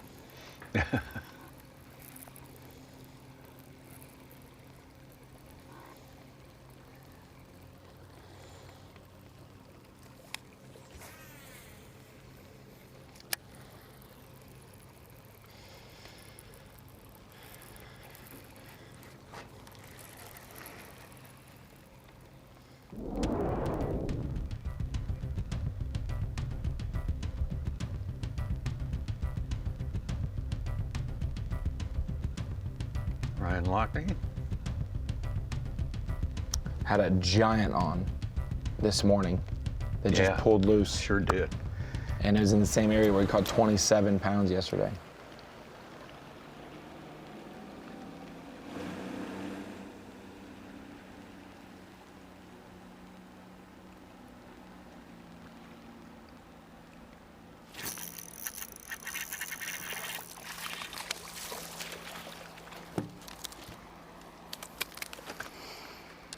Must have been catching some little ones because he got the ruler out there on the front deck. 3 for 214. This is the one that bites. 1.6. Makes sense. Like a 110.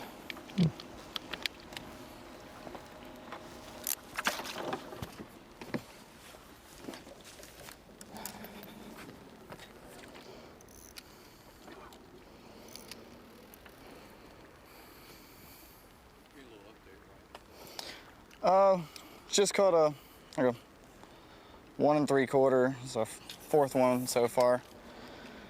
Haven't gotten any of the big ones to bite since we lost that big one this morning. And they were hard to catch yesterday. I just got in a little flurry right away, and I caught 2. And I haven't gotten that today, so it's just tough. They're just so smart.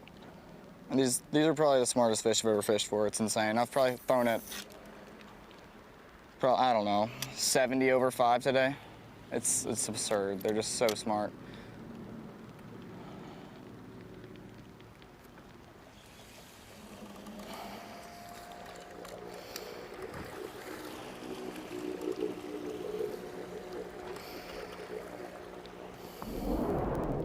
Ryan with 27 pounds yesterday.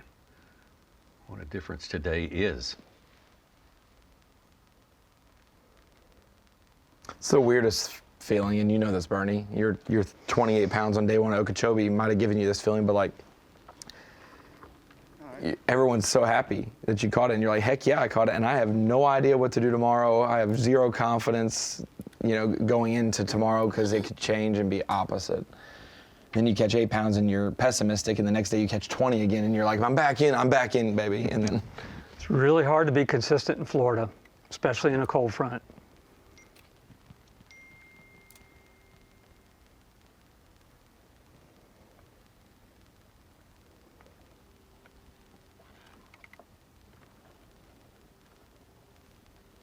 We talked about it on day one. The fish don't swim in a year class like they do in reservoirs. You'll encounter a school of 3 to 4 pounders or a school of 2 to 3 pounders. Here, you might catch 31 pounders and then catch an 8 pounder. It's just random, and you just try to put yourself in the areas that have the most fish and hope that you get that right bite. It comes down to maybe 1 or 2 a day. Yeah. I mean, it explains Fisher. Other than today, the first 2 days, he's caught an 8 and a 6, and everything else has been in the 1s to 2 to 2 territory. Yeah. That's typical of Florida strain largemouth throughout the state. There's exceptions, but that's pretty much the rule.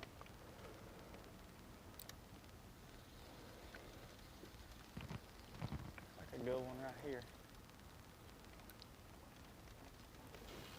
Right now, Tristan McCormick is the only angler to have a limit all 3 days of the tournament so far. Wow. That is. Caleb had 2 limits, and he only has 3 today. Fisher and Cranford both weighed 4 yesterday, and they have a limit today, so they have 14 total. Robert G has 3 today. He has 13, so he has 2 more to a limit, and he'll have all 3 days, but nothing's guaranteed. So McCormick having a limit all 3 days is the only. If you predicted something like that a week ago, we'd have checked you for rabies or something. Yeah. His There'd first be 2 days are questions really about your parlay, no doubt. Yeah. Ronnie, he was real consistent his first 2 days, too. 15-7, 16-11, without one of the big monster bites. We haven't seen him catch, near a 5. But other guys like Yavorski, 10-13 on day 1, then 22-12. Same thing, you already mentioned Lochney and Hudson from 10 to 25. No tournament ever in the history of Okeechobee, would you assume? 16 pounds a day has you 6th. It has you missing the cut most times. Right. Absolutely. Well, these guys need to be tested. They're going to seek their fortunes out on the Bassmaster Elite Series. This is a good one right here. Getting closer as we head into the afternoon. The weigh-in at the end of the afternoon's fishing time. 3 p.m. starts shortly after that check-in time of 3 p.m. on Bassmaster.com. Tom Abraham will guide us through the final reckoning of the year. The Bassmaster EQs. Write it down. Good way to spend a few minutes. Won't take long. See you back. Got him. Number 1. 2025 Nitro Bassmaster Elite Qualifier on Lake Okeechobee, presented by Bass Pro Shops. Live coverage thanks to Skeeter Boats. All 3 days of our coverage here. Fished the full field the first couple of days. We are down to our finalists on this day, and there they are. Caleb Hudson sitting on top of that leaderboard, but look at that, right behind him. Less than 1.5 pounds behind. Fisher Anaya has been busy. He has been busy all week.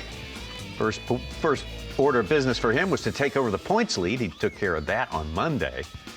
He retains that points lead overall right now. He's looking to win that title, points winner, and win the tournament.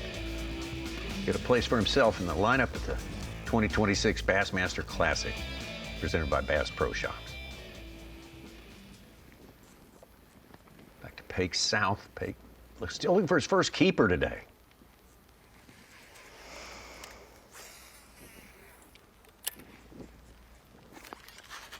Hold on.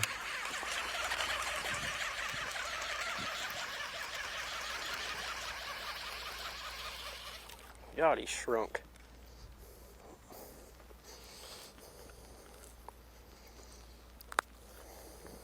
Thought it was like a 2-pounder when I first swung on him.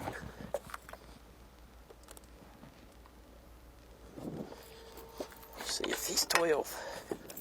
Got to be 12 inches. He's 13. Look at there. On the board. Way to go. Good for him. That fish came from a mix of cover. There was a clump of flat reeds mixed in with those pencil reeds. And sometimes that's the key, a mix of vegetation or different cover types. The little ones are up here. Try to catch us a limit real quick. And then we'll go back out there and see what we can do.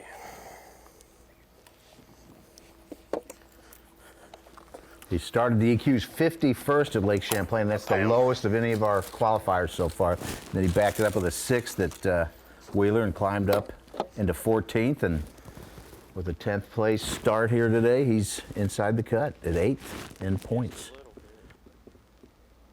Another Texan to the Elite Series. Now, if I catch like an 8-pounder up here, that would cool my nerves just a little bit. You know, it's not good when they're flying across the water so fast you can't even hardly reel fast enough. Keep up with him. This time of year, I'd throw right back to the very spot where you catch a keeper, because there could be an 8-pounder paired up with it. Well, let's see if he does that. You think these fish group up from smalls to bigs because they spend so much of their time, like the spawn is such a huge portion of the calendar, that they have really no reason to group up with others, that they're always around, you know, a male and a female, they're always around each other? I don't know. I don't have the answer for that. It just seems like they're kind of in the best quality water, the best part of the lake. They kind of just gravitate to those areas. All the little ones have their leader, Tommy. They're all hovering around one big one. That's it. You swim, we follow. That's right. Yeah, so we got our 5, and it wasn't easy. We actually come in here into the area that I had to leave yesterday because I couldn't get them to bite. It's kind of weird. Like, I really haven't been catching little ones all week, and today I've just caught little ones, and I've actually got a wolf pack of about 50 of them underneath my minnow right now, but they are very smart. It's been all right. I think what we're gonna do is I'm gonna fish in here just a hair longer. This is about the time I left yesterday. So I need to get around fresh fish. I got about 12 pounds. I know I just need one kicker bite to separate myself from the pack. And really that's all I'm looking for. I'm seeing all those 2.5 pounders. I'm just throwing at the ones that I feel like will help me. And so we're gonna fish in here probably, maybe 5-10 minutes longer, and then we're gonna see if we can go find some singles, big singles somewhere. I've got 3 other shell beds up the river that I haven't even fished yet. And we'll go hit those, and boy, a 6-pounder go a long ways right now. I still got a 2-pounder in there.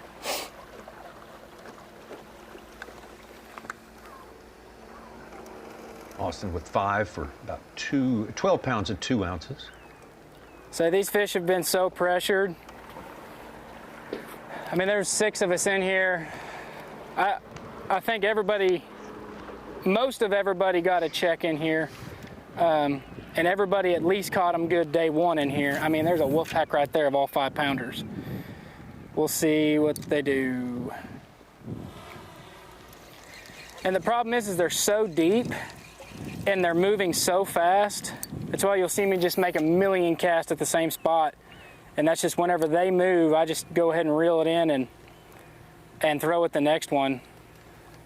One sees mine right now. Let's see what he's gonna do. He's coming up pretty quick. Oh, yep, swerve. Yep, just like everybody else. Why don't you try to be different, buddy? Boy, that's a big one too. I mean, I think I hit a bite window when I came in here and I just landed on the right fish and bam, bam, bam. I mean, what I need is right here.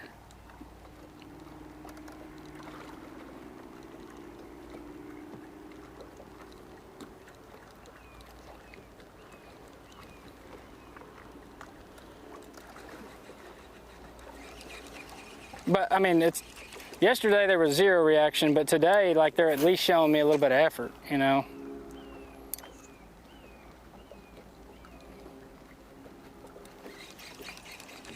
You caught any more?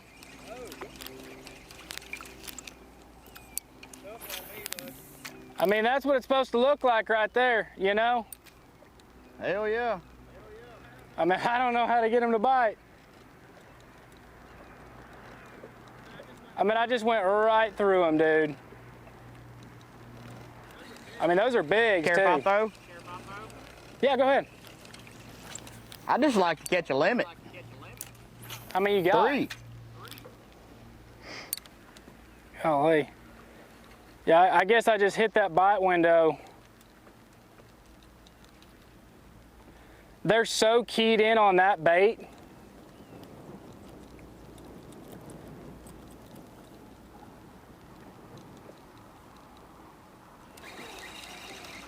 $750 square miles, 10, 11 anglers out there, and we're doing boat-to-boat coverage. That's nothing new. I can't believe y'all let Oklahoma beat Tennessee. That's a way to get Rob G to stop talking to you for sure.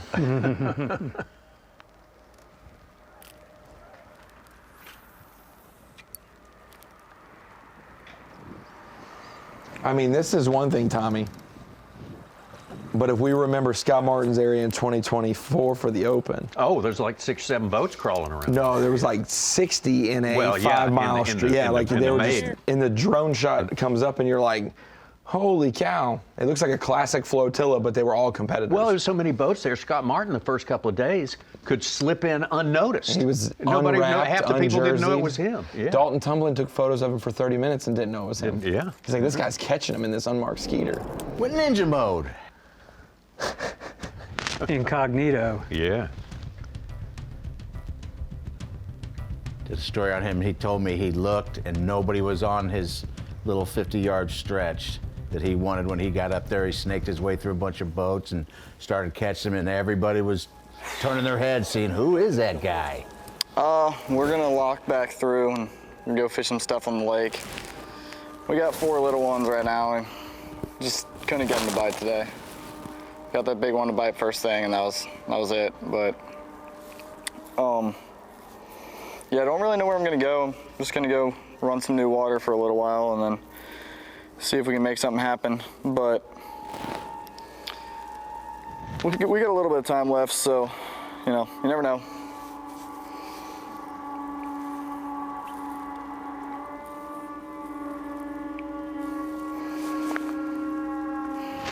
If they ever open.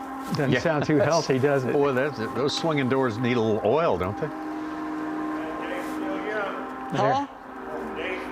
Yeah, appreciate it. Have a good one.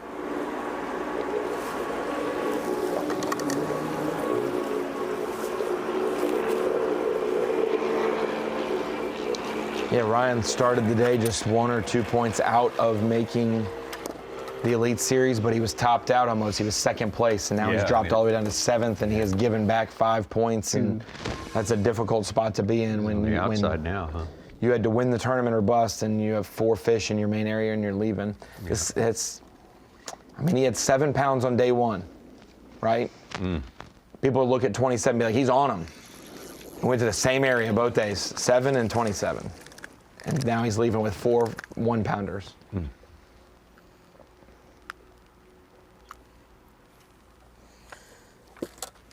It sucks that I gotta measure this one. It measures, it's 5. Not what he wants to. Oh boy. You'll keep. There's no size showing up for Aaron Yavorski today. Ain't haven't done that all week. Second angler to catch a limit all 3 days. Wow. And him and McCormick have been generally going to the same general, canal system. Yard art. Yeah. That's Florida yard art right there. Oh. And there's Florida yard. Well, no, don't That's mess Florida with that. man's pet, no doubt. Yeah. Oh, good day for sunning. Moving around, maybe grab a gar or something like that. Have a little snack. We'll do that while we're away. We'll be right back. You're eating gar? Yes.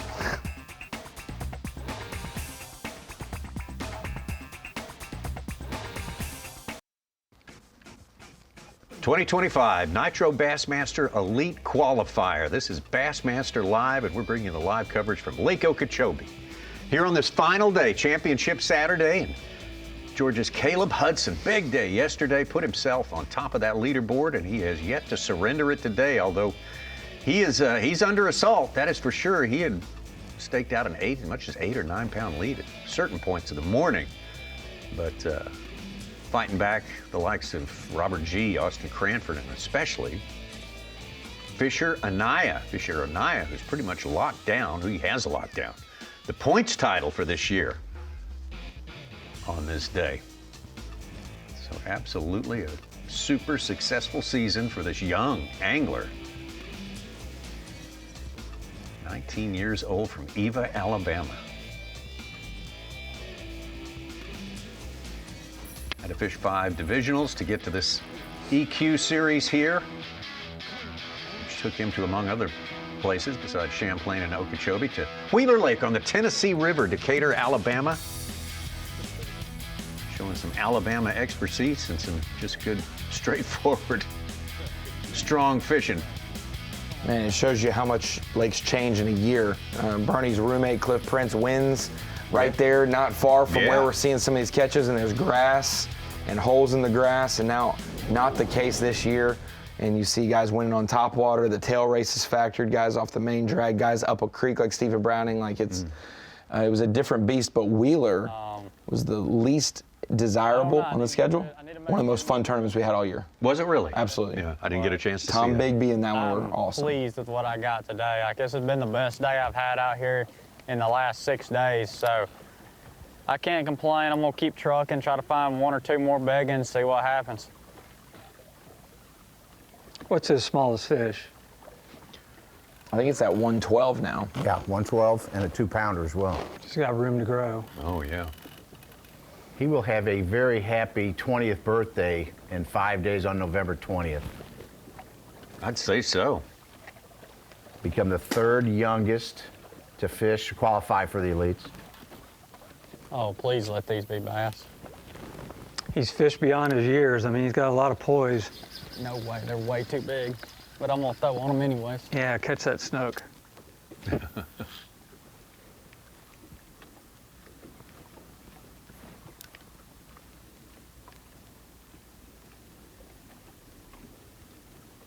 Can't get them to see it.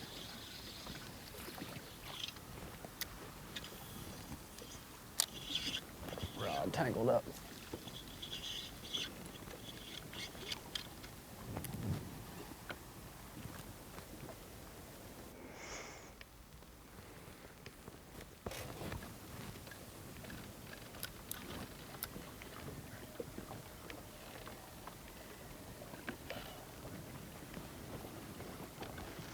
Talked about it yesterday, all the different kinds of fish that live in the lake. Non-native exotics, but there are a lot of saltwater fish that live in the lake. Mullet, sure there's plenty of needlefish and snook, juvenile tarpon, and believe it or not, we talked about bull sharks. Yeah. They have been sighted in the lake. That's incredible. These bull sharks have some sort of extra gear when it comes to processing fresh water. They do, and they are nasty critters. Oh boy, they are. Golly, got lost in the bait.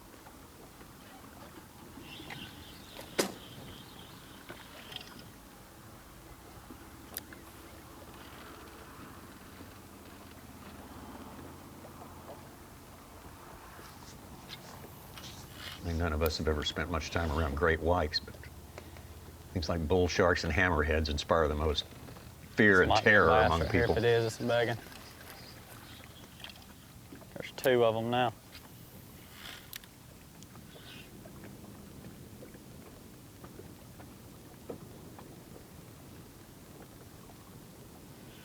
I didn't react to it.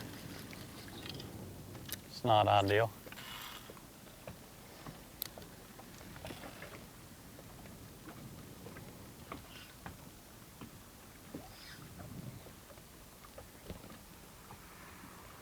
I know that's a bass. It keeps going up running in this bait.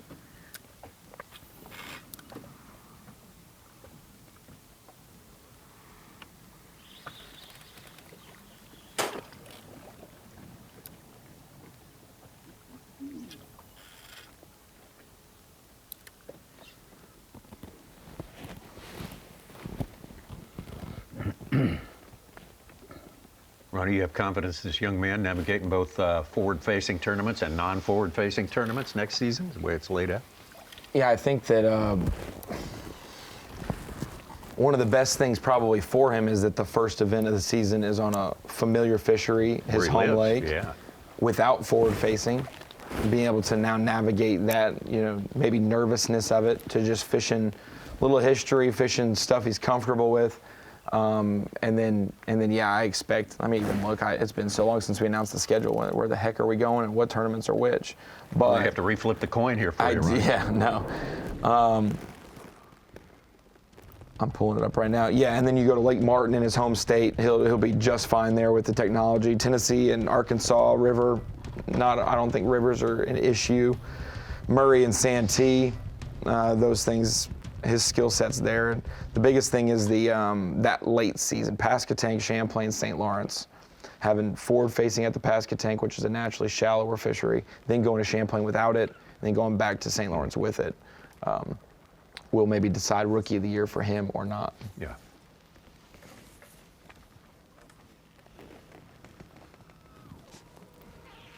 Look at his mud bull.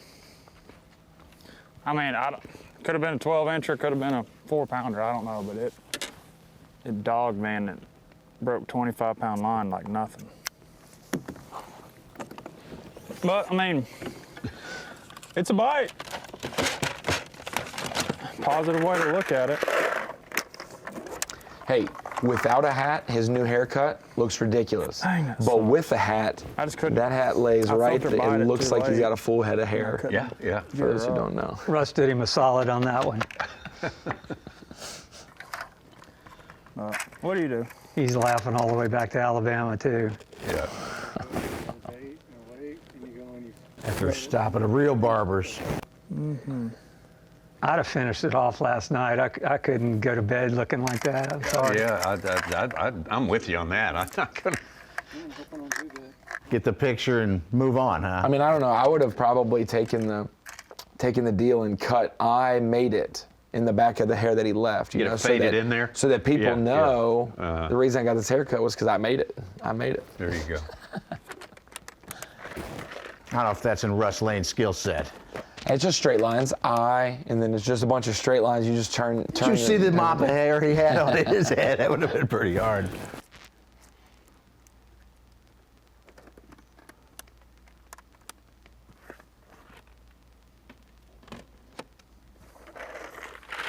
Got a player on the basketball team who loves wearing a headband, Tommy. And so if we did that, we would just leave it in the front too, so he'd just have a headband all the way around, just take the top off, then he'd be good to go. There you go.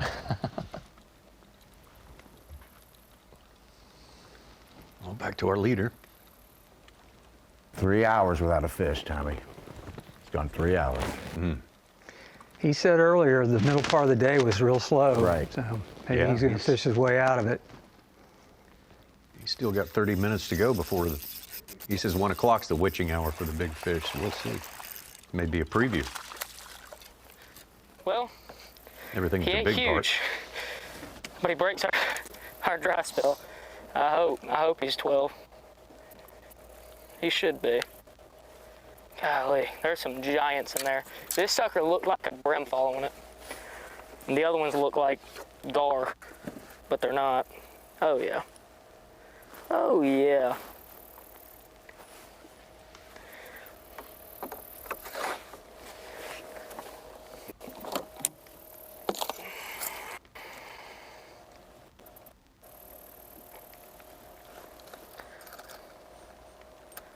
You never know, that might be the most important one today. Oh, he's over a pound. He's like a 1-2. Heck yeah.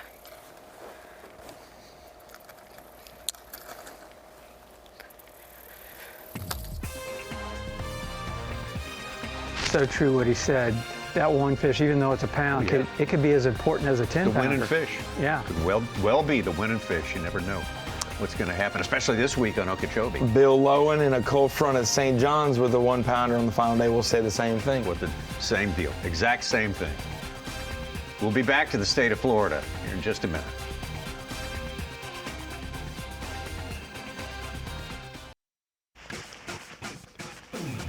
Nitro Bassmaster Elite Qualifier at Lake Okeechobee. Presented by Bass Pro Shops, sponsored by Skeeter. This is the big finale, final day, championship Saturday here in South Florida on Lake Okeechobee. Caleb Hudson of Georgia put himself atop that leaderboard yesterday. Took it out this morning, caught some couple of two or three solid ones early to extend that lead. But he got Fisher Anaya, Austin Cranford on his tail. They narrowed the gap down to about 1 pound and 6 ounces, but he just put one just over a pound in the box, and that's extended his lead back now to 2.5, but certainly not enough to rest easy. That's for sure. Good competition out here today on this final day. Let's get out to Pake South. Just fishing on the west. Yeah. He's not even fishing on the south, Tommy. Every time I caught one, it was just kind of weird. Pake Southwest.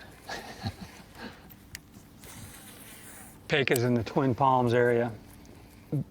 Out in the background, that tree line. Whoa. Is Harney Pond Canal.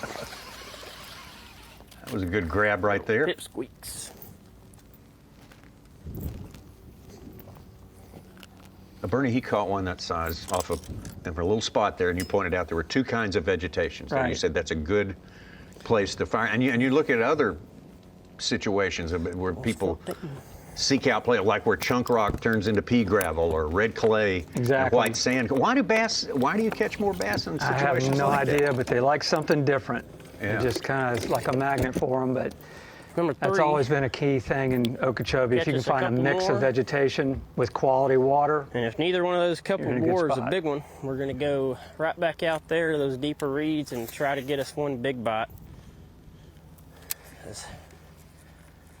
don't know that the females have quite moved up here yet, and those reeds have been better later in the day. So we will see. Hopefully I can catch a couple more.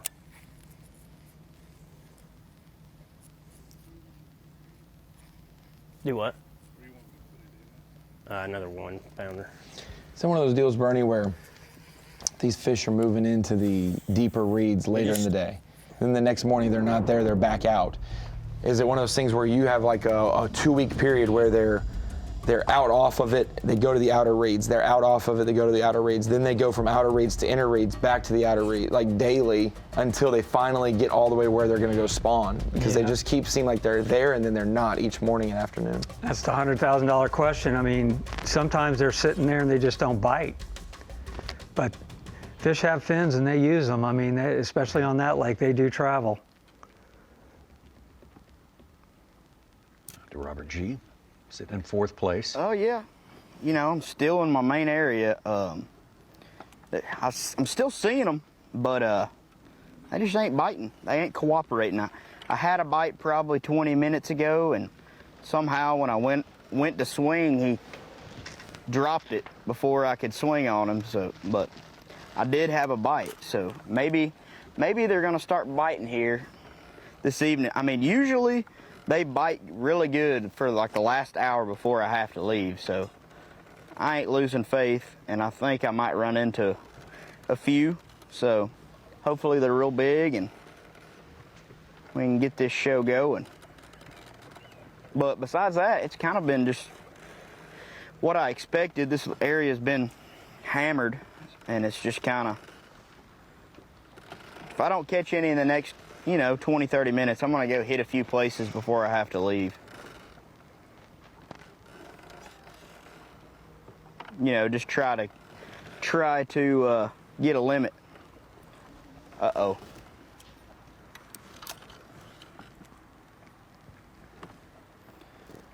As we speak, I think I see some.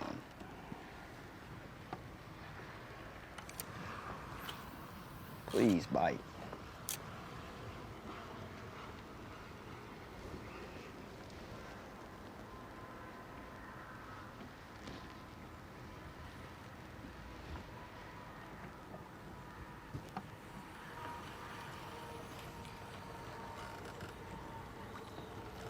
Yeah, here's a big group of them. If I can get these to bite, that would be huge.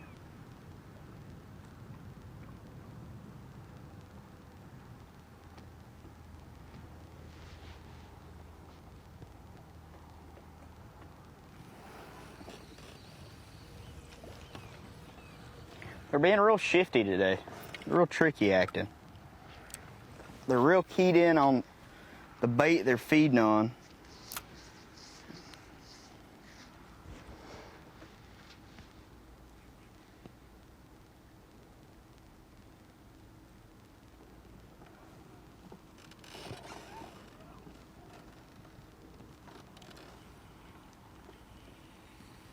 Wish they would have just bit the spoon good.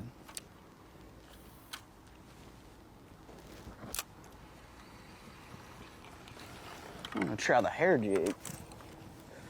See if that plays. Trying all his They're here. TVA tricks, yeah. Just gotta get him to cooperate.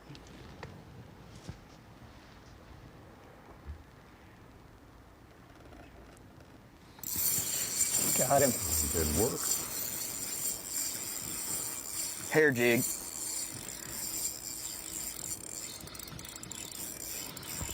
Coming back.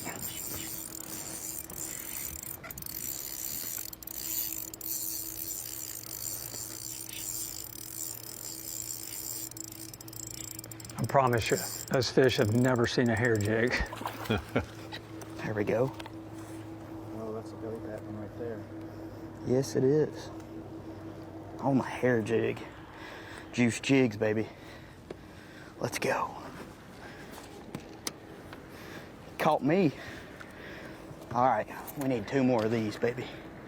It's a good one. Whew. They've been tricky.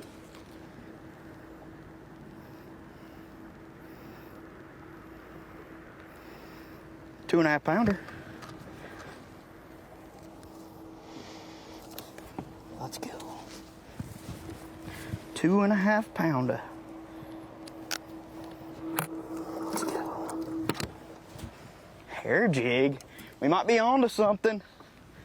Might be on to something. Tied this on just a few minutes ago. It doesn't disturb the group, so that's good.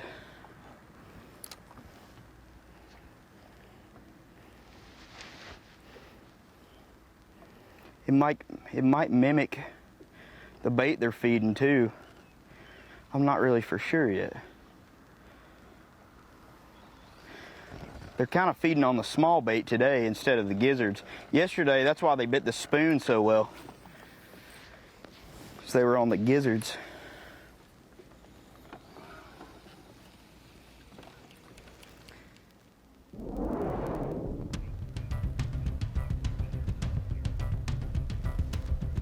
Robert G may be onto something there. Yeah, we'll keep up with that situation right there. Get back out to Pake South. Just put his second keeper in the boat a few minutes ago.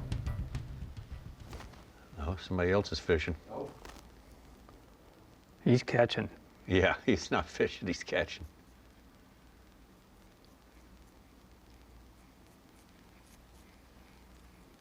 That's about all he can handle right there, isn't it? Big bluegill, looks Yeah. like. Bluegill. Maybe It's a cichlid. Yeah, it could be a Mayan. You ever seen one of them cichlids?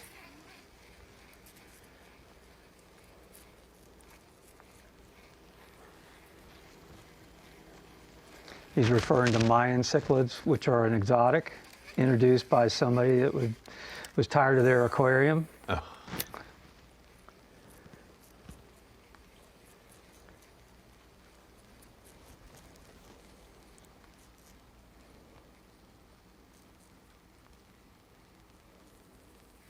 Yeah.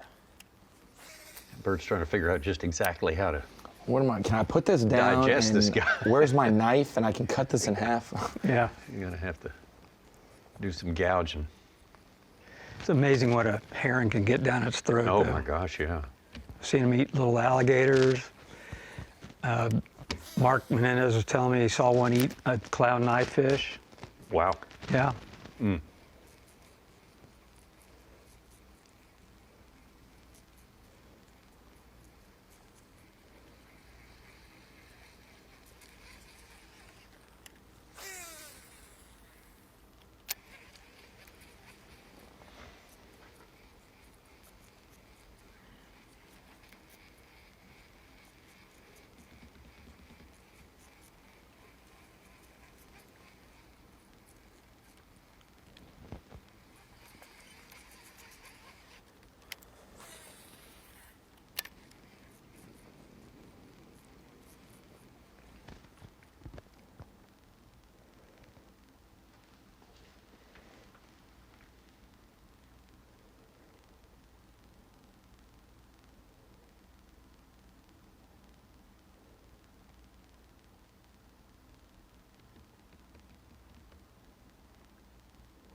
Big South, got 3 keepers now in the boat. Looking for yet another one. Maybe time to move on. Well, that fellow's moving out there. Saw him yesterday. Must be a regular. Clewiston general area. We're gonna head there for the weigh-in at 3 o'clock, so don't forget about that.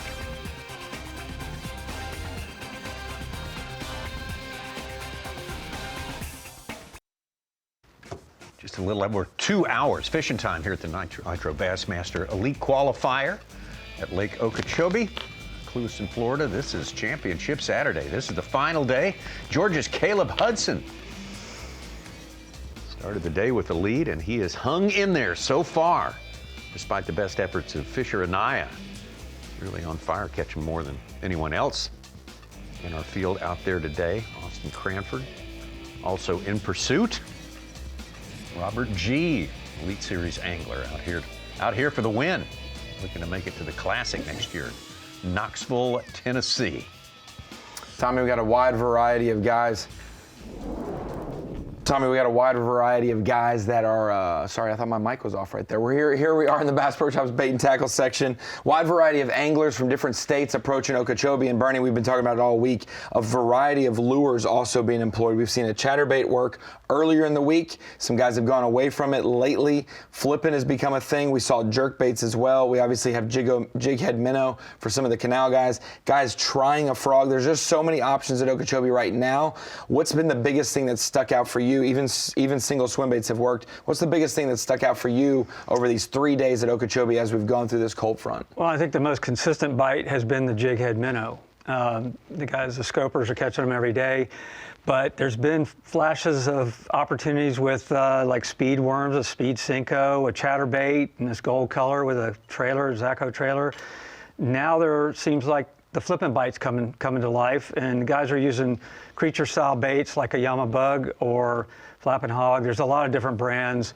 They're trying to make a frog work. Like I told you before, recent history, frog or flip. You know, it's one of the others winning the big tournaments. Just within the last week. So that's correct. That's what's difficult for some of these anglers, showing up and a frog bite is on fire, but as practice goes on, it starts to go away and change. You don't know when that's going to come back. My big question for you, you can flip reeds all year long at Okeechobee and catch them, whether they're pre-spawn, post-spawn, in the middle of the spawn, just in the summer, whatever the case may be. When does Bernie Schultz choose, especially in reeds where it's a hard bottom, cleared out, not a lot of other vegetation? When are you choosing between flipping a jig or flipping a Texas rig and punching through, or a heavier weight, or maybe 25 fluoro, maybe braid, whatever? How do you choose between a jig? How do you choose between a Texas rig? Yeah, that's tough. A lot of times it comes down to personal preference, but I can tell you the dominant jig for flipping bull rushes is a Medlock jig. It's kind of a local thing. It's got a wee guard that's wide. Yeah, it's got a Y to it. So it comes through the reeds really well. It doesn't snag and catch on the reeds. Very frustrating when that happens, and you usually destroy your presentation when it does. But to me, it's a big fish deal. If I feel like there's big fish in the area, I'm going to go with the jig, try to make it work. If they won't bite that, the bug is more of a finesse type bait. The craw is more of a finesse type bait. Awesome. Well, we're seeing a lot of guys try to adjust. Only a few hours left. You got to go with what brung you, but we see some guys going from the canals currently and spending the rest of the day in the lake. They've got their numbers. Now they're looking for that 6 to 7 to 8 pounder that could maybe, Tommy, get them up the leaderboard at the last second for a classic berth. Always the potential for something like that to happen. We've certainly seen it happen before. Maybe just a few casts from the end of the day in some cases. Past Tristan McCormick, head on across to the other side of the lake and pick up our guys Robert G. Been spending a lot of time with Robert because he's been around him all day. This is live? Yes, he is. Robert G. live, and that's a good-looking fish there. He's going to help in a big way. Boom! Let's go! Never give up. Shout out Mike Iaconelli.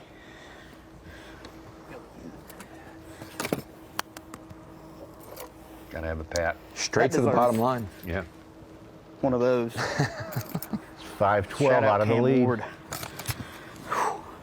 Maybe not anymore. Holy Moses. 5-12 back. This one goes to the bottom line.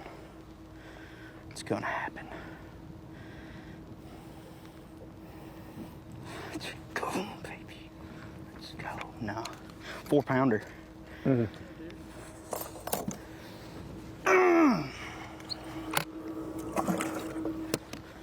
Gets him within a small coal, though. Oh, yeah.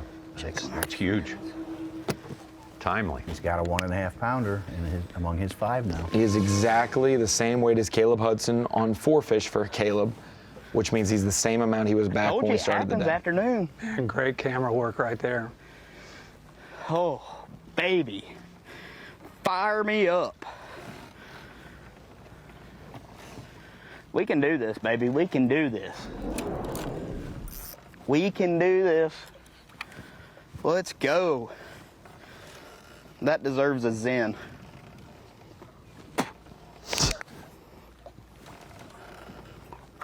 My goodness. Okay.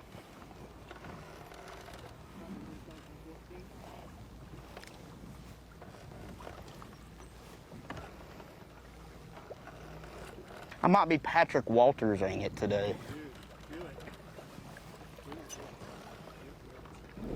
Robert G., Knoxville, Tennessee. And shout out Patty Walt, biggest sandbagger on the planet. Right. There you go. Tell it like it is. It's unbelievable. That's a news flash there, that huh? 1-pounder. Oh. My goodness.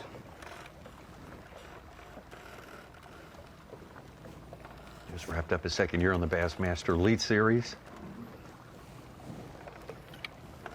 Coming down here to take care of some unfinished business from this year, having not qualified for the Classic.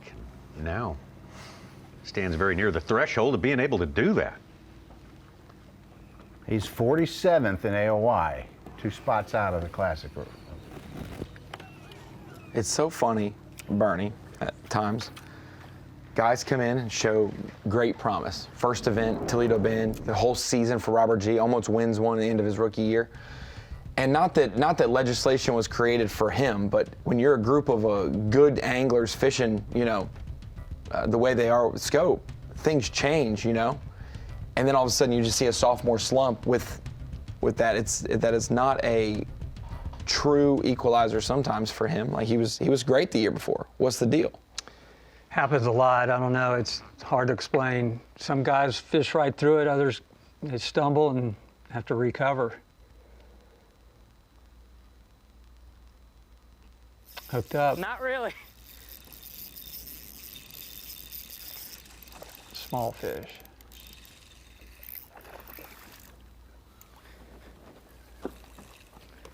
It's going to be fish number 5, right? Oh God, I reeled him up a little too far.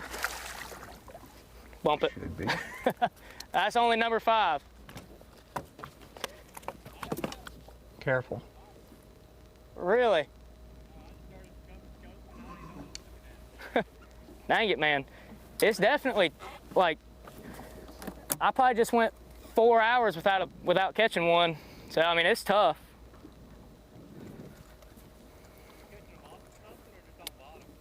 I mean, that one was a brush pile right there, but.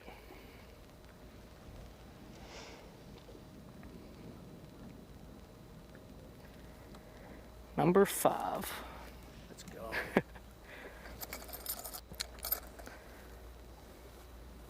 Pound and halfers all day, son.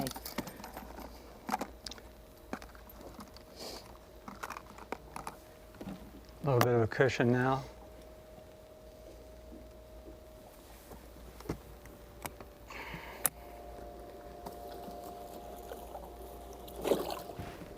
Take about a 3-pound lead now.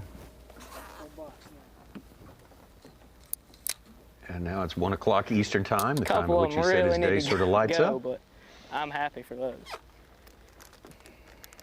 I am ecstatic. Give me the afternoons in Florida in the winter. Mm-hmm. I wasn't even watching that time. I was just like, hey, it's Caleb Hudson, Robert G. fires a big shot, and suddenly he's just a pound 12 ahead, but now he fires back, not a big one, but now he's got a little 3 pound and a quarter margin right now to work with. That ain't enough for a place like this, not by any means, not with the amount of time that these guys have left to fish. So who knows what's coming up. It's going to be interesting, I can tell you that, as we head toward weigh-in, about 2 hours away.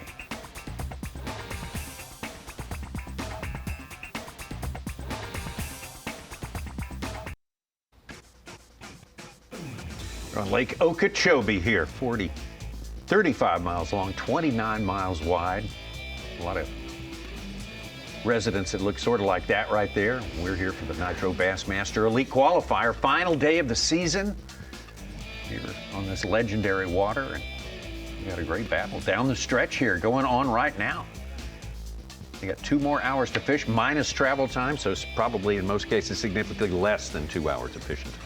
Some of those gators, Tommy, probably were around when Bernie beat Jim Bitter to win at Okeechobee in the 80s, right? They have stories. Be nice, be nice. I was in this area when Bernie Schultz was flipping a medlock jig. Let's get back on the water. You might get to our age. Sound like a threat.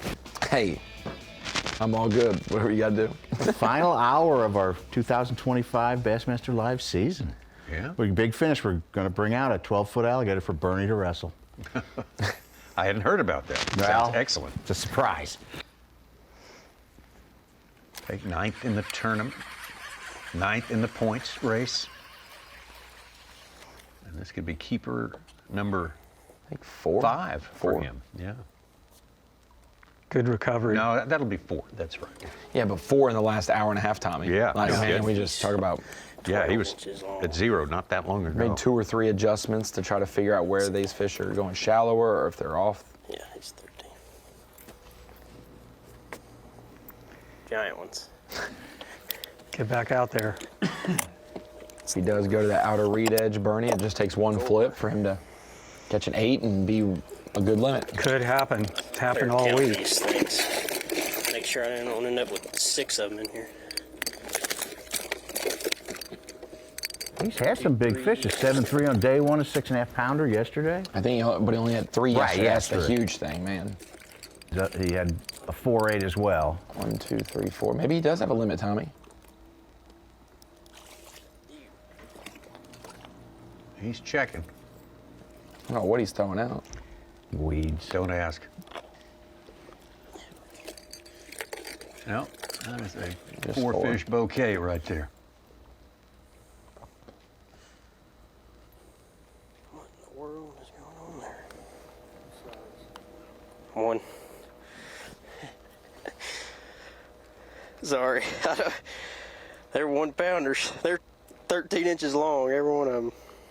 Freaking ginormous ones. It's bad that I'm slightly excited that I have 4 of them.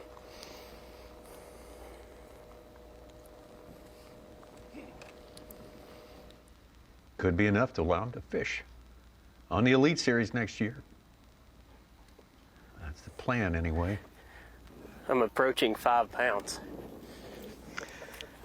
I know the feeling. I culled probably 10 fish back in February on the first day of our Elite event, and I weighed in 5 pounds. Oh my gosh. The next day I went back to the same spot, and I caught 6 fish, and I weighed 16 pounds. Same There we go. acre of water. That's strange. That's what Go I'm talking figure. about. Mega bag. I'm gonna tell Hank to play Major Bag Alert when I walk up there.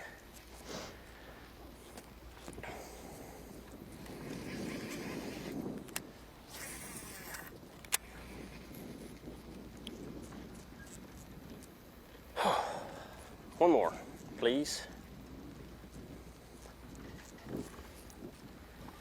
The problem is, I didn't weigh any of them.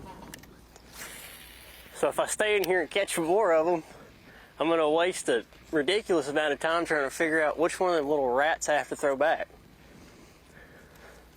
I'm going to catch 1 more, and then we go and putting the big stick back in the hand and going flipping the rest of the day.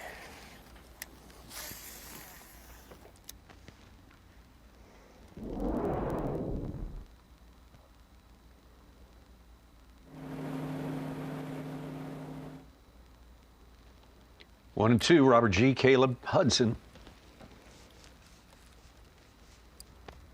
Both of them now with limits. Pulls down this chute.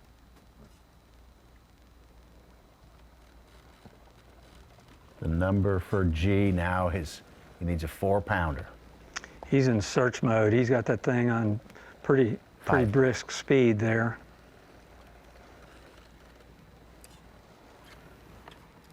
That is a bass. He's rather big. I'm not sure.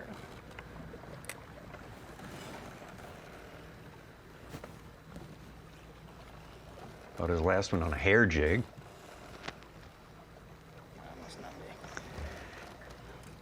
G needs a 412, Anaya needs a 512.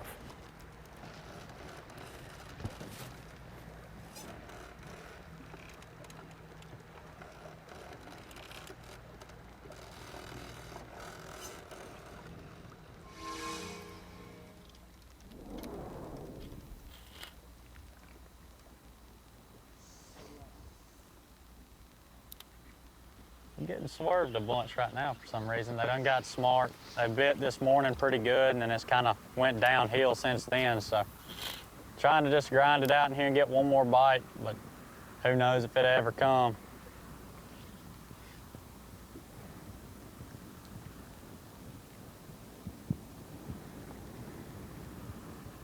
Fisher and I in third place, just a few ounces back of Robert G.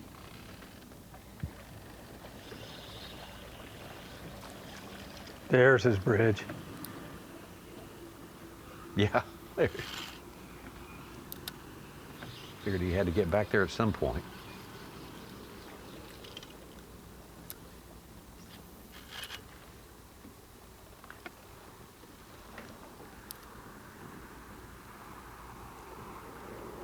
She's seen it. Here she comes.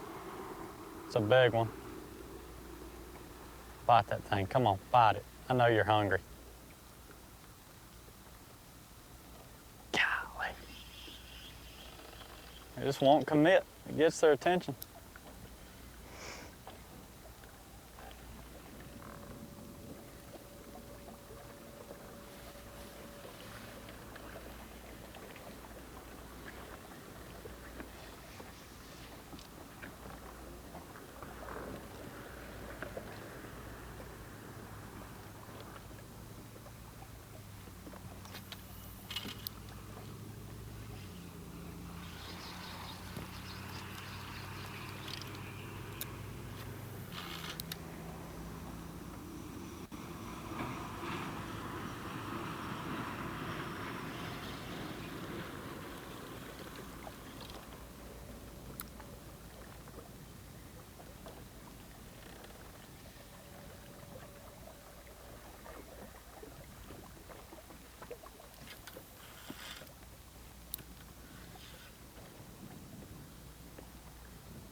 Largest bass ever recorded that I could find was 15.5 on Lake Okeechobee.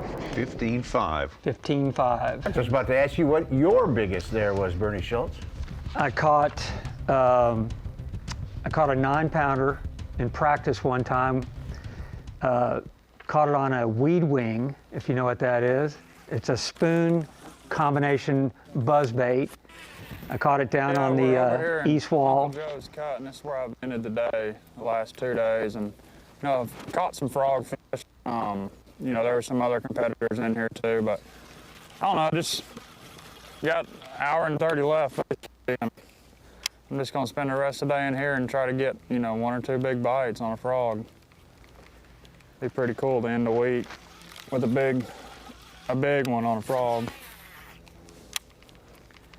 everything feels right. Like, you know, everything's warming up. It's Florida.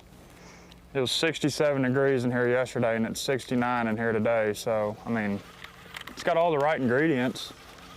We just gotta put it in front of one, or over top of one, I should say.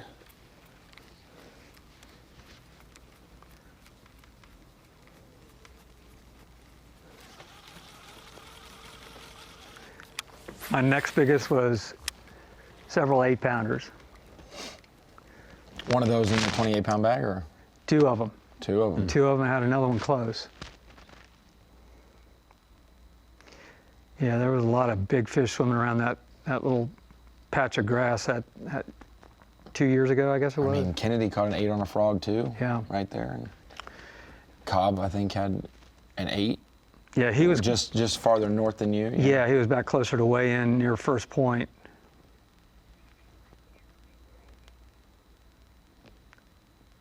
That's when Cobb had the big one in the 33-pound bag almost. Yeah. Tristan McCormick putting the finishing touches on his campaign to make it to the Bassmaster Elite Series next year. This guy's probably going to stay hanging around Okeechobee. That's going to be my guess. We're going to hang around a while longer, too. We're going to take ourselves a quick break, step away, and then step right back just moments away.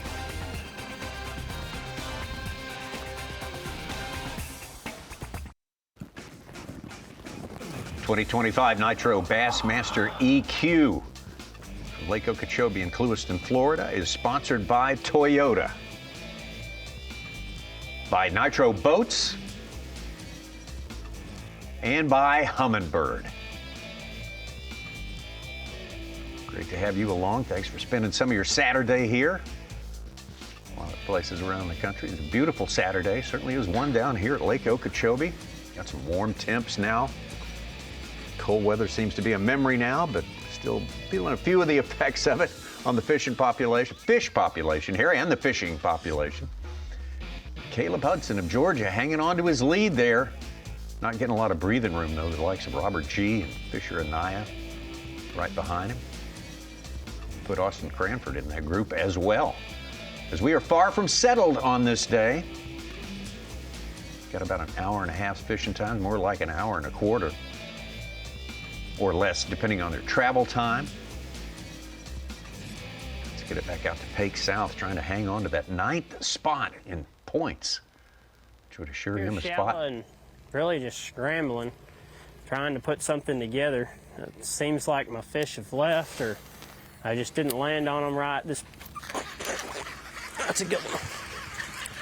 Better one. Not a good one, but that's number 5.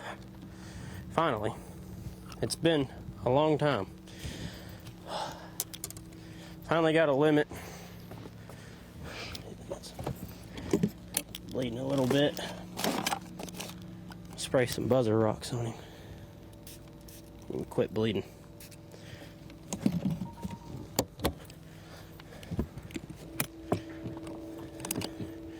That's number 5, so probably gonna fish my way out of here. And then we're gonna go back out a little bit deeper and see if we can't catch us one of them Lake Okeechobee giants like I've had the last 2 days. I've had a big bite, at least one big bite the last 2 days, and they both come out off the bank a little bit farther. So we're fixing to fish our way out of here and then roll back out there with the little bit of time we got left and see if we can't put a big one in the boat, jump our bag up, because right now we got 5, but they don't weigh a whole lot.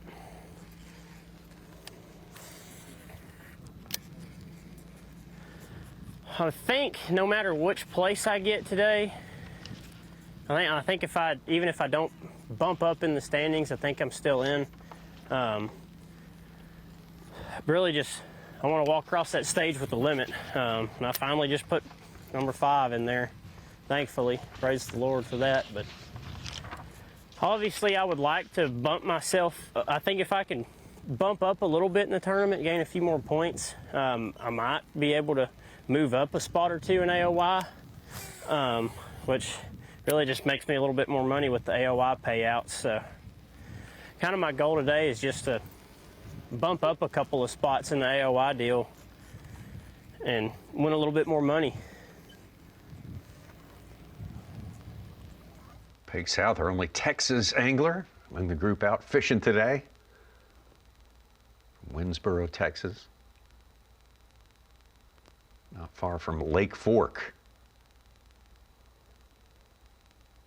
But living a childhood dream here, coming out and finding himself on the verge of qualifying for the Bassmaster Elite Series. There's one for back in the day. I'm betting that's maybe a Lake Fork situation right there. Who knows, may have been down here at Okeechobee. I think that's like 3 years ago for Peg. No, wait a minute, wow. that's not right. Literally almost as big as he is. Now that'll set you on a career path right there. Yeah. Getting in some quality time there on the water. Wow, a young prodigy with the man they call the Prodigy. Going up around the sport, and there he is with our man Mercer. Some great picks here. I think that last slide he had a shirt that was a cobra and it said Pake the Snake instead of Jake the Snake. Oh, wow, not bad. Whoa. How about that? Now this guy's got an impressive photo gallery here, I must say. Used to catching big ones, isn't he? Yeah. He hasn't had anything quite that size today, but he says he's got a plan to go out and get one of those giants and turn his day I'm gonna around. fish out of here. There's no sense in you can't get on plane until you see that PVC pipe out there with the bird sitting on it. You can't get on plane until you get past that, especially with water in the live wells. So I'm gonna just pretty much fish out of here super fast, and as soon as I get out there to where I get on plane, I'm gonna run over and go flip some more reeds out off the bank a little bit.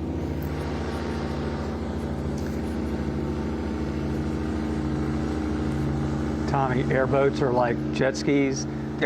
They're only fun if you're on one. Yeah, that's right.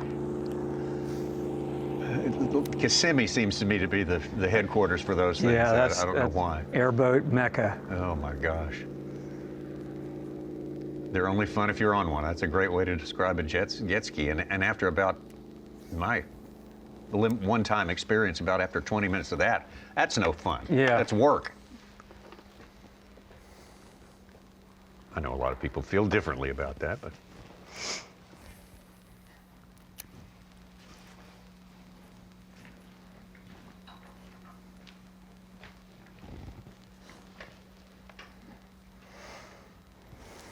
We will stay with Peg South. As soon as he gets his boat in a situation where he can run, we'll see where he lands. Till he heads south, right? Yeah. Yeah. You see, he agrees too. He can't go west much further. I went to another little lake before practice started here, and there was One big thing that we've been talking about this week, not only just the EQ points, the tournament points, but the lake itself. Welcome into the Pro Guide Battery Screen and Knowledge. And we talked about Lake Okeechobee and how it's changed over the years from the 2012 Elite where Ish Monroe broke 100 pounds and there was vegetation across the lake, to the 80s when Bernie was talking about some of the first events that he fished here. This lake has gone under some big changes, but the tide is turning, and it looks like we may possibly get the opportunity to return to those. And so had some visuals to describe what's gone on the last few years at Okeechobee. But this first one is a water level deal. Water level at Okeechobee in that 12 to 13 foot range was normal forever. But then for a few years, it went up to 15 to 16 feet, and it really blanketed out and kind of took all the light out of the fishery, which hurt the vegetation growth. It made the weeds less strong, it made them weaker. So when those big winds came, the water churned and tore them up. When hurricanes came as well, and then they never really came back because of the spraying that happens at Lake Okeechobee. But this year, 2025, we kicked off the Elite's second stop of the year at Okeechobee, and the water level since January has done nothing but go into a positive direction. The highest it was 15.12 feet on January 1st. The lowest it was May 24th, where it was just under 11 feet at 10.9. Currently, this week it was 13 3/4, which is probably a very good fishable water level. But one good thing is it spent 99 days in a row under 12 feet, allowing the grass that had been planted to germinate, to take hold, to have a good clarity, to maybe be able to filter some of this water. And I'll show you a couple screenshots of the same area of the monkey box, 3-year samples, 2019, 2022, and 2025. And you can see in 2019, right there where you're from the main lake and you get into the monkey box and Harney Pond, and then back here is Fish Eating Bay and all those deals. You can see the different vegetation and how big some of these clumps are. And I'll show you when I go to 2022 and back how much they've shrunk so you can get a good picture. You can see that this same point devastated in the year 2022 compared to what it was in 2019. Some of these islands that they look like land, but really it's just clumps and clumps of reeds. Maybe water level affects it some, but for the most part, higher water choked out a lot of those things. That wall of protection, those reeds uprooted, not there to protect the winds from the east, and it hurts these areas. Now we look at 2025 or 2024, a year ago. So this was the most updated visual satellite of the same area. And yes, it's not as spaced out as some of this, where different isolated clumps, but one good thing is it looks much stronger and much healthier in some of these areas compared to those past years. And so we will see even this, the different reed lines, those straight edges from the other canals look a lot stronger than they did just 3 and just 6 years ago. So hopefully a year of lower water like we had this year, less spraying, more grass planting, and consistent levels next year.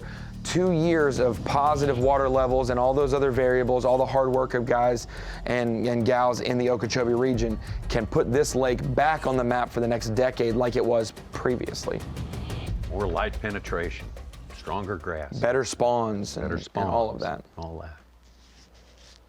Because you get fortunate. You pair it up, no hurricanes this year, good water level. The fish obviously still live here, but it's just going to make this environment hopefully better for the kids that are looking up to Rob G right now and looking up to Austin Cranford, that they get to fish this fishery the next 10 years. It's not the only body of water in the state in recovery. St. John's River is in the same boat, trying to get the grass established there. Rob G, man, vital fish catch right here. Let's freaking go, baby.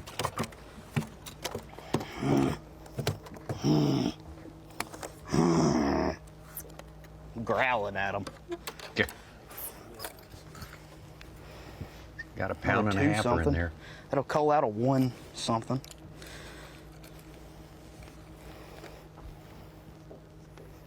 Yes. Nice. It's a 210.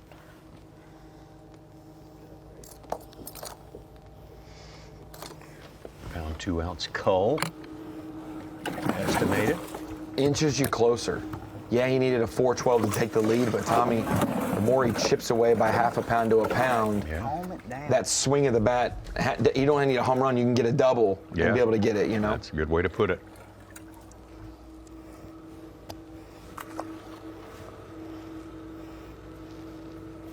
Maybe a triple, a 410.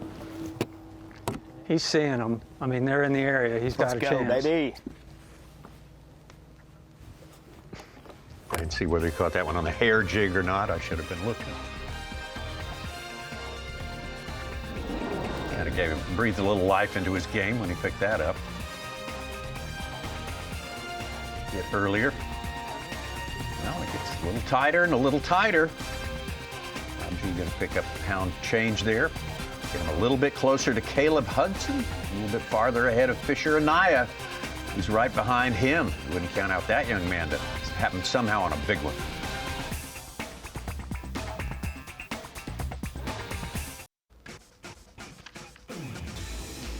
The Nitro Bassmaster Elite Qualifier from Lake Okeechobee, Clewiston, Florida, presented by Bass Pro Shops. And our coverage sponsored by Skeeter Boats. Got a great matchup coming up the top of the leaderboard out there. Some big-time battles going on out there. Take a look at it. Caleb Hudson on top. Robert G. just cut back his advantage down to just a shade over 2 pounds. Fisher Anaya not far behind that. Those three, and don't count out Austin Cranford as well. And there's fishing time. Enough to big changes to allow for big changes to happen. Not saying they're going to, but we keep our eyes peeled. We have seen a lot during the course of this day, more fish catching than any of the 2 previous days. Let's recognize our Mercury move of the day, and I think we have 2 candidates for this one. One is our leader to start the day, and still our leader, Georgia's Caleb Hudson. Man, his move, Tommy, up the leaderboard yesterday with 25+ pounds, but also choosing the rim ditch that no one's been in. Corner of the lake that no one's in. Meanwhile, this guy staying in his area, staying true to it, and at least catching 1 or 2 quality fish every day to outlast everyone else. And both of them making a big move, that move being the move into the Bassmaster Elite Series. It's really tough. And if you want to just expand your thinking, they're both trying to make a move to win this tournament as well. They've got a significant roadblock in there in the form of the hair jig throwing, heavy metal throwing Tennessee ball named Robert G. Exactly. Is going to complicate that one just a little bit. Yeah, and I think move of the day, these, Hudson and Anaya. These young guys, Tommy, we call them young guys. Anybody under 30 is young, but the fact that Caleb is 24 in a week and Fisher's 19 currently, like, this sport's getting younger and younger. You're going to have to be entering the Opens as a sophomore or junior in high school to start setting records. If only you were exaggerating. I think that may come to pass. Let's get back out to that leader, Caleb Hudson. Oh. A little bit of a switch up there. College performer at USC Union, South Carolina. Well, we just filled our limit not long ago, which is something to be happy about today. Fought for those. And then we're seeing some more, but they're not really biting. Notice I switched things up. Big one just blew up right here a second ago. I figured it was worth a shot. See if he would show himself to us, but so far nothing. We're gonna do this for just a second, and we're gonna get back to what our original game plan was.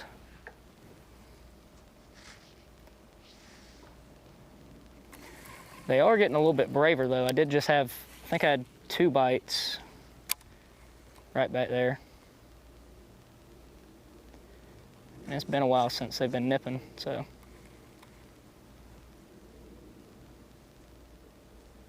It's a good sign they're at least wanting to bite.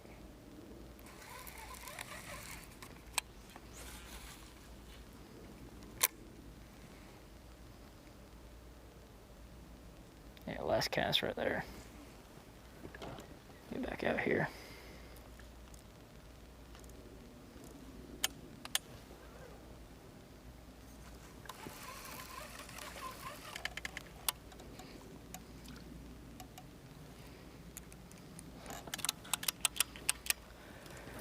We're back up on this high spot now.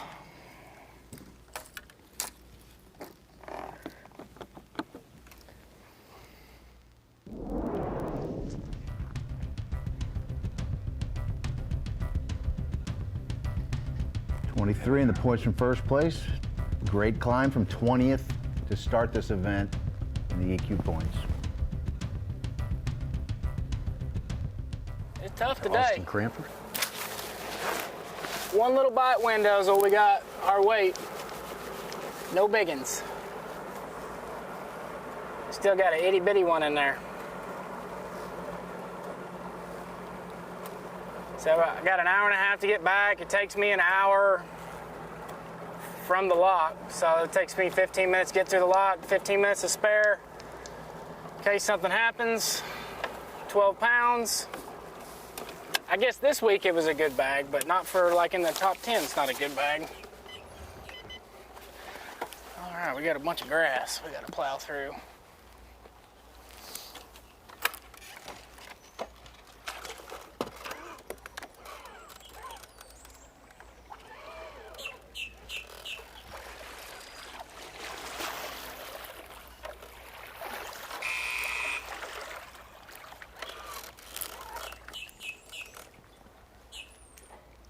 You ever think somebody ding-dong ditches the lock? They hit the button and leave. I think the person's like, run away. I thought Hello.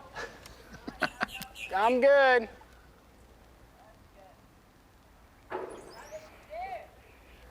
It's okay. It's all right.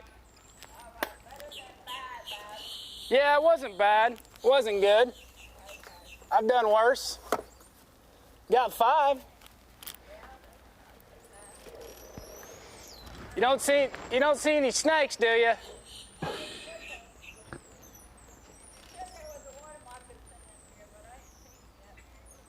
Well, there was one in there yesterday.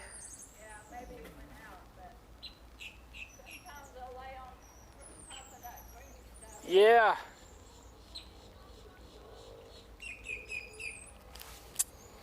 He's the one that said he had a snake phobia.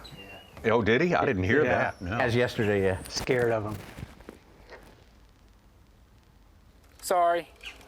Oh, heck There he is. no. I'm out. Right on cue. Make sure he don't get in the boat. That's a moccasin. I'm out. We found him. Yeah. Yeah, he's right there. That ain't a water moccasin, but that's a big old water snake. I'd argue that. If it's a snake, it'd have bit me.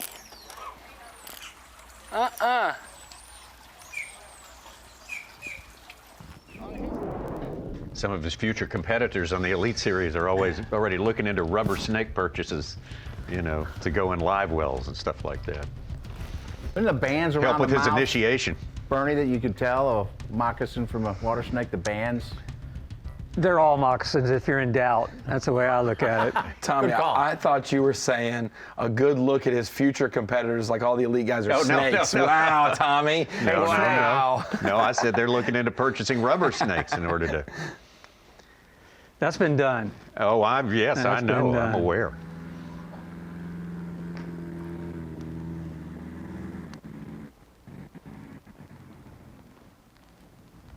That's adapted from the PGA, where rubber snakes in golf bags is a time-honored tradition. The other shirt and have him run around, smack it with his club.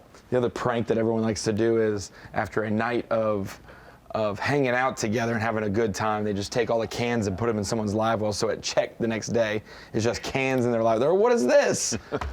What is this? Remember Jerry McInnes in his book writing about the snakes at Eufaula. He didn't want to, no, we're not going there, Tom, man. Let's go somewhere else. They fished along the dam and they caught those monsters. Really big bass. The most snakes I've ever seen on tour, the Red River. Oh. Oh, yeah, Shreveport. Sure. Shreveport. Yeah. Oh, my God. They're on every log, multiples. Oh, yeah, You know, I mean, there's thousands of them. They're fishing snakes. I mean, they're after the shad. Yeah. You got to kind of look at the trees at Santee Cooper, make sure they're not hanging above you there. Yeah.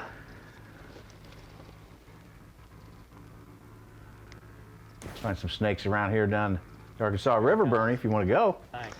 Get back into Cypress, there's a good number of snakes. I don't have a snake phobia, but if it's dark and banded and in the water, I don't mess with them. I prefer not to get. It doesn't cost extra to just consider them all pit vipers, poisonous snakes. That's right. You don't have to say hey to everyone you see, right? You can just go on your ways without saying anything. Yeah. She's saying it. Here she comes. Swimming right to it. Gosh, she swerved it.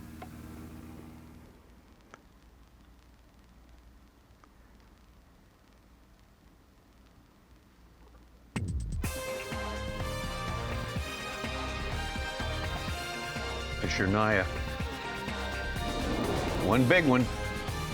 Do him a world of good, put him right up there. I did not think with 24 pounds on day one for our leader that we would be just over 50 for the possible winning weight. Yeah, like that's what it's looking like. Slowed down. Very, very much different from than the anticipated results before the week of the practice. We'll be right back to Okeechobee.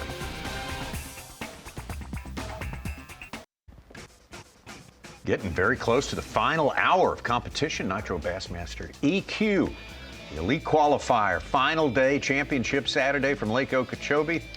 Presented by Bass Pro Shops and sponsored by Skeeter. Oh, what a long season it has been. Very entertaining, very interesting, and sort of a new scheme this year of identifying our top 10 hopefuls for the Bassmaster Elite Series to start in 2026. Also a big-time tournament going on all at the same time, and that's what we are watching right now. Caleb Hudson of Georgia sitting in the top spot. Robert G. of Tennessee, just a little over 2 pounds back, and 4 pounds back, Fisher Anaya, who's locked down the top point spot for this whole EQ process. Congrats to him.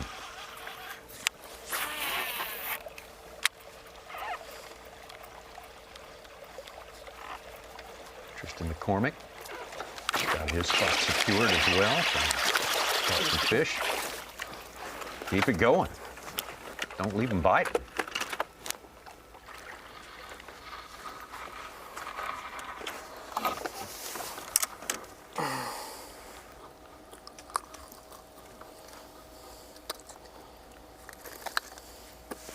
Sad part is I think he'll cull.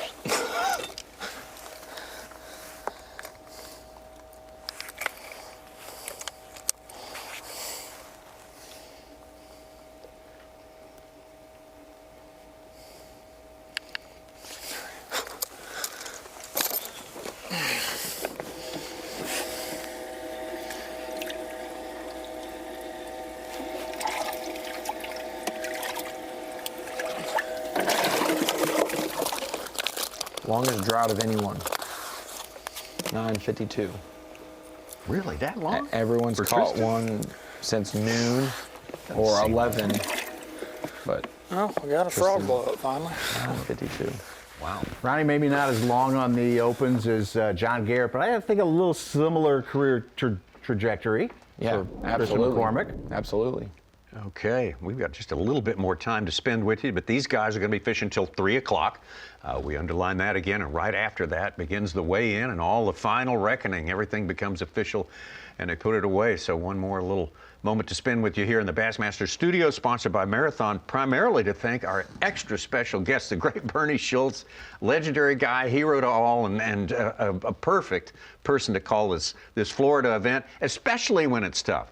Because you can explain some of the reasons for that, and it's been just fun to follow and understand how it works down there. I appreciate you guys. I tell you, I learned a lot being in the studio. I mean, we take so much for granted in the field, watching, on the other side of the TV.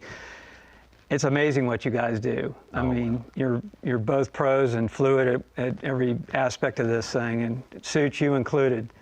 No doubt. I'm just glad to be a part of it. Well, we'd love to have you. Can't wait till the next time we get to do it. Ronnie, what are you thinking here? Man, we got another hour of fishing. A lot can happen. Yeah, and most of that will be travel for some of these guys. Austin Cranford just got through the lock, so he's just driving back. Hopefully, maybe last cast miracles for some of these anglers to maybe have a chance to win. But for the most part, everything seems to be concrete. Huge kudos yesterday.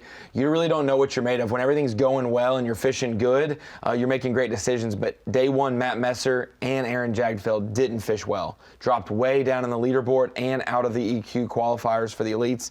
Get back up there with 13 to 14 pound bags yesterday. That was a major what are you made of moment, and those two guys made the Elite Series off of the back of that. Huge performance by Caleb Hudson yesterday, getting into the elites with that one giant bag. Now the quality, not quantity. Yes, he's got a limit, but those first 3 fish really give him a chance to make the Classic as well and put a bow on this. Huge kudos to everybody who made the elites so far, and those who were still fighting down this final one. But guys like Russ Lane, I said it earlier in the event, a lot of former elite pros jumped in the opens, and we highlighted their accomplishments. We really never gave Russ Lane last year his due.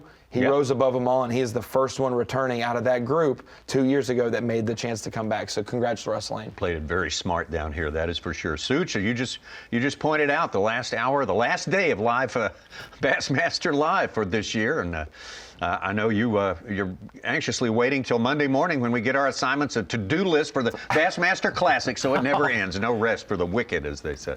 Exactly. Get right back rolling, heading back to Knoxville for the 3rd time. I want to remember this morning, Caleb Hudson was leading. He could have fallen out of both the tournament title and elite consideration. Yes. He was close on the point, so if he dropped like 5 places, he would not become an elite. But it looks like he is going to definitely stay there, maybe get a classic berth as well. Yeah, going to be a big, happy week for him. Tommy, right now we've got Jagdfeld, Hange, Messer, McCormick, Hudson. That's 5 of our 10 qualifiers from the college series. Still waiting for our first college alum to win Angler of the Year. We've had Jordan Lee and Easton Fothergill win the Classic, but we've never had a former college angler win Angler of the Year. So we'll see if this 50% of our rookie class from the college series will end up being one of those guys. It's still waiting. We got a big population of those guys, so that's an interesting number that hasn't happened yet. Yeah, it is funny that it has not, but it will. You can bet it will. Well, that's that group we've been with, hanging out all day long. Been a real pleasure. Congrats to all of them for working through this entire season. The stick-to-itiveness and getting the results it takes to be here in this spot on the last day. Ryan Lochney's not going to have his mission come true. You know, he had a 27-pound bag yesterday to jump to second. Needed to finish first to at least gain one more point and get in a tiebreaker if no one else moved. He has fallen down to 8th, lost those points back, but to even have a shot going in the final day of the season, we knew that maybe 1 or 2 guys would be fighting for it on the final day, and so kudos to him he'll fall short, but man, we got to learn a lot about him this year.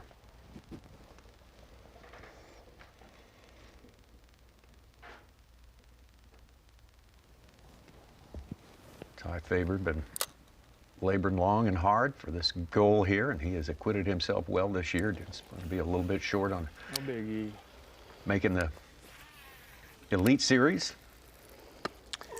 He hasn't burned a gallon of gas today. No, he has stayed close.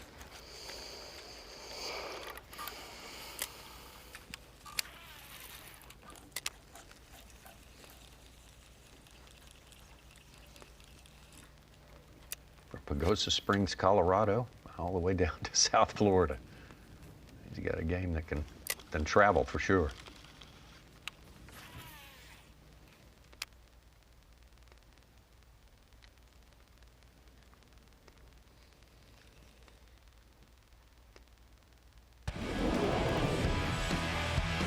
Well, what a day it's been.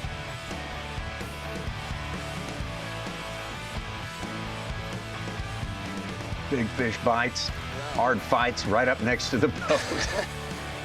Boom! A lot of guys kind of breaking through after 2 days of a little bit of futility. It's been tough to catch a lot of them, catch big ones. A lot of them did both on this day. Fishing, what do you do? The youth movement, strong as ever, maybe even stronger than ever. But that's what you expect nowadays with folks who aspire to be rookies on the Bassmaster Elite Series.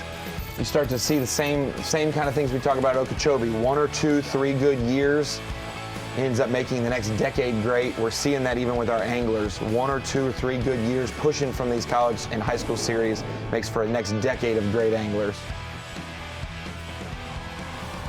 Caleb Hudson trying to make it to the weigh-in. On the top position right there. The weigh-in starts at 3 p.m. shortly after check-in time at 3 p.m. You can catch that right here on Bassmaster.com. And I will tell you, we have had a great time. And congrats again to all these anglers, the crews, the camera guys, everyone who makes this long, long trail possible. It's going to be all decided here within the next couple of hours, and you are definitely invited to watch, and we will see you on Bassmaster Live next time.